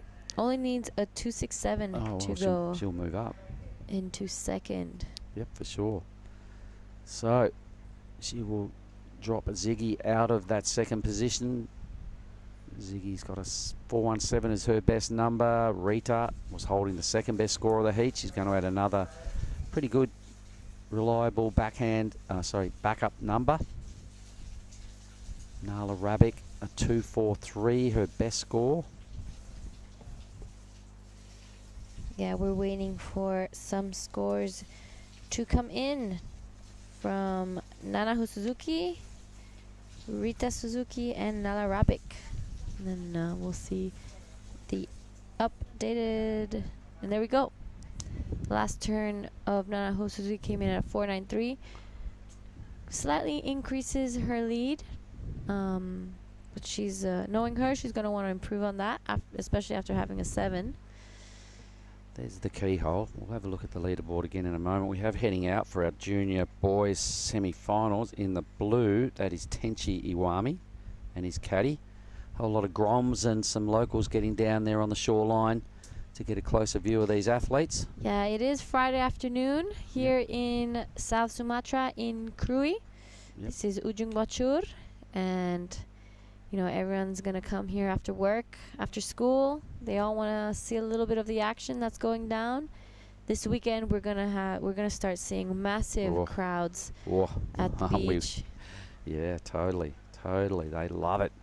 A lot of them may not know what they're really looking at, but it doesn't matter. They know there's a festival going on at the beach. They know there's a lot of boules, and they're going, let's just go and hang out and see what this surfing thing's all about. Lots of ice cream trucks. Yeah, lots of little food vendors as well. Yeah, karaoke. Yeah, lots of noise, lots of their friends down here. It's the place to be. I think it's the event of the year. For sure, it's huge. So everyone's going to be here. Sleepy little town down here at Tanjung, Setia. The southern area of South Sumatra. It is in the province of Lampung. And it's a pretty cool little spot. So Suzuki did go into second place. Mackenzie down into third. Requirements aren't, well, they're decent. So Ziggy needs her best number to get out of trouble with 9 minutes to go. The surfer in blue. Nala Rabic, her best number has just come in at a 2.7. Just not quite the impact her manoeuvres as someone like a red or Rita in the green. So a little bit of something to work on for Nala, but I love what she does. She's just pretty young and inexperienced, and the takeaways from this is if you can learn all the time going, okay, I've got to make things a bit more brutal. Got to get stuck into it. Yep. But this is an amazing opportunity for Nala. So young, still learning from some of the big names. So she's going to take a lot of experience from this event. Yep, it's a good thing. A lot of them will be bigger for the experience of being here. Huge learning curve. They're up against much older people from all around the world in an unfamiliar, environment. Well, an unfamiliar location. Red, why don't you have a look at Nanaho's wave for us? Yeah, this is Nanaho, our current heat leader. Tries to bust the fins out, but unfortunately falls out. Doesn't matter though, because she is heat leader with a 7 and a 4.93. Rita Suzuki in second with a 5.50 and a 4.03. Looking for a 6.44 to go to first. Ziggy Mackenzie with second priority, looking with a 417 and a 4, looking for a 537, and Nala Rabrick looking for a 683. Yep. All right. I'll quickly just enlighten everybody. It's back to them junior men's semis. It's going to be Ipo Suzuki in the red. We mentioned Tenchi Iwami, who was just paddling out. Manojo Yahagi will surf in white, and Westernhurst, the sole Indonesian, will paddle out next in green. Meanwhile, Nala, this is a better wave. Yeah, this is a good-looking wave. Nice first, kind of a check turn, I guess, because she had to go around that section. A beautiful carve, and tries to get it more vertical. Unfortunately, Yeah, you could see her shake her head there. yeah, she knows that's not what she's gonna need, but she's definitely gonna improve on a 243. Yeah, it was a better wave. Yeah. You can see the speed was good. Here goes Ziggy now, cashing in her priority. Gonna have to get moving here. Oh. Yep, plenty of spray. Good timing with the lip. A little late on the end manoeuvre, so a 1 manoeuvre wave there for Ziggy. Probably won't drop into a top 2. She's got a pair of 4s. Does need a 537. Doubtful that was it. Here comes Rabic into the paddle battle. Yeah, so Nala, another one of those waves where the moves weren't really, you know, as savage as they could have been. She probably had her eyes on down the line, maybe a little bit too much, but you got to take your opportunities when you got that speed and the clean green face, because the numbers she's getting, she's got to read between the lines there and go, okay, the judges are telling me I've got to step it up a little bit more. Yeah. So I might have a chat with her later on, because after meeting her and that, she might need to hear just a little bit of advice on to how to improve. Yeah, I think that's cool a great idea. Yeah, I like it. It's quite obvious when you sit here, isn't it, Giada? It's such a different perspective. You being a competitor and you're still in the event, that you get to watch so much and you get to see scores drop all day. It's quite a massive learning curve for yourself as a competitor to sit here and see, you know, how heats can get won and lost so easily. You can see areas that the judges want to see. We get to understand that quite easily from the amount of speculating and results we get to call and numbers we see drop. You must find it's helpful for you as a competitor. Yeah, huh? for sure. It's super helpful, and actually, most of my heat tactics I've actually gotten from watching all the heats that I have from these past 4 days. I've really tried to emphasize mostly on how people have been losing, especially the past few days when it's been so slow. Most of the time my goal is to just get out there and get 2, you know, decent scores, because you never know when that lull's gonna come. And there we go. She heard you. Trying to get a bit more brutal and a bit more top to bottom. Yeah. See the men's heat starting to get into position, so we're not long off the men's semis. So you'll be surfing tomorrow, I'd imagine. What do you do tonight? Do you have a special dinner tonight before you compete, or you got any superstitions like that? Nah. Really? No. Just go with the flow? Yeah. Deal with it tomorrow? Yeah. Okay. I'm pretty chill. You going to have a free surf tomorrow morning? Would you like the first couple of heats off or anything to have a free surf? Nah. You know, you're happy to just chip away in here and see how it goes? I'm pretty cruisy. I haven't had a free surf.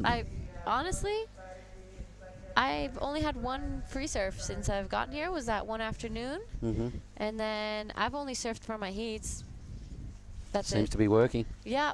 Might as well keep with it. Ain't broke, don't fix it. Honestly, I don't love waking up early, so for me, as long as this is keeping itself together, I'm gonna go down this line.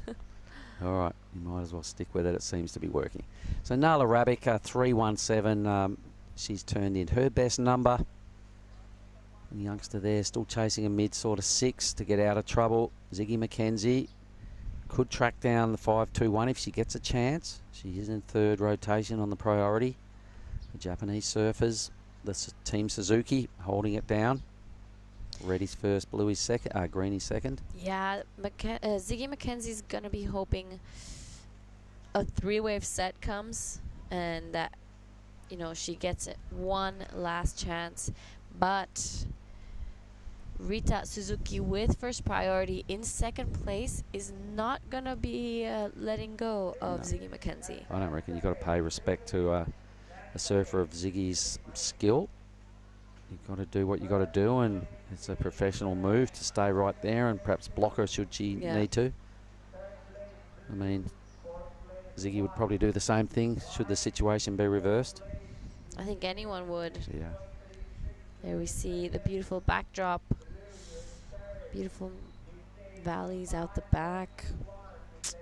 Big long beach break, that's it. Yeah. In the sort of mid-ground of the picture right there. Geez, it's a long stretch of beaches. There's a lot of peaks right there to choose from. Get on a motorbike, go for a drive, pick your spot, pull up, have a surf. It's pretty easy. Yeah, just now when we were on our break, I was driving down Mandir and you could see motorbikes parked all along the coast. Check out Green guarding Ziggy here. She's not letting go. No. She's not gonna let her go. She's wearing like a bit of seaweed on the leg rope. She's not letting her out of arm's distance. Yeah, she's following her every move. Oh, really just letting her know that I'm here and you ain't getting a wave. So Green with first priority. This isn't going to break. Ziggy's like, damn, can't lose this one. Suzuki close by as well. So there we have first and second priority. Now got a little bit of breathing space. Has she got a wave here? Maybe. How did Green let her do that? Oh, I'm surprised. Yeah, me too. After the little bit of defensive work that went on before this, she needs a 5-2-1. Couple little mini taps. The reef pops up pretty quick, so maybe that's why Rita wasn't too fussed. I don't think it will be the score Ziggy needs, but we did watch it from a drone angle, so it could be different. I'm very surprised, Rita. Yeah, especially after the little tagging moment just previous. All right, with the boys' semi-finals moving into position, you'll be able to have a chat with Nanaho. Yep. That'll be good. She's a real quality act.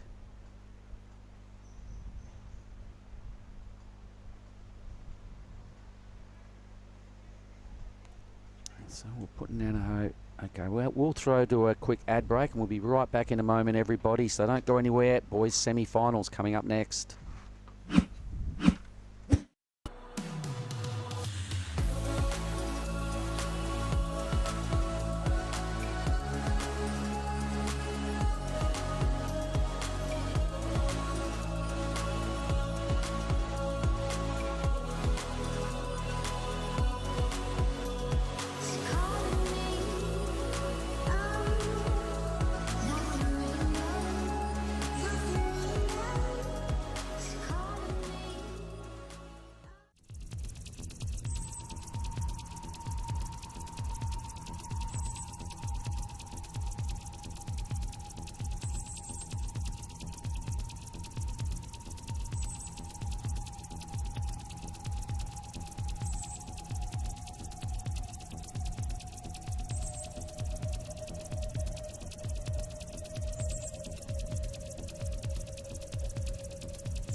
All right, we are back. I'll welcome back in for the junior men's semi-finals, Billy Hangen.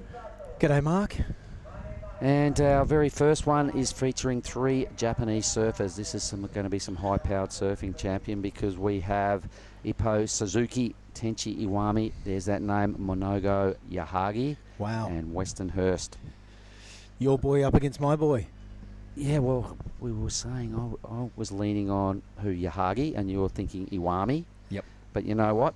They've got to get over Weston Hurst first, who's in fine form, as is Ippo Suzuki. There is our first matchup, everybody. This is a big deal. It's a semi-final for the Groms. That's Weston Hurst in the green. That is Iwami in the blue. 25 minutes to get stuck into it and plonk yourself squarely in our first final that is being decided here at this year's Krui Pro. Mate, I was a little bit busy during my off heats. Jazz Studer got through, is that right? Yes, she did. Into the semis. And she was in the heat with defending champ Simon Niwa. Yeah. So I was alluded to that earlier, that's a big win for Jazz. Yeah. And Luke would have been watching, the old man, and he would have been quietly chuffed as well, because on paper, Simon Niwa was looking like, well, the defending champ. Here we go. It's ripping straight into it. That's a brutal hit from Weston. Squares it up again. A couple of full vertical attacks here. Nice little wrap to stay with it. He's found himself a good wave. Off to the best start I've seen him in a heat this event.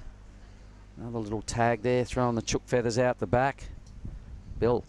That was super cool. Yahagi, your boy. Check it out. Always got a lot of speed and always puts his board in the right place. That is 3 decent belts. That's an answer back to Western Hurst. Yep, so the judges now, their comparisons are going to be easy. They've just seen 2 pretty good rides back to back.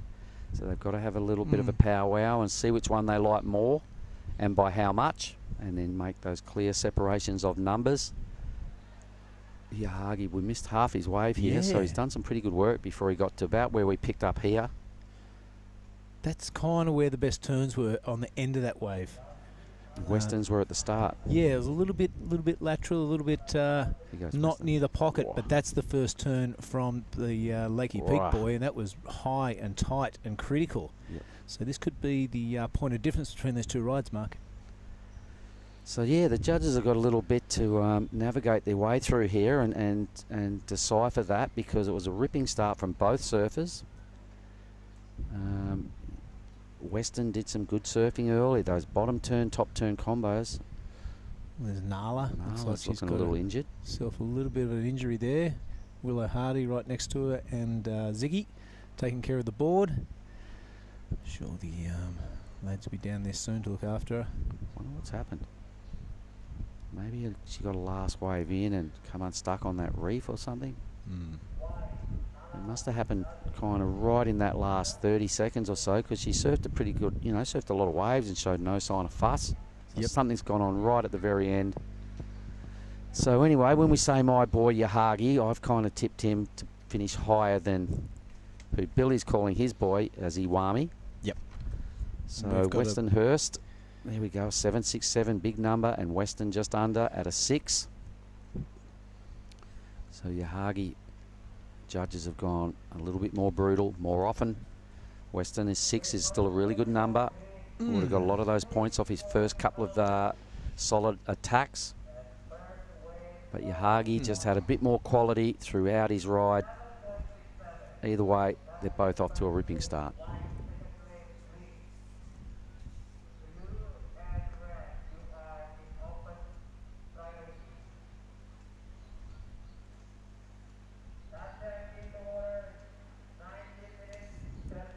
So I'll be interested to see that. We've just got the sheet for the women's semi-finals, the Pro Juniors. There's a lot of Japanese there, and they are filling 6 of the 8 spots now in the semi-finals for the Pro Junior girls. We'll get to that a little bit later on, but they're here on force, here to be reckoned with. Here goes Western having a look down the line. I'm sure Troy's watching. G'day, mate. Good afternoon from Krui Town, South Sumatra. Thumbs up. Boys looking pretty good. Off to a solid start. And for those that don't really know, Dad makes those boards. Yep. So they're working a treat for him. Good on you, Troy. He goes Yahagi. Whoops. That was a face plant. But didn't he get out of trouble this morning? He was having a shocker of a heat. He was finished. If we flash back to the first half of his heat this morning, he did that about 3 times. He was picking the wrong waves and having a dud and turned it all around quick smart. Here's your fella. Yeah, here is the beautiful style of Iwami. Wow. Tenchi really blasting it through the pocket there. And recovers, doesn't quite get onto that open face. So maybe a bit too much ounce in that first turn, mate. A little bit of ounce too much. And geez, he went for it. That was a huge, real critical move. But lost him a little bit of down the line projection, and it was all over. So that'll be the third best score, the least attractive out of all those first exchanges. Leaving Suzuki now. Here's the replay, mate. I like the star spray. It's right under his front foot. Quite eye-catching. That was sick. Yeah, just a little caught up. Yep. And Ipo Suzuki in the red at this stage waveless. So there is a 4, a 6, and a 7 something, 767. What was the Yahagi's first? Yeah, 767.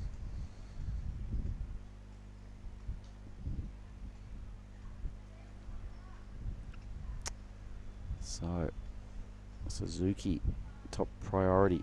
Western picking up second priority. Waves approaching. Western's having a good think about this. Had to look down the line a number of times, maybe a bit too much wall on it. Yep. Doesn't like it. Yep, look at that. Well, it's stretched right out. Would have been hard to get down to that point. He knows it. This is looking a little better. Where is he? Right there. He's interested, mate. All right. If you don't mind, let's have a little look at Western Hurst. Gives it a pump. He's too deep. No, he has to pull off for Ipo. Yeah, he had to give way to the priority holder. This is Suzuki on his first wave. Great looking runner through the inside. Only allows him 3 turns, and he absolutely blows the third one. So, an interesting exchange. Maybe Western wanted it. Maybe he didn't want it. Maybe he just go, well, you better take that wave and lose your priority. All right, that was interesting. But a good read there from Western, I guess, getting out of the way and going, okay, play on. Yahagi now picks up top priority. Iwami into second priority with a low number. Western looking pretty decent with that 6. Suzuki a little late on that wave. Needed to get the afterburners on. Here he goes again. So he's got such a cruisy, just a delightful style. Never fussed. Boom. And then too late here. Nice try, but no cigar. Yeah, couldn't quite climb the outside of the tube. Yeah, it's hard to go up when the whole thing's 3/4 of the way down. I like his thinking. 417 puts him, leaves him well positioned. You can see Western from there, who's in second. Our first semi-final. Wow, okay, here he goes again now, so down the line. The style, he makes stuff look easy. Oh, how's that tail nice. whip? Just his hand jive and his positioning, it's just effortless, really. That was strong surfing. I think we're going to throw down to Giada, and we'll get back to Suzuki's score in a moment. We'll throw to Giada and hear from the winner of the last heat. All right, I'm here with the last heat winner, Nanaho Suzuki. Congratulations, that was a really well done heat. You have your semifinals later, so are you going to keep your strategy the same, or are you going to change something after surfing out there? Yes, so waves was so good, and then it will be more good waves, I think, getting high tide. So yeah, same plan. I will do my best. We saw from the broadcast you did one of your first turns and you were smiling and laughing. So what's going on what are you thinking when you're surfing out there? Yeah, so I was, good waves. Yeah, I'm happy. So that's it. That's all. All right. So what have you been doing in Krui since you got here? Have you surfed somewhere else or just here? Yeah, I went to the Krui lift. So, but there's a small, but yeah, we have fun time out there. All right. This is my favorite question to ask. Are you nasi goreng or are you mi goreng? Yeah, I like nasi goreng. Me too. Nasi goreng's the best. All right. Is there anything you'd like to say to your friends and family back in Japan? はい、応援ありがとうございます。やっとインタビューブースに来れたんですけど、この調子でジュニアも勝っていきたいですし、QS も調子上げで頑張っていくんで応援よろしくお願いします。All right, thank you. And congratulations. Back to you guys in the booth. Good on you, Giada. Nanaho Suzuki, she's one to watch out for. She'll be surfing again very shortly, mate. Not much of a break between these semis. Yeah, you got to get in, get refreshed, get hydrated, and get ready for your semi straight after your quarter win. So everybody's off to a start in this heat. None better than Yahagi. 7.67, lots of surfing done right behind Westernhurst as 6. But Ipo Suzuki, the flashy, cruisy, lay-back style of that goofy footer, enough for the lead. A shaky lead. That's on the strength of a second backup. No one else's second number on the board worth note. So a shaky first placing at this point for Suzuki, and he will know it. He's got a lot of quality breathing down his neck from the other 3. Yeah, well, he got those 2 waves within a minute. He took off on the first one, didn't complete it, so he messed up that third turn. Pretty much paddled out and caught the next set for that 4.17. Yeah, so got himself. He was last to get a wave, and now he's the first to have 2. So it was right in the chute.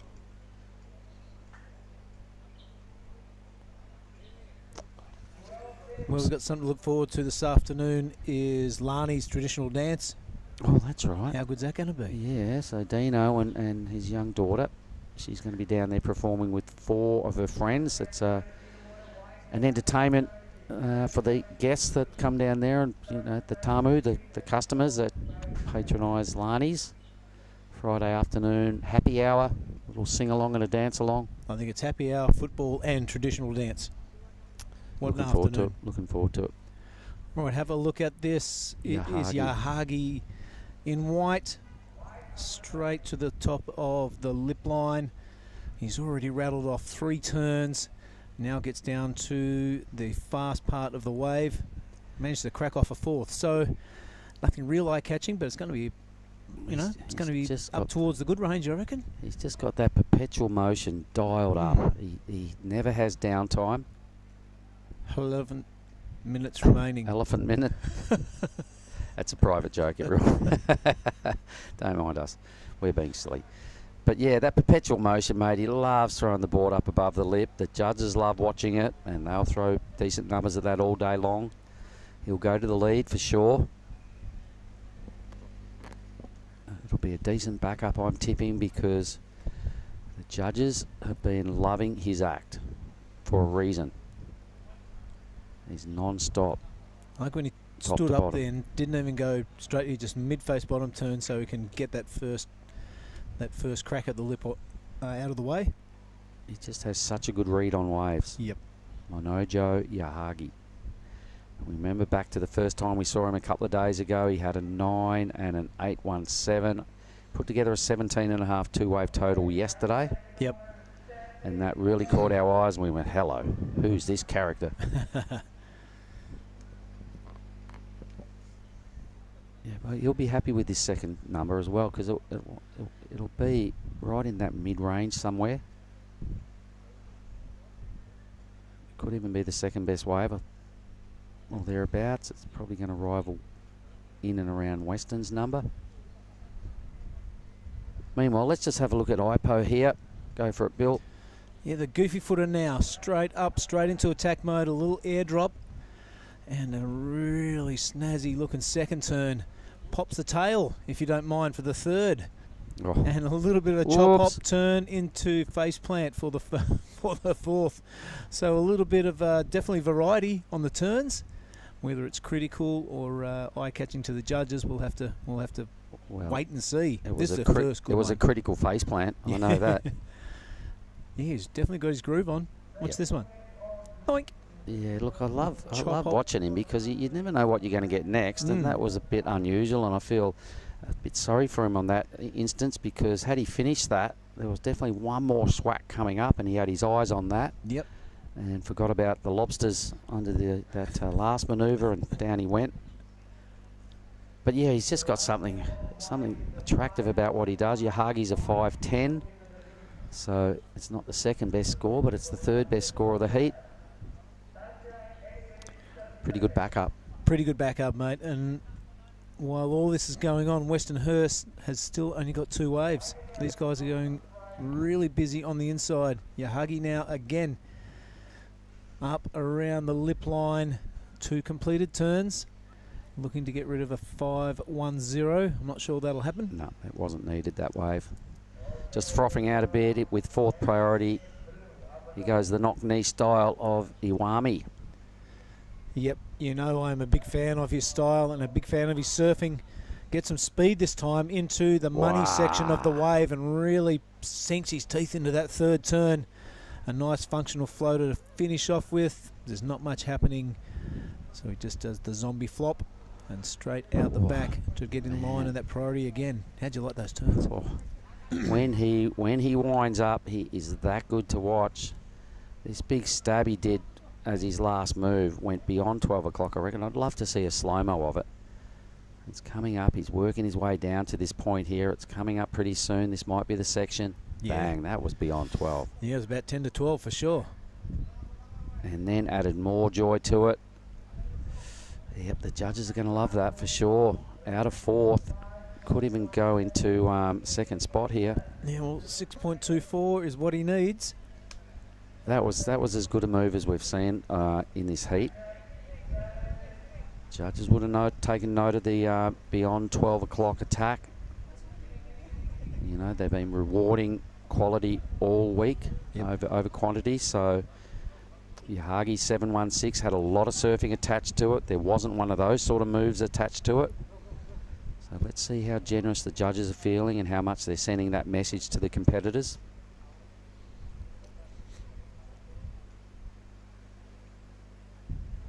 That was just a dynamite move. Tell you, the boys look, as soon as they saw that swirl, they looked like they all wanted a piece of it. And it's Weston Hurst. Is he in a position to take advantage of this set wave? He thinks he is. Straight to his feet, the goofy footer from Bauer. That's a fantastic first turn, and he controls the descent. No worries, he's got it out onto the open face. He doesn't, so it's that one turn only, Mark. All right, well, Iwami's score didn't go anywhere near it. It was enough for third. Oh, wow. But it was is that for 4, 6, 7? Or is it the 4? It is the 4. Ooh. Second wave is a 4. Ouch. Geez, we're off the mark, aren't we? Well, for me, that was just a killer move. Okay, we're not in the judging box, so we'll have to cop that, and so will Iwami. He's now chasing a mid-range 5. And let's see where Ipo has a bit of a sniff down the line, not too much wall. The Japanese surfers now, you know, Weston's still got the second best number. We can't forget that. He needs only a 4.24. So the Indonesian there is lurking. He's got 5 minutes to go. So Weston, just don't worry about what these guys are doing. Keep the blinkers on. You focus on yourself. Here he goes. I think this turned into a one-hit wave, wasn't it, Bill? Yeah, a bit of a tail drift there, and he had to kind of control that descent so he didn't go over the handlebars, and it kind of put him out of position so he couldn't get that second hit in. So one only, and what have they given him for him? Where'd he go? 4.8. Wow. All right, so got what he needed. It's really close now between him and Suzuki. So he's doing the surfing that judges want to see. He's kind of going top to bottom on the bigger waves. Those first 2 turns he did on his other wave for the 6. That was a 1 maneuver wave, but the judges buying right into it. They loved it. 4.8, good backup. Yeah, so that one coming over the last of Tinchi's. Yeah. Either way, they're both pretty similar scores. The Japanese have been dislodged out of a qualifying second position. Suzuki. So the 2 goofies sit there. That's them in the green and red. Weston wants to know the time. 4 minutes, mate. Suzuki a mid-5. Iwami a low 6. Yahagi 767 is about the difference of this heat. Had he not got that wave, it would be just about a photo finish between the top 3 riders. There's all the gang on the far right of screen. There's Sam like Nell. Jazz. Is that Jazz? No, it's not. Anyway, oops, has to kick off and does. White now. Yahagi. A bit close quarter combat there, wasn't it? He knew what he was doing. And up and down and in and out. A couple of waves there that Yahagi probably didn't need his last wave and this wave.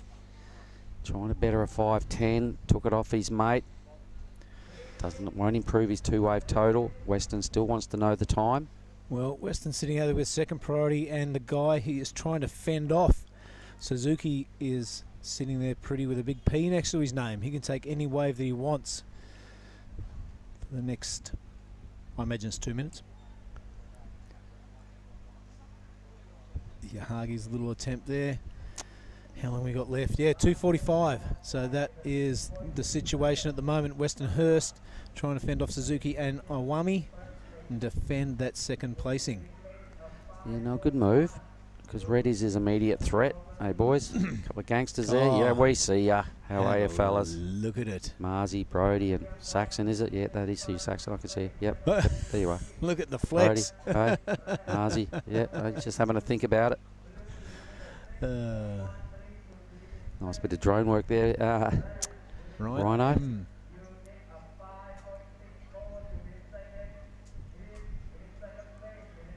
Well, I'm glad Weston's sitting where he is in the rankings here, because I think that first 6 had a little bit extra to it.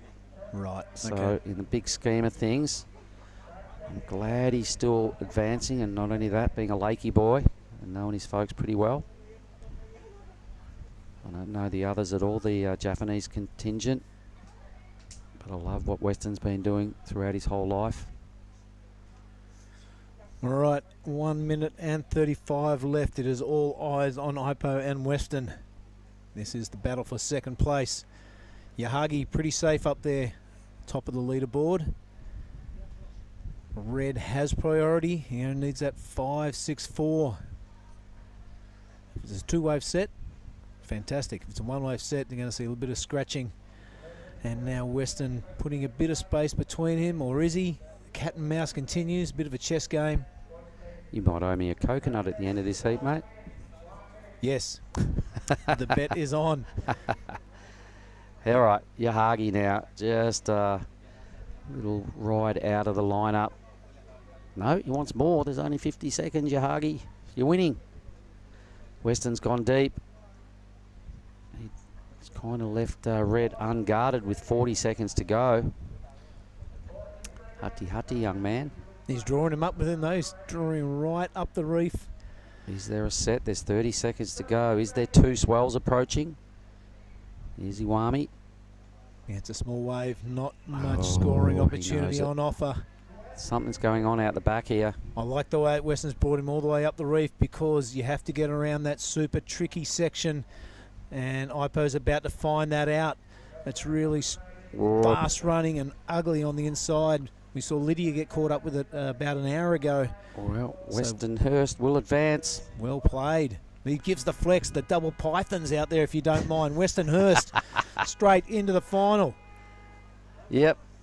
On you, Troy. Woo-hoo. Your boy will surf again on the weekend come finals day.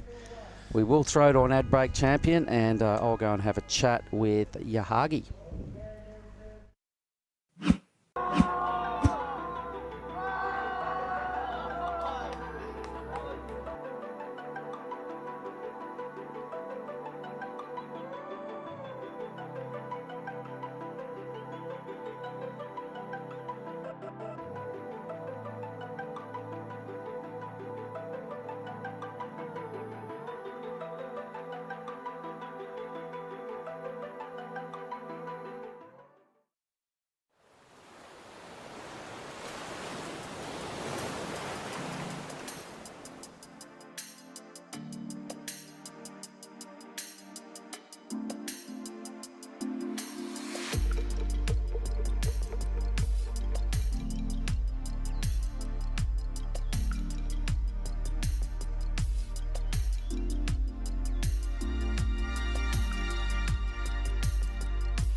Hello and welcome back to the Krui Pro. This is the second semi-final men's junior action.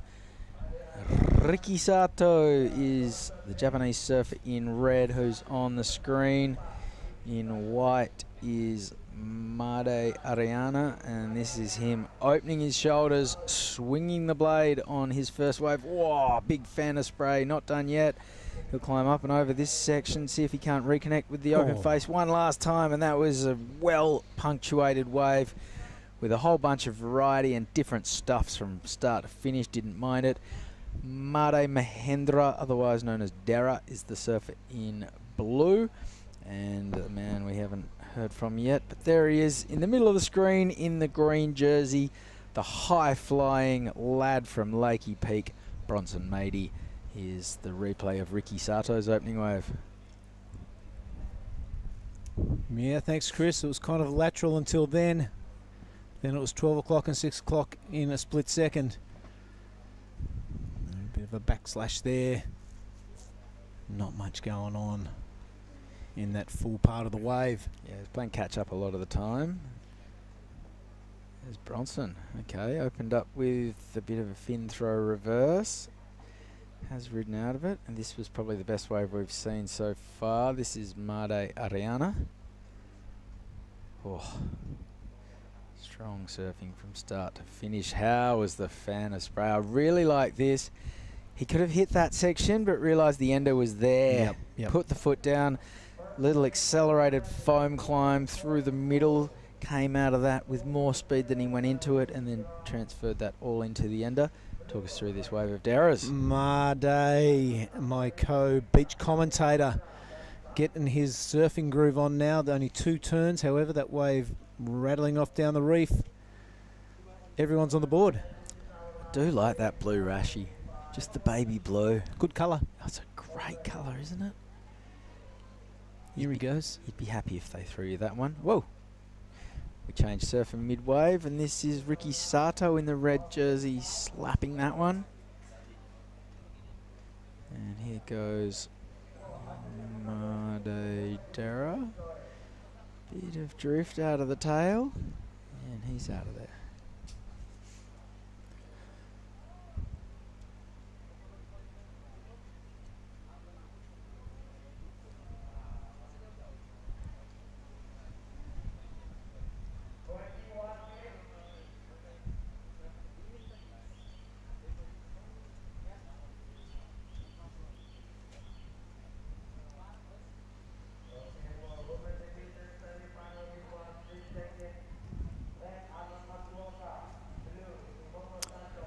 So opening score for Ricky Sato comes in at a 4.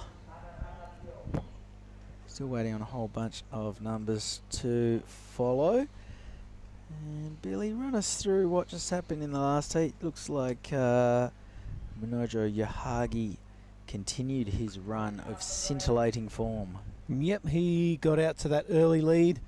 As Bronson. we watch Bronson ripping down the line, just zimming out of the left-hand side of the screen. He really put a lot into that last turn.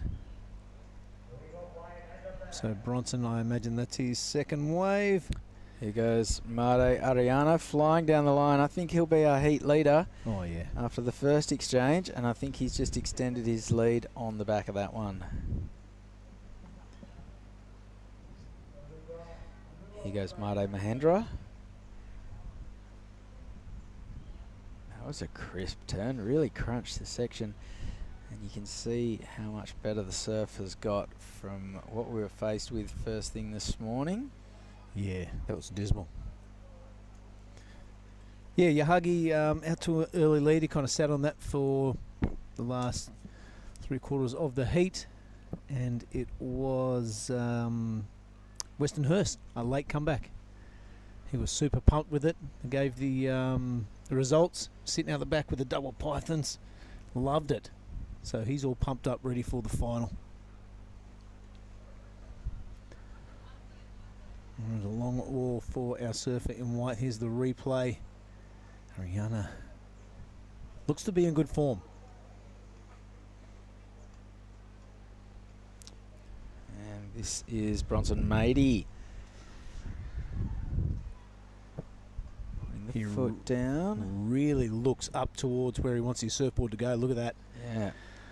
Look where you want to go. It's a really Simple theory, but not everyone can do it. Bronson certainly does. Where the head goes, the body will follow. This is Made Dara on his backhand. I really liked that turn. Just threw a huge sheet of spray and then kind of had to play catch up, just climbing over various white watery sections until he gets out of there.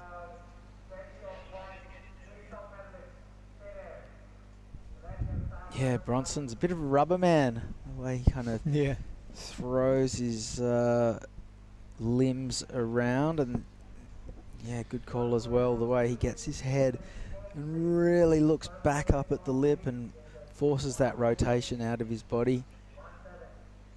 It's a very elastic, whippy style that he's developed. You ever seen his movie that we made, Becoming Bronson? I think I did. No, I mustn't have, or I would have remembered it. Speaking of Lakey Peak, we're going to cross down to Mark Clift, who is talking to the man of the moment, Manojo Yahagi. All right, winner of the last heat here with me, Manojo Yahagi. Remember that name, everybody. He's on a tear. Manojo, you've won every single heat. Feeling good, yeah? Yeah, so good. Thank you. How much do you love this wave? Yeah, That's so the guy who was having a beer with us last night. No. He's at the Book It. Yeah. Easy wave. Nice pocket. Yeah, nice pocket. Forget his We'll name. settle on a nice pocket. Do you have anything like this similar where you live? Any wave similar? Similar? Like the same sort of wave at home or not? No. You must be loving Krui then, yeah? Yeah, super lovely. Many times to Indonesia before? This is his first wave. We didn't see any of it. Second time. Second time to Indonesia? Oh, was that backhand? Nice warm water, yeah? So good. And you, what is your goal for surfing? How good would it be to win this contest? Let's see if we can. Yeah, I got final, then first place. And if you win here on the weekend, how good? So good. So good. Into pocket. Manojo Yahagi, you're on a tear. Has not dropped a heat. Remember, everybody. Thank you. Yep, right on, Mark. I think we're going to be seeing those post-heat interviews from that young man for a lot of years to come. Meanwhile, Bronson Meady has gone up to the top of the leaderboard. You can see the expanded tablet now. 8. He has scored an 8. Yeah, so I think that would have been his opening wave. We just saw the fin toss reverse. Maybe there was some other stuff that came before it. Would need to try and catch up on that on a replay. Made Ariana 6.83 for his opening wave. He still has a score to come. Ricky Sato, I think, also has a wave to come. And Made Dara definitely has a score still to drop. So the judges have some numbers to tabulate. There it is. Made Dara's last wave was a 3.6. Pair that with a 4. This is the opener of Bronson. So first turn, held his rail pretty nicely, threw heaps of spray, lightning quick whip, and then he puts the foot down. That was snazzy, and then this big finish, tail drift, and he's out of there, and that's an 8-point ride. That's how you do it. It's easy. Right, there has been a change on the leaderboard. Ariana now a 6.83. Add that 3.80 onto that. That's enough to get him into first place. First priority does sit with Ricky Sato. Bronson still with the score to come. Here's some drone stuff of the Groms on the inside. You can see how shallow it is. Yeah. They're bumping the bottom when they paddle. They sit up and they kick the reef. We've all done that. And lots of fun on the inside lagoon. Not too sharp around there. The odd urchin that can catch you off guard.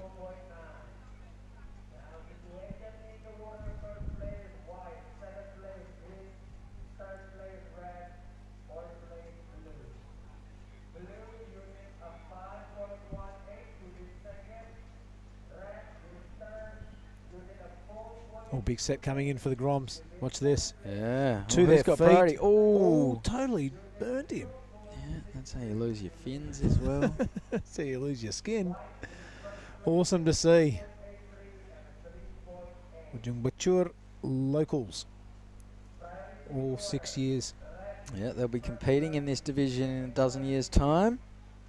Oh, that bloke will. Barrel. I think he caught that still sitting on his board. This is fascinating from above. I wonder who gave them those surfboards. And they're sitting somewhere in France or Australia going, I gave those kids those boards and now they're running them over the reef. I wonder whatever happened to Gabriel Medina's board that he left behind.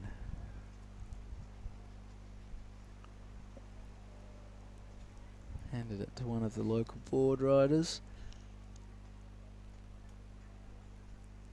Probably sitting proud right in the lounge room as you walk in. Or he sold it.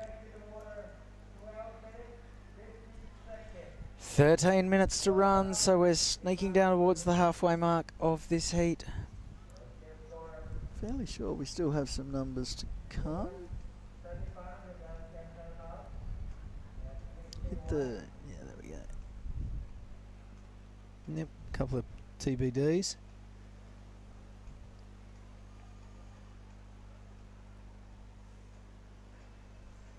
We see the first semi of the women paddling out. They'll be in action in 12 minutes and 25 seconds.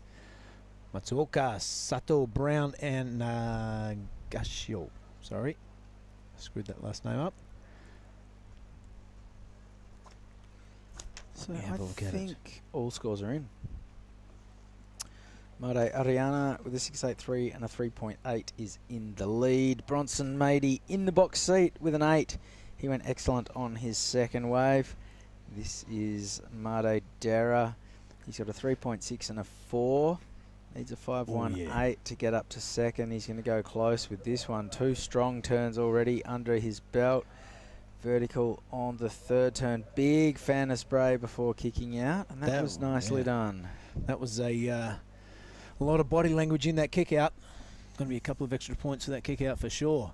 But Made looks super happy with it. Very keen spectator there was Anon Matsuoka in the red jersey, sitting in the channel about to surf her semi-final, taking notes.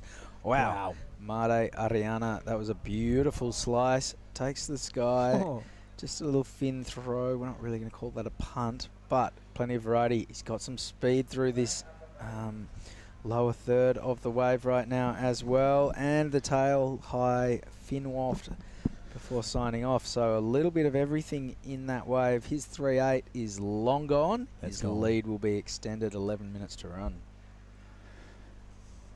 Talk us I through like Bill. this wave, yeah. It started off a small one. It grew as it went down the reef. Oh, that was a really tight arc. Cut back, turn, something like that. Of course, that little fin ditch. I'm not sure what you call that manoeuvre, but it's nothing too exciting. I like that one. Yeah, so on review, I think it's going to be quite a hefty score. The first turn and the last was something to put in your bag. That one is a cracking first turn from Made. Follows it up with an attack on the lip and another one. Critical stuff. A nice little cut back into the power source to finish off with. We haven't seen this one yet. This is Bronson taking off deep. No points so far.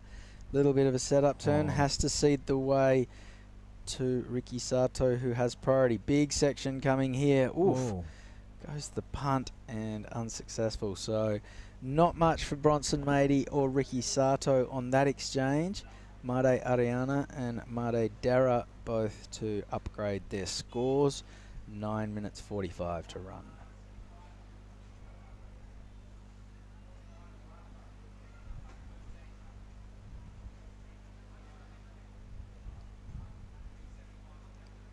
I like that carved kind of horseshoe cut back. Yeah, whatever it was. Yeah, I don't know what to call it, but it was super cool. Yeah, that's a real kind of 90s move. You think of guys like Corey Lopez and Mike Losness. On a 6.2. Yeah. I wonder where Mike Losness is these days. Yeah, probably pumping out little Losness. I think he's one of the best real estate agents in Southern California. There you go. All right, Bronson has moved down to third. He holds first priority. Just under 9 minutes left. Yep, so Made Dara's last wave is a 5.6. That's what's seen him vault up. We are, of course, still waiting on scores for Made Ariana, Bronson Mady, and Ricky Sato.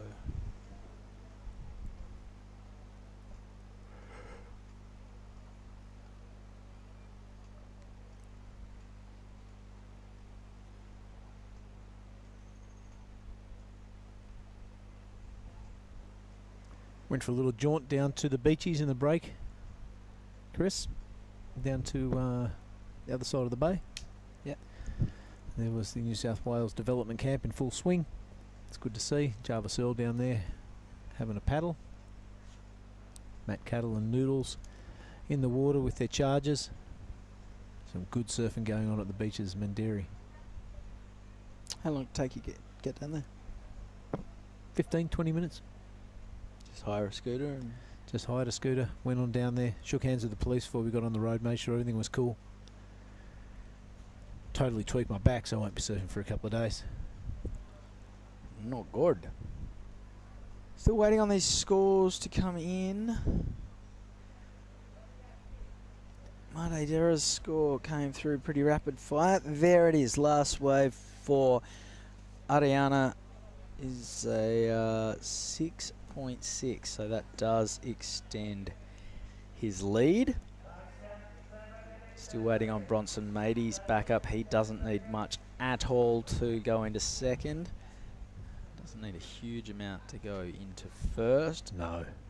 Ricky Sato with a number to come as well. Bronson would love another 8 or higher next to that score. Sure, he'd love to get into the finals with his mate Weston Hurst. He'd be all pumped up from seeing that last heat for sure. Both in the colour green.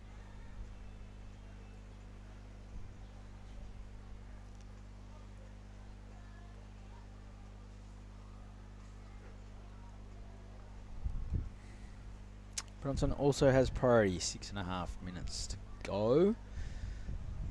So you would imagine he's going to move into the lead when his last number comes in. You can see him looking around quizzically, wondering why the tower is taking so long. And there it is. Well, it was a 1.83 the last wave of Bronson, so just enough to bump him up into the lead. Still waiting on Ricky Sato's last score to come in.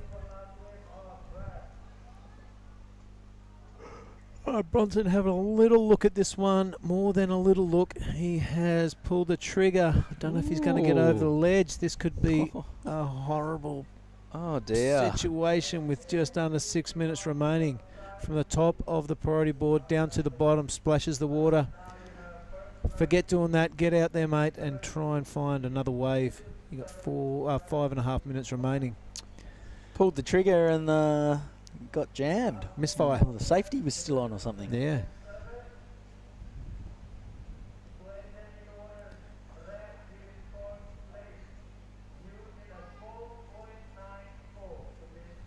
All right, so priority moves to Ricky Sato.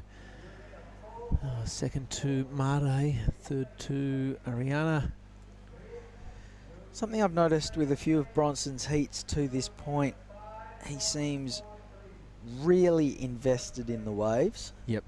Hear me out, that sounds a bit weird, but he said something to Mark Clift yesterday when he's paddling out about, I hope I can get some waves. And then we saw him sitting out there and he's staring at the horizon, he's looking around, he splashes water. One heat he sat with priority till like seconds to go before he went. Feel like he's got the surfing talent that he doesn't need to fixate on the waves. Could just catch more of them. He could just go for a free surf. Yeah. And he'd smoke all these guys. Much easier said than done. Yep.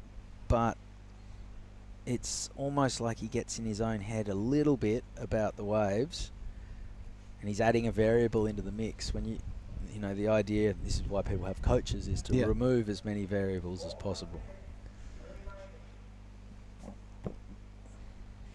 I mean, the history of surfing is littered with people like that.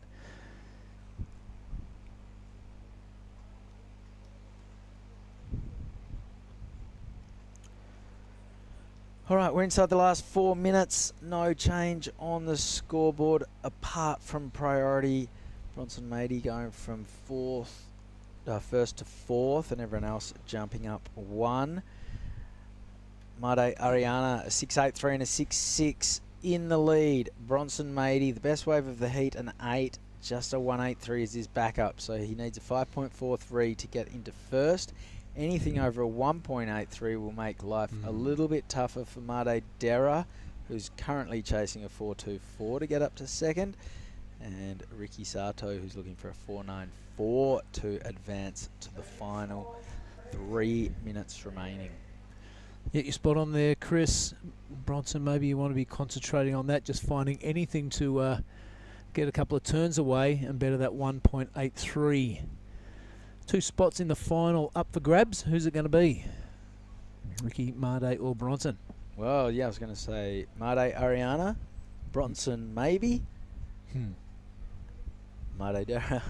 Sato. It's been a long day.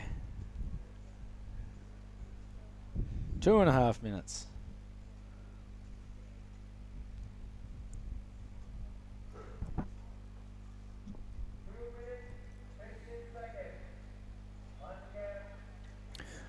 Well, from what started out as a dreary morning has turned into a pretty cool arvo, and here goes Bronson. Needs a better 1.83. I think he's just done it. He's got to pull that off and stick it. He does. So that's going to make life a little bit harder for Made and Ricky. There's 2 minutes remaining. So Bronson really pushed those turns to the edge. He came so close to poking his nose at the bottom, coming out of each of them. Sure we'll be able to pick that up on the replay. Just strength, grit and determination pulling the nose out. Let's have a look at it right now. He gave it the big paddle this time. Right there. Gee, that was close. And again. And again. And the JS Hi-Fi technology just bouncing out. And keeping his little bit of extra buoyancy from the epoxy that he's riding. Here he goes again, Chris. He's staying busy down the bottom end of the reef. 3.33 he got for his last wave. He wants to better that. Chucks the tail around. Completes that second manoeuvre. There's something happening out the back, I'm sure. Here it is. Okay, this is Ricky Sato chasing a 6.44. That turn was good. Not really sure what he got up to before then. A 6.44 would just about be... well, it'd have to be in one of the top 4 waves of the heat. Bronson Mady may have increased his 3.33. Let's take a look at it now. Yep, this is from the get-go. Nice opening turn. Second one was pretty... it was just those 2 turns. 2 turns, but they were strong, and it was a bigger wave. Here goes Made Ariana. Oy. Scratch that. That's inconsequential. Back to the action. Made Dera has the line up to himself. Here he goes. He's currently chasing a 5.74. Opportunity knocks. First turn was really strong. This wave might keep walling up. That was a big, strong turn as well. Huge fan of spray. Wow. A third one, and Made Dera is feeling it as he makes his way into the beach with 10 seconds to go. It's anyone's guess. So, has Bronson Mady upgraded his 3.33? It's got to be close. Yep. It was similar to the 3.33, except the last turn was the finner with the reverse. Ricky Sato has hit his wave strongly 2 turns. Made Dera 3 turns, really fluent. The first 2 were super strong. Good sportsmanship all around. Bit of a high five there between Ricky Sato and Bronson Mady. They're chatting because they won't have necessarily seen what each other's done. What did you get up to? Yeah, I'm pretty confident. Yeah, what did you do? And this is, I think that was Made Ariana. All right, we are waiting on scores right now. Last score for red, Ricky Sato, was a 6.17, so not quite enough. It was definitely a good wave, but he needed a little bit more, and I think we're still waiting on a score for Bronson Mady that may even extend the distance between third and second.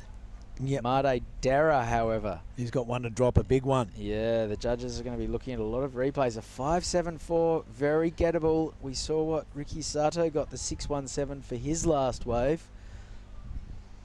I reckon, well, Bronson can also upgrade his 3.33. Maybe they'll punch that score in first, so then the judges will basically be faced with a situation of knowing whether to go high or low on it. The drama, Chris. A lot of replays to be assessed in the bamboo hut, about 30 feet from us. Not sure why the clock says 7 seconds, because this heat is well and truly over. We are on hold for the next heat. So 2 scores still to come in. Bronson Mady, which was only a small wave. First turn was pretty sharp. Second turn had the tail waft to reverse. Not sure it was a 5.43. Don't think it was a 5.43. I'd say Made Ariana is safe in first. I reckon it'll be somewhere between that, the 3.33 and the 5.43. And then that will leave Made Dera chasing the score.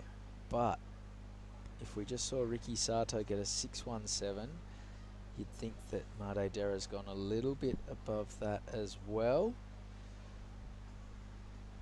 But this is all speculation. So there you go, Bronson Mady, a 5.07. So Made Dera now chasing a 7.48. A lot tougher of an ask than the 5.74. Needs to be the second best wave of the heat. We've already seen Bronson Mady drop an 8. So that will be one of the scores that the judges are getting replays of to get the comparison. Let's keep those scores on the screen. Made Dera. It's Sky Brown in the next heat. Those guys are on hold. We've got a lot of numbers to add up. Here it is. Made Dera, he needs a 7.48. Oof. There's only, 0.35 of a point separating Bronson and Made. Here they are, Chris, the judges. You'll see the individual scores come up. 3 judges or 5? 1, 2, 3, 4, 5, 6. 5 judges.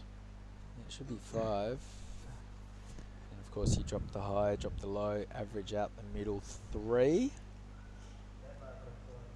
Look at the anticipation, will you? Wow. Whoa, Oh, he's gonna get it, or he's not gonna get I it. think he's gonna be just short. Just shy. Very, Look at Sinar style. Very subtle response from Sinar Tanjung in front. Just saying. Yep, we get it, Sinar. Okay, so just falling short by 0.24 of a point. And on that note, we're going to throw to a quick ad break. When we come back, we are into the women's semi-finals in the Pro Junior division of the Krui Pro. Don't go anywhere.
Hello and welcome back to the Krui Pro Junior action here from Ujung, Bocur. We are into the first of the Pro Junior women's semi-finals. Anon Matsuoka is the surfer in red. Sumomo Sato is in blue, Sky Brown is in white, and Kana Nakashio is the surfer in the green jersey. We just saw a very tight tussle between the men. In the end, it was Bronson Mady just hanging on to second place to advance alongside Made Ariana. Made Dera couldn't have done much more on his last wave, but unfortunately falling just short. So Bronson had an 8-point ride, the best wave of that semi. Didn't really have much of a backup. It was about a 5. So the scores naturally getting greater and greater as we get deeper into the draw. Yeah, that was a really exciting finish in that last semis. So our finalists are going to be Bronson Mady. Who else? Binzi, who's in the final? Okay, Manojo Yuhagi and Weston Hurst came from the first semi-final, and then it's going to be Made Ariana and Bronson Mady. So that we got the two mates there in Weston and Bronson, as well as the one Japanese surfer, Manojo Yuhagi, who's been the form surfer in this Pro Junior. And then Made Ariana, bit of a he's been flying under the radar, but his performances have been electric. Yeah, he's definitely a little bit of an underdog, but he's been throwing some massive heat totals and some big airs. He's won every heat, so I think he has really, if he keeps this form going, he has some big chances on taking the win.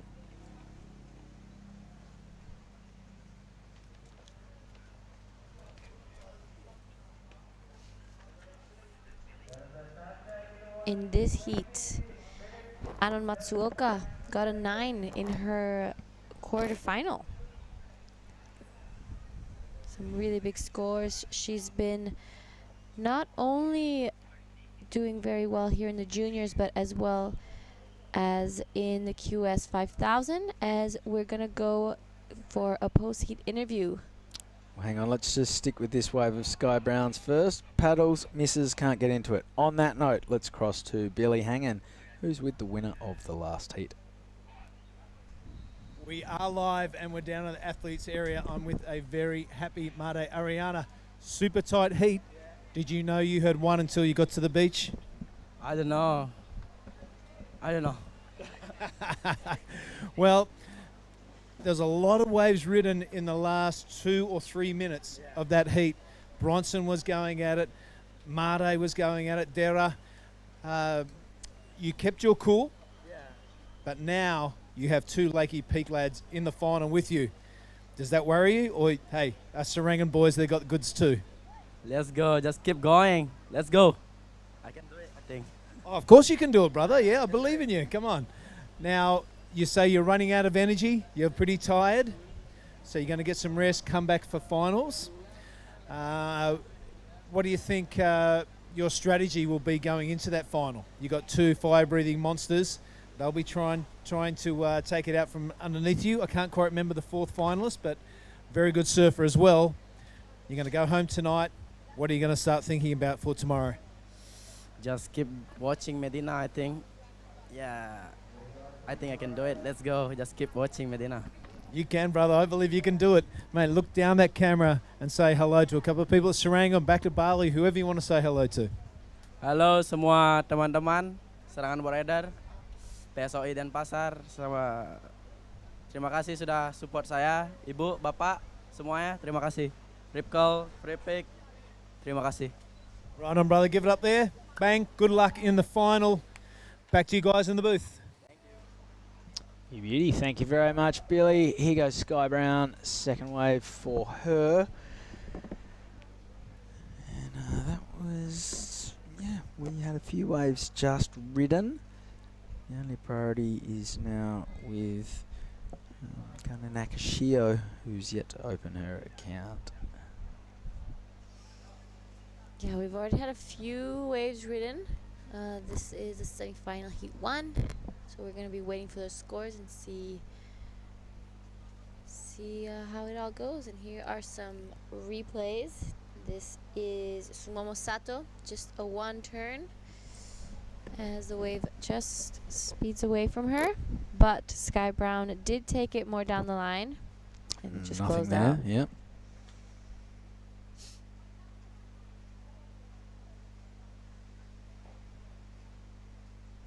Sean Gilhooly bobbing around. Long-time filmer in this part of the world. Love your work, mate. So Anon Matsuoka, a 4.33 for her opening wave. Sky Brown, a 3.33, and just a 0.83 for that little takeoff, and the one she pulled through the back on. Still waiting on a score for Sumomo Sato and Kana Nakashio. Yet to fire a shot. 17 minutes remaining before we roll on into semi-final number 2. Kokona Kawase, Jasmine Studer, Nanaho Suzuki, and Rita Suzuki.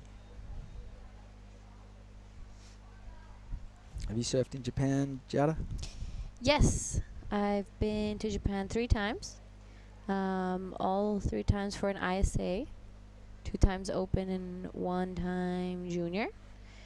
I absolutely love Japan. I think it's one of the coolest places I've ever been to. I'll admit we didn't get the greatest waves, but the culture, the people, and the food definitely made up for it. Wow, here goes Anon Matsuoka. First turn was good, second turn was pretty dynamic as well, and she is out of there. What about yourself, Chris? Have you been to Japan? Yeah, I've been to Japan 3 times. As we watch this replay of Anon. Once was Tokyo for a holiday, but went down to Chiba and surfed, which was cool. Had a mate who was teaching English over there and had a Delica van that is the car of choice for all surfers in Japan. So we drove down to Chigasaki and hung out and surfed for a few days, which was great. I've also been on a snow trip around Nagano Prefecture where we probably ended up hitting a half dozen different mountains over the course of 2 or 3 weeks. And then one of the best surf trips I've ever been on was to Miyazaki, which is a couple of islands over from Tokyo, which is on Honshu. And yeah, we scored incredible waves with a wildly talented crew that included guys like Julian Wilson, Mitch Colborne, Owen Wright, Matt Wilkinson. Got a typhoon, got some fantastic waves. It's a real 2-speed sort of surfing economy over there. A lot of the time your bread and butter is just the day-to-day small beachies between all the tetrapods that they have up and down the beaches for miles on end. And then once the typhoons hit, all the river mouths and points and break walls just come alive. I remember surfing in a harbour. Julian Wilson did the sushi roll on that trip for the first time. We surfed the Ocean Dome, which was one of the original wave pools. That was incredible. That was, yeah, I just started working at a magazine, and that was one of the first trips I went on, and I kind of thought that's what all the trips were going to be like. And 15 years later, it's still it's still pretty much the high benchmark. I hope that kid didn't just break his neck. He just dived off head first, forgot to put his arms down, and you can see there's about 3 inches of water underneath him there. So more power to you, little Grom. 14 minutes remaining, or 13:40 to be precise. And on Matsuoka, a 4.83 for her last wave. That's the best wave of the heat. Opening wave was 4.33. Sky Brown, her first wave, a 3.33 was her best. Sumomo Sato's last wave was 2.73. Kana Nakashio has sat for 12 minutes without catching a wave. She has priority, but I think she would rather have a 4 or a 5 or something even better next to her name. Yeah, Anna Matsuoka starting off this heat early. The only surfer out there with 2 decent scores. It's been one of those slow heats, but hopefully there will be a little bit more swell filling in. Anna Matsuoka on fire lately. A big standout last year throughout Krui and Nias, especially in Nias. I loved her backhand. And a standout this year again, throwing 9s and really high scores throughout this entire event.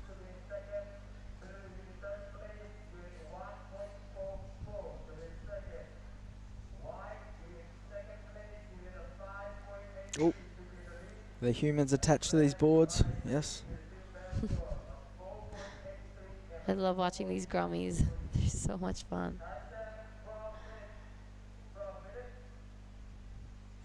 All right, 12 minutes to go, so we are inside the second half.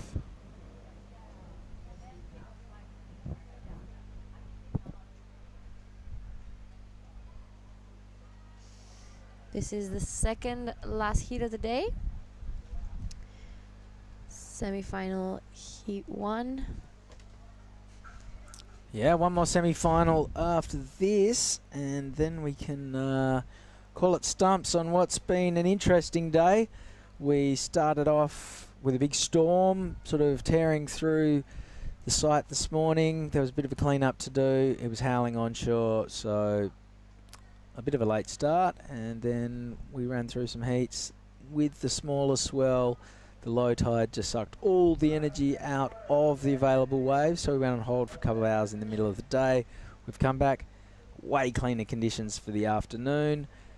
We've got through some quarters and some semis at the Pro Juniors. That's going to leave us with just the finals for the men and the women in the juniors. And then we're down to the round of 32 men and women in the QS 5000. 2 more days left of competition. We'll get ourselves through as much of the guts of what's left tomorrow and set ourselves up for a very exciting finals day on Sunday, where we hopefully will have bought ourselves enough time that we can run all of the finals in the pick of the conditions over the course of the day. 2 of these ladies will guarantee themselves a spot on the final day. At the moment, that is Anon Matsuoka and Sky Brown. Sumomo Sato and Karana Nakashio. Just the one wave between the 2 of them in the opening 15 minutes of this heat. They need to get a wriggle on. Yeah, not much happening. Karana Nakashio still sitting on 2 zeros. Hasn't stood up on a wave yet. We just passed the 10-minute mark, so she's definitely going to start feeling those heat jitters starting to creep in. But we've seen many times before the surfers completely go from fourth to first in a matter of 5 minutes. We sure have. And, well, Anon, we saw her get a 9 in her last heat. She's got a 9.16 2-wave total at this point, so she won't be happy. Sky Brown, she's got a 3 and less than a single point as her backup. She won't be happy, but they will both be a little bit more pleased with the way things are shaping up than Sumomo Sato and Kana Nakashio. So 9 minutes to go. Let's hope this is 9 minutes of non-stop pumping corduroy. Just lines out to the horizon, please.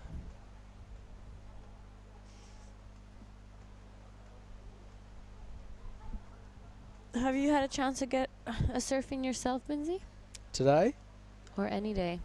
I had a really good surf the day before the comp ran, and then I had a rather ridiculous surf on about the second or third day. Here goes Anon Matsuoka under priority, so she's got the only 2 significant scores. Somehow from third priority has managed to catch a good looking runner, and she's going to bank a number on this one as well. It's still pretty shallow through the inside, but she's done it very nicely and will step off in not much water, possibly upgrading her score and maybe even threatening double figures. Yeah, she. You saw her jumping off with a smile. Took us through the replay. The replay will come later as we see the replay now. This is Anon Matsuoka on her last wave under priority. A really nice first turn straight into this second one as she gets by all this bump and hits this last section again onto shallow reef. I think she will be improving on her score. Absolutely, it's a 6.67, so up to an 11.5 total. I'm not sure how she managed to snag that one from third priority. I also really like the fact that she was very unhurried. She didn't go hunting sections. She just sort of stood there casually and let them come to her. And then when the right section presented, she belted it. So a 6.67, best wave of the heat. She already had the best wave of the heat, so now she has the best 2 waves of the heat. 11.5 total. Sky Brown is now looking for an 8.17 for the lead. She'll significantly upgrade her score next time she stands up. Sumomo Sato currently chasing a 1.44, just has the 1 wave. And Kana Nakashio is looking for a 4.16. She's yet to catch a wave. So the surfer in green has sat for 19 minutes without catching a wave. Interesting tactic. She's sat there for a really long time. She's probably waiting for one of those bigger sets, but unfortunately they haven't showed up yet. She should probably start heading over close to Anon because she seems to be able to catch some waves even without priority. Well, look, Anon's being smart. She's just sitting down the line away from the 2 girls in first and second priority. Okay, here goes Kana Nakashio. It's taken 20 minutes, but her campaign is now underway. This is the wave she's been waiting for, 3 turns, and she is out of there. That was a pretty nice wave from Kana Nakashio. Hopefully the wait was worth it. Let's see, we still have 5 minutes left. Sumomo Sato sitting only on a 2.73. Here's the replay. What do you think? Okay, so bit of the head snapped as much as the board on those first 2 turns. The finish was pretty strong. Wasn't a big wave, but it was pretty fluent. I think she's definitely going to go up to third. Not sure if she'll be challenging for second. And now Sumomo and Sky will be wanting to drop second scores. Anon Matsuoka would be feeling confident but not comfortable at this point. 4.5 minutes to run. Yeah, Anon keeping really busy, getting those 2, let's say, medium scores under her belt. Got to 6.67. She has that 1 foot in the final already. Yeah, she's also throwing away a 4.33, which would be the high score for all 3 of the girls she's surfing against. So she's definitely been the front runner in this one. Only 4 minutes to go. We're still waiting on a score to come in for Kana Nakashio. 1 heat after this. It'll be Kokona Kawase, Jasmine Studer, Nanaho Suzuki and Rita Suzuki. That was Sky Brown having a look. This is now Anon Matsuoka. Very late to the party and got sucked over. Could even have belly flopped on her board. She did that fairly awkwardly. She'll probably have a bit of a chuckle paddling back out. Not her finest moment. Well, there you go. Kana Nakashio, she did do enough to get up into the lead. A 5.23. That's the second best wave of this heat so far. Sky Brown slips down to third, is now chasing a 1.91 with 3 minutes remaining. Sumomo Sato has priority, is looking for a 2.51. Sky Brown on the inside, but Sumomo Sato couldn't get into it. So, grit and determination from Sky Brown. Get her into this one. The drone angle doesn't help, but those two first turns I suspect were pretty decent, and she belts the end section.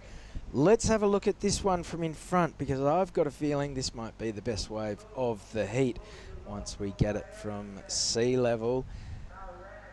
And somehow she got into that under priority. That turn was great through a big sheet of spray. Whoa, plenty of power on the second and got the big ender, and for mine, that is the best wave of the heat. For sure. And right behind her, we have Kana Nakashio on a nice looking wave as well. A beautiful finishing. She manages to finish that one off. There's going to be a pretty good exchange. This is going to be a great exchange. So here's the replay from the start. First turn was strong. Big fan of spray. This is already bigger and better than her last wave that we saw her get a 5 on. It's kind of like a slightly scaled up version with an extra turn to boot. So 4 turns. She has completed that last one. Great exchange. Kana Nakashio and Sky Brown, the big winners out of it. Sky was inside Sumomo Sato, who had priority over her, but we saw Sumomo paddling, and she couldn't quite get into it, and Sky just kept flying along from the inside, bashed out 3 big, powerful, meaty turns. I reckon that's going to be a good number, but I also think Kana Nakashio is going to drop a big number. So if you're a non-Matsuoka, as I said, you're confident but not comfortable. She'd still love to get rid of her 4.83. Possibly then she could feel a little bit more comfortable. But we're inside the last minute. Scores to come for Kana Nakashio and Sky Brown. If I'm on a non-Matsuoka right now, I want to catch another wave just as a bit of a fallback safety blanket. Last score for Sky Brown. It is the best wave of the heat. It's a 7.67, but Kana Nakashio needs a 5.78. That's a little bit bigger than her last wave, but as I called it, that wave was a little bit bigger with some similar kind of turns. So Sky Brown scratching there, couldn't get into it. She probably would like to catch another wave and get rid of her 3.33 because she only needs a 3.83 to move into the lead, and you would then think she's safe. So a very, very important number to come in for Kana Nakashio as the siren goes. She's only caught 2 waves. Are they going to be 2 waves that are enough to put her into the final? Scores are set for everyone else. Let's leave the scores on the screen. We've got a very important number to come in for Kana Nakashio. She's looking for a 5.73. The judges are going to watch a few replays. The second semi-final is on hold. Anon Matsuoka has won the heat. Only just. She's half a point in front. And it is a 7.83. And she's done it pretty easily, I think. So Sky Brown bows out. The last exchange, the big winner was Kana Nakashio. She's not just gone to second, she's gone to first. She's taken the win, a 13.06 total. I'm going to go and have a chat to her. Congratulations as well to our second finalist in Anon Matsuoka. The second semi-final of the Pro Junior Women's Division of the Krui Pro is coming our way right after this quick break.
We are back for the Krui Pro. This time the Girls Pro Junior Semi-Final 2. This is the last heat of the day. We saw in the last heat Kana Nakashio in the last few minutes go straight to first. Anon Matsuoka in second.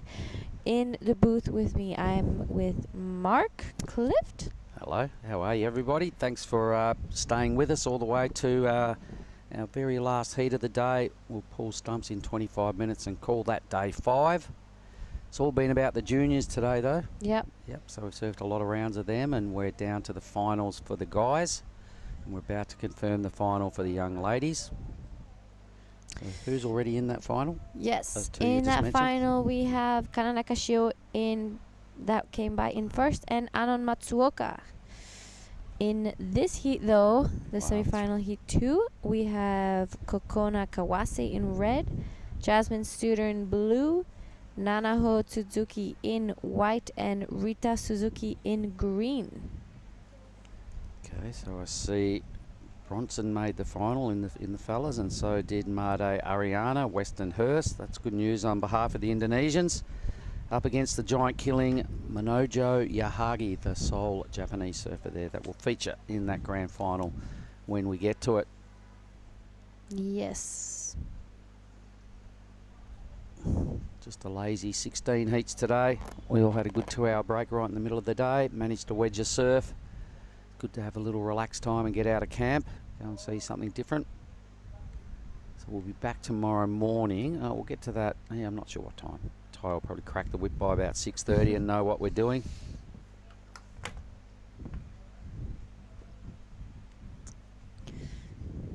Yes, this is last heat of the day.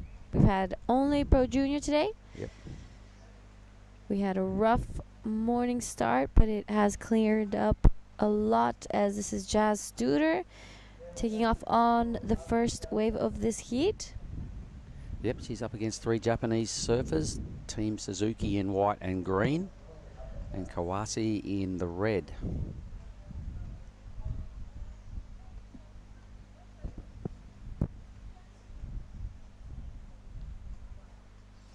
Let's have a little look at this again. I think we already have 2 Japanese surfers in the final. We do.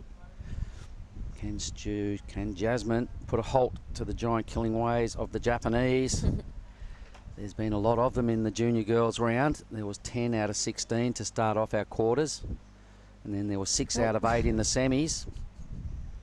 And they're getting ever closer to completing the deal. Jazz Studer is the only one that can do anything about this now. Yep, the last remaining Indonesian surfer in this Pro Junior Women's. Nanaho Suzuki, I had a chat with her earlier. I saw her win the Taiwan Open last year. A great young surfer, very confident. She is always smiling in her heats. It looks like she's just having fun out there. All right, and it looks like there were some reasonable waves for that event as well up in Taiwan. Yep. All right. Honestly, Taiwan, it was my first time there, and I was absolutely taken away by the place. It really surprised me, not only with the waves, as if, like, we had pumping waves all week, but even the place itself was gorgeous. And the food, the people. The dumplings, I believe, they were a highlight. Dumplings were amazing. Let's just stay with Jazz here on this one because she's got a bit of a run down the line, so she's now got some speed. Boom. Good use of the rails, but sits down on the job. That's not going to cut it. Going to have to complete these sort of waves. She's up against 3 pretty polished Japanese surfers. Although she has a slender lead. 19 minutes for the Japanese contingent to catch up here. No scores of any noteworthy happening so far in the semi-final. Yes, this Pro Junior at Krui is not co-sanctioned though. This is Asian only. The ladies have quite a few internationals in it. Yep. The men's had next to none, or none. But they did, because I don't think they filled the numbers, they did allow a couple of ring-ins, so to speak, in the women's side of the draw, the girls' side of the draw, Pro Juniors. But they had to keep a cap on it. Oh my God, look how hard we've already gone. Yeah. And we've only got 7 days to run these things. So I remember last year, we had that many pro juniors. It was open slather, and it almost came back to bite us. We had to have some huge days to run it out in the week. So we're going to throw down to Chris Binns, who is going to have a chat with the winner of that very last heat. So Chris, when you're ready. Thank you very much, guys. All right, Kana Nakashio, you only caught 2 waves and you won. How good is that? Oh my gosh. Last 8 minutes, not coming to wave. Yeah, you didn't catch a wave for probably 3/4 of the heat, and then you caught 2 at the end, and it was enough to win. So you got to be feeling very happy right now. Yeah. Japanese? Yeah, sure. 最後手前の波でまとめることができて、もうすごいドキドキのヒートだったんですけど、勝ててよかったです。And we just saw Anon walking past. She's been the form server. There she is. Are you guys friends? You happy? You traveling together? Yeah, Anon is so great so far. Yeah, I love Anon. And show us your lucky fingernails here. What do you got going on? Is that Hello Kitty? No, Japanese Oopa Loopa. Of course. And you got a touch of the Gold Coast too, Ali Screws surfboards. And you like the waves here in Krui? Yeah, and Krui is well so much. So feeling so good. And now you've made the final, so congratulations and good luck. Thank you so much. ありがとうございます。 There you go. Back up to you guys in the box.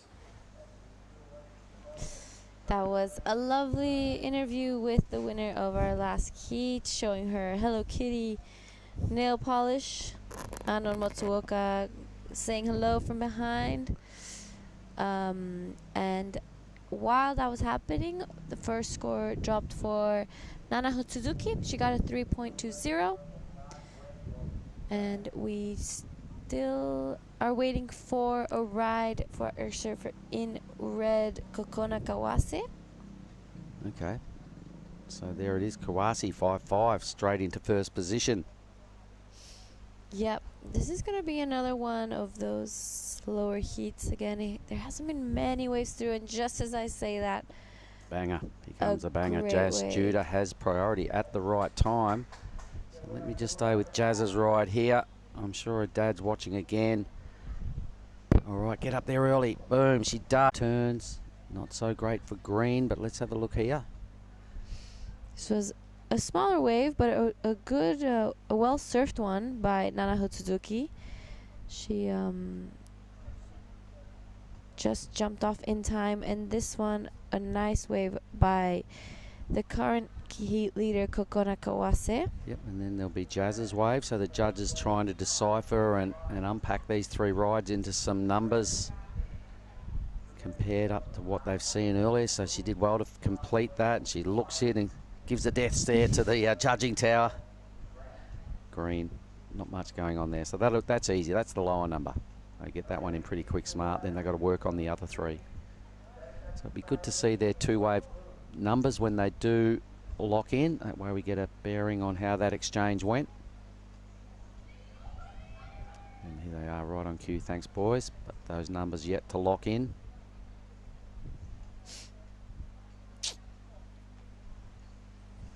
Yeah. Unfortunately, Rita Suzuki not finding her rhythm in this heat just yet. She's out the back with priority again, though, so she will get a chance as we still have 13 minutes left in this heat. Yeah, these next lot of scores will confirm Kawase as our leader. It'll be another good digit for her. A cruisy wave, not as brutal as the first, but still some pretty good surfing. Jazz just put her best number together for sure. Nanaho with some pretty tidy work. I think that might be the better of it. And Rita, another low number. We'll leave her sitting in 4th. There's the backdrop. Beautiful point here at Ujung Bocur. Jazz's there it is, her best, a 4-5, dropping down to second. Pretty decent number there for a backup score for Kokona. So Nanaho needs a number.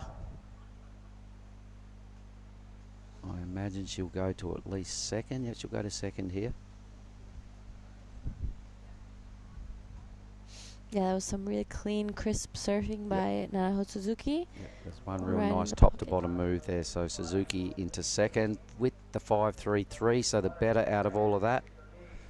Pretty close exchange though, from a 4-5 to a 5-3-3, those three numbers. Yep. So the judges having to work overtime, and a nice little spread there of scores. They all had a bit to like about it, but they went with Suzuki. Just a bit more vertical attack than perhaps the other two. Yeah. Looking a little sharper as well. Nanaho Suzuki is a very dangerous competitor. She surf heats really well, always keeps her cool, knows what she needs, and gives it out. Sends it. Two of these girls will be going into the final of the Pro Junior Women. Yep. Could it become a four-way Japanese exchange? At this stage, the scoreboard is showing it will be. Jazz Jude is going to have to get up there and rock the boat. She needs a 3-5-1 to give herself a chance of that qualifying second spot, a minimum of a 3-5-1.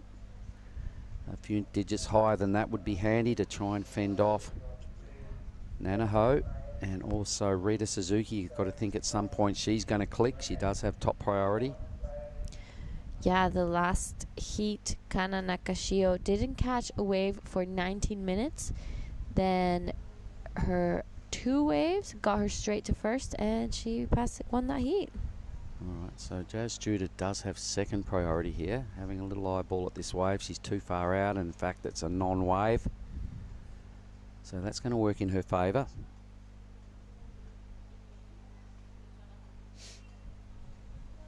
Yep, priority still with green, only sitting on a 0.60. Yep, so everyone's paddled away from her. Maybe green's gone a touch too far is what they're thinking. 10 minutes, day 5 of the Krui Pro. So 88 heats at the completion of 4 days, plus 16. We've gone just over the 100 mark, 104 in 5 days. It's a lot of heats. And we've got to remember 8 of those were 30 minutes. So 96 25-minute heats and 8 half-houries. We're going to be seeing a lot more of those half-an-hour heats. This is the cheer squad. Yep, there's Rajo and Teo and Harry Radcliffe there and a few of the other young ladies. Paying some homage to this last semi-final. They're all in Jazz's corner. They'll definitely be cheering on Jasmine Student and hoping she can get out of trouble here. Green's looking around wondering where everyone else has gotten to. How come I'm the only one up here? She's probably starting to question her location about now. There's someone else in the picture. It's hard for us to tell. We're watching the monitor and can't see the ocean, so some crew go, was I sitting too deep then? I go, not on TV. I couldn't tell. Yeah, it's so different watching the waves from the monitor than being out there. You really can't really see what's going on down the line or more above. So, or even just being out there, you know, I've realized that sometimes you're really on the shoulder, but you feel like you're deep just because there's that curve on the beach. So it's hard to put yourself in the right position sometimes. Well, you're going to have to figure it out tomorrow and do your best tomorrow because it's crunch time. So you're in the round of 16, is that right? Yes. Okay. Round of 16. Okay. So we've got the men's round of 32, women's round of 16 remaining, and then we'll have 2 finals to tack in with the juniors at some point, probably Sunday. So I imagine we'll probably start with men's tomorrow. What would probably be their thinking. Yeah. I haven't heard from Ty just yet, but being the biggest division still remaining, round of 32, so that's 8 heats. He'd probably like to start there, given the opportunity tomorrow, given the surf. Of course, it's all surf dependent. So you're really only 1 heat away from the person-on-person heats, the 2 people heats, all right? Yep. Yeah, I'm 1 heat away from the man-on-man. Yep. That's still a long way away, though. Yep, 2 more good waves. 2 more good waves. Let's keep that focus going, and there's no point fussing about it now. Tomorrow's a different day. I'm sure the ocean, it's due to look like some more waves on it tomorrow, so I imagine lineups, everything's going to look a little bit different, so might as well just come back and deal with a fresh canvas and make your plans from what you see early. Yeah, it changes so much here day to day, even from like hour to hour. I mean, the concept is pretty much the same, but you know, we've seen it get faster, slower, some really packed heats and others not so much. Here's Rita Suzuki's first chance. Yep, a nice first turn, and just falls off on the second one. All right, so Jazz Studer now picks up top billing. Here she is. So the young goofy footer Jazz gives it a bit of a pump, build up some down the line speed. A scoring section approaches, decides to go around it. End section now, big blast. Rides out, showed good control. All right, a 3.51. End hit only. Good speed. I think there was a really important section there that she might have missed. Yeah, I didn't want to sort of suggest that myself, but I think you're right. No, that's fine. We're allowed to say it. I think she did. She might have had the floating opportunity just about here. That bit there would have been nice and fluffy. Could have easily got to that side and then banged off a second move. Yeah. Dad, Luke, we're not being gnarly. We're just sort of suggesting some areas at this level that she might have had to take that chance. Time will tell. Let's see.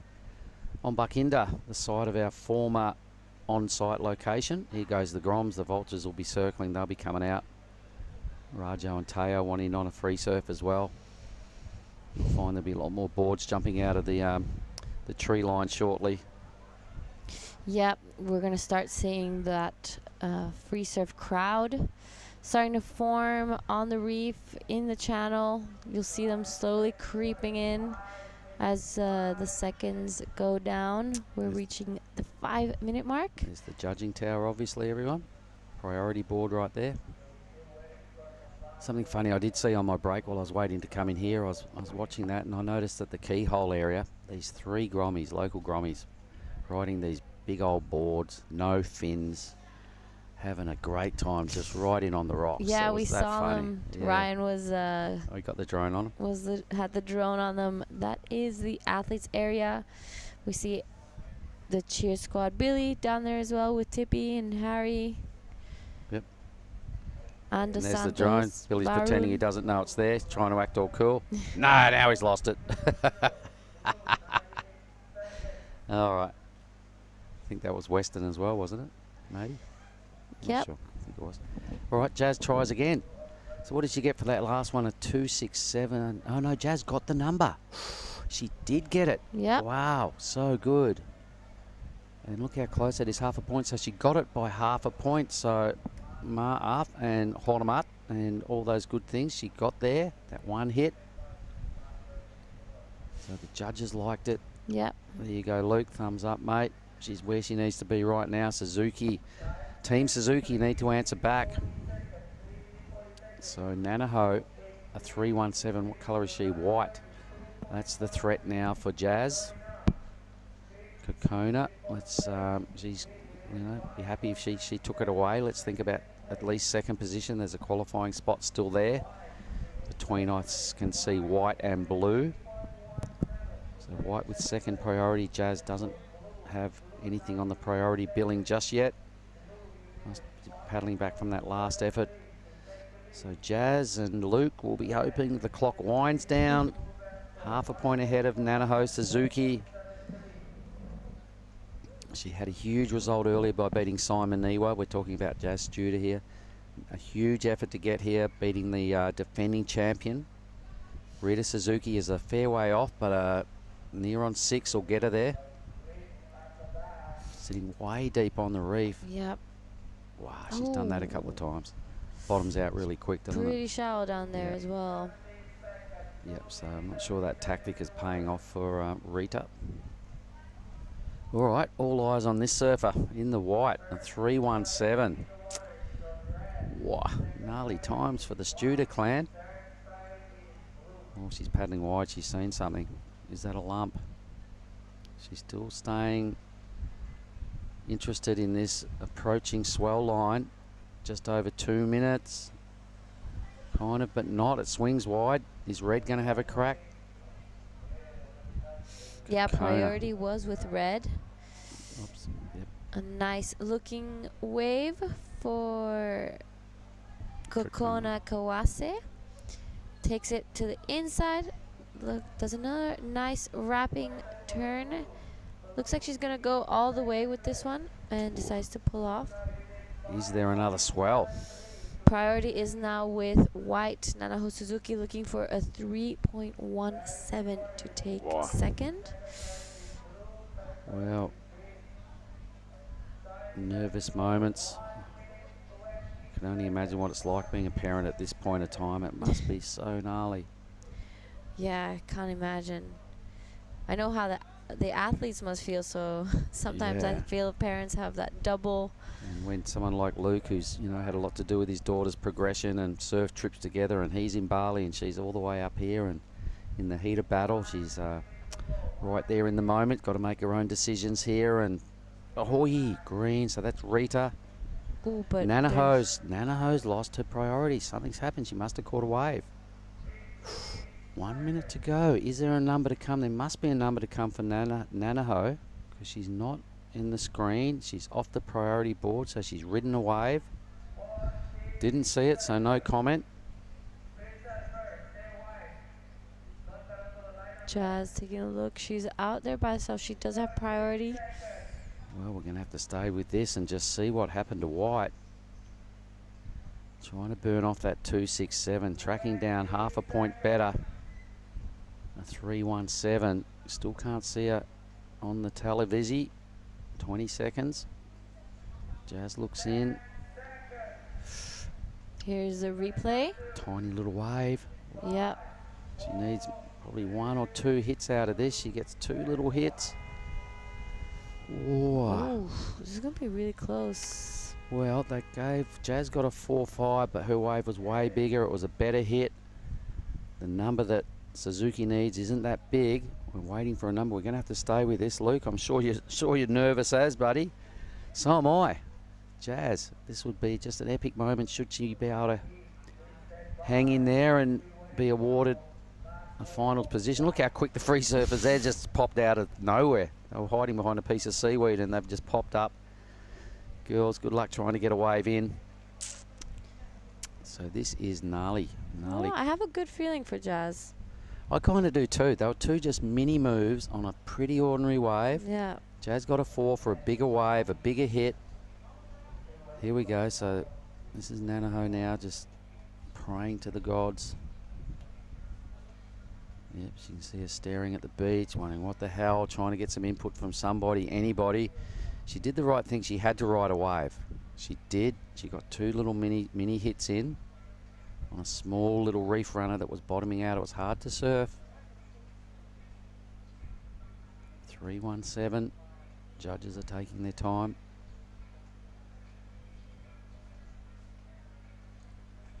They're having a good look at this, which generally means it's right thereabouts. Yeah, it's either it's it, or it's like it could be the 0.1 difference. Oh, look at that. Look at that stress. That is the look of a stressed person who, to me, doesn't look confident. She's surfed a lot of heats. She must know. She'll know that, oh, I wish I had a little bit more room to move. She's got a great top to bottom act. She didn't get to show it then. She did throw the Bayham board up there a couple of times. I mean, we're looking at a QS 3000 winner right here. Wow.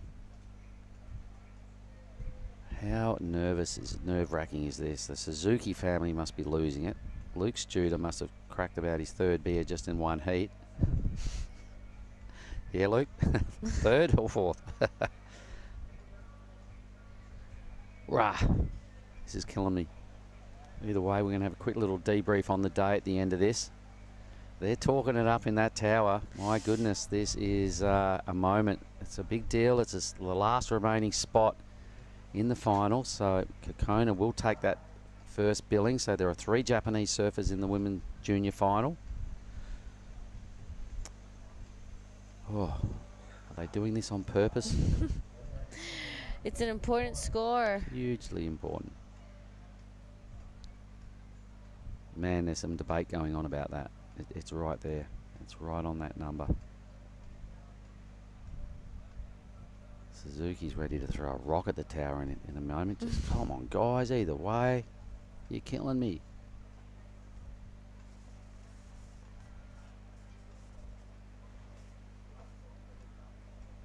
Well, Toddy Rosewell, the head judge in there. This is when you earn your keep. Last heat of the day, a 2-8 drops in early.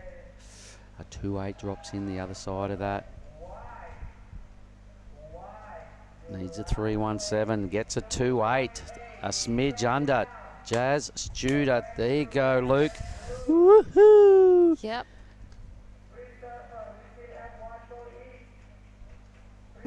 We do not have one more heat. They're just stooging them. We are over and out. That's it for the day. We'll have a quick little debrief. I'll just write Kokona in as first. Jasmine Studer second. There it is. That's all official by less than half a point. Nanaho will have to cop an equal 5th here. Rita Suzuki an equal 7th. That's huge news for Indonesia, for the Studer family. This has got to be one of Jazz's best results. It's such a big deal right here. You could hear all the Indos that were in a corner sitting there. They'll realise that this is an absolutely huge moment. She'll just about get chaired off the beach, young Jasmine. Billy Stammen was there because this is just epic. To defeat, to get second in a lineup like that, to beat the defending champ earlier, it's definitely Jazz Studer afternoon down here at the point. Yeah, it's definitely a big moment for Jazz. I'm sure everyone back at home in Bali is really celebrating this. She's gonna be in the Pro Junior Women's Final that will probably run on Sunday. All right, let's just have a quick look at this. There'll be a moment. You'll see her come in. She'll get high fives and hugs. I hope someone follows her with the camera or gets a look at the competitors area when she gets up there. We started this morning at about 8 o'clock due to the rain-affected stuff that went on and the wind, and it was all pretty horrible. We kicked off early, just after 8 o'clock, with Heat 1 of the Pro Junior ladies. Some of the highlights there saw Lydia Kato win that first heat. Japanese surfer Unri Matsuno also took a heat win, and Tippy's daughter Suri Jabrik got through right there. A few other highlights. Jazz Studer got a second in that last quarter heat this morning to place herself into the third quarter final. We then did some men's quarterfinals, some boys quarters. What do you got for me there? What happened? Yeah, we did do the men's quarter. We got, in the first heat, we had Tenshi Iwami taking the win and Varun Tanjung in second. In the second quarter final, we had Westonhurst and then, Yahagi Monojo and Westonhurst in second. In the third, we had Riki Sato as well as Made Mahendra, also known as Dera. And in the quarter four, an 8-1-7 by Ariana. And I'm pretty sure Bronson second. That was the quarter for the boys today. All right, I think we're going to throw to an ad break. Correct? Okay, let's do that, and then we'll just come back and clean up what happened late here this afternoon.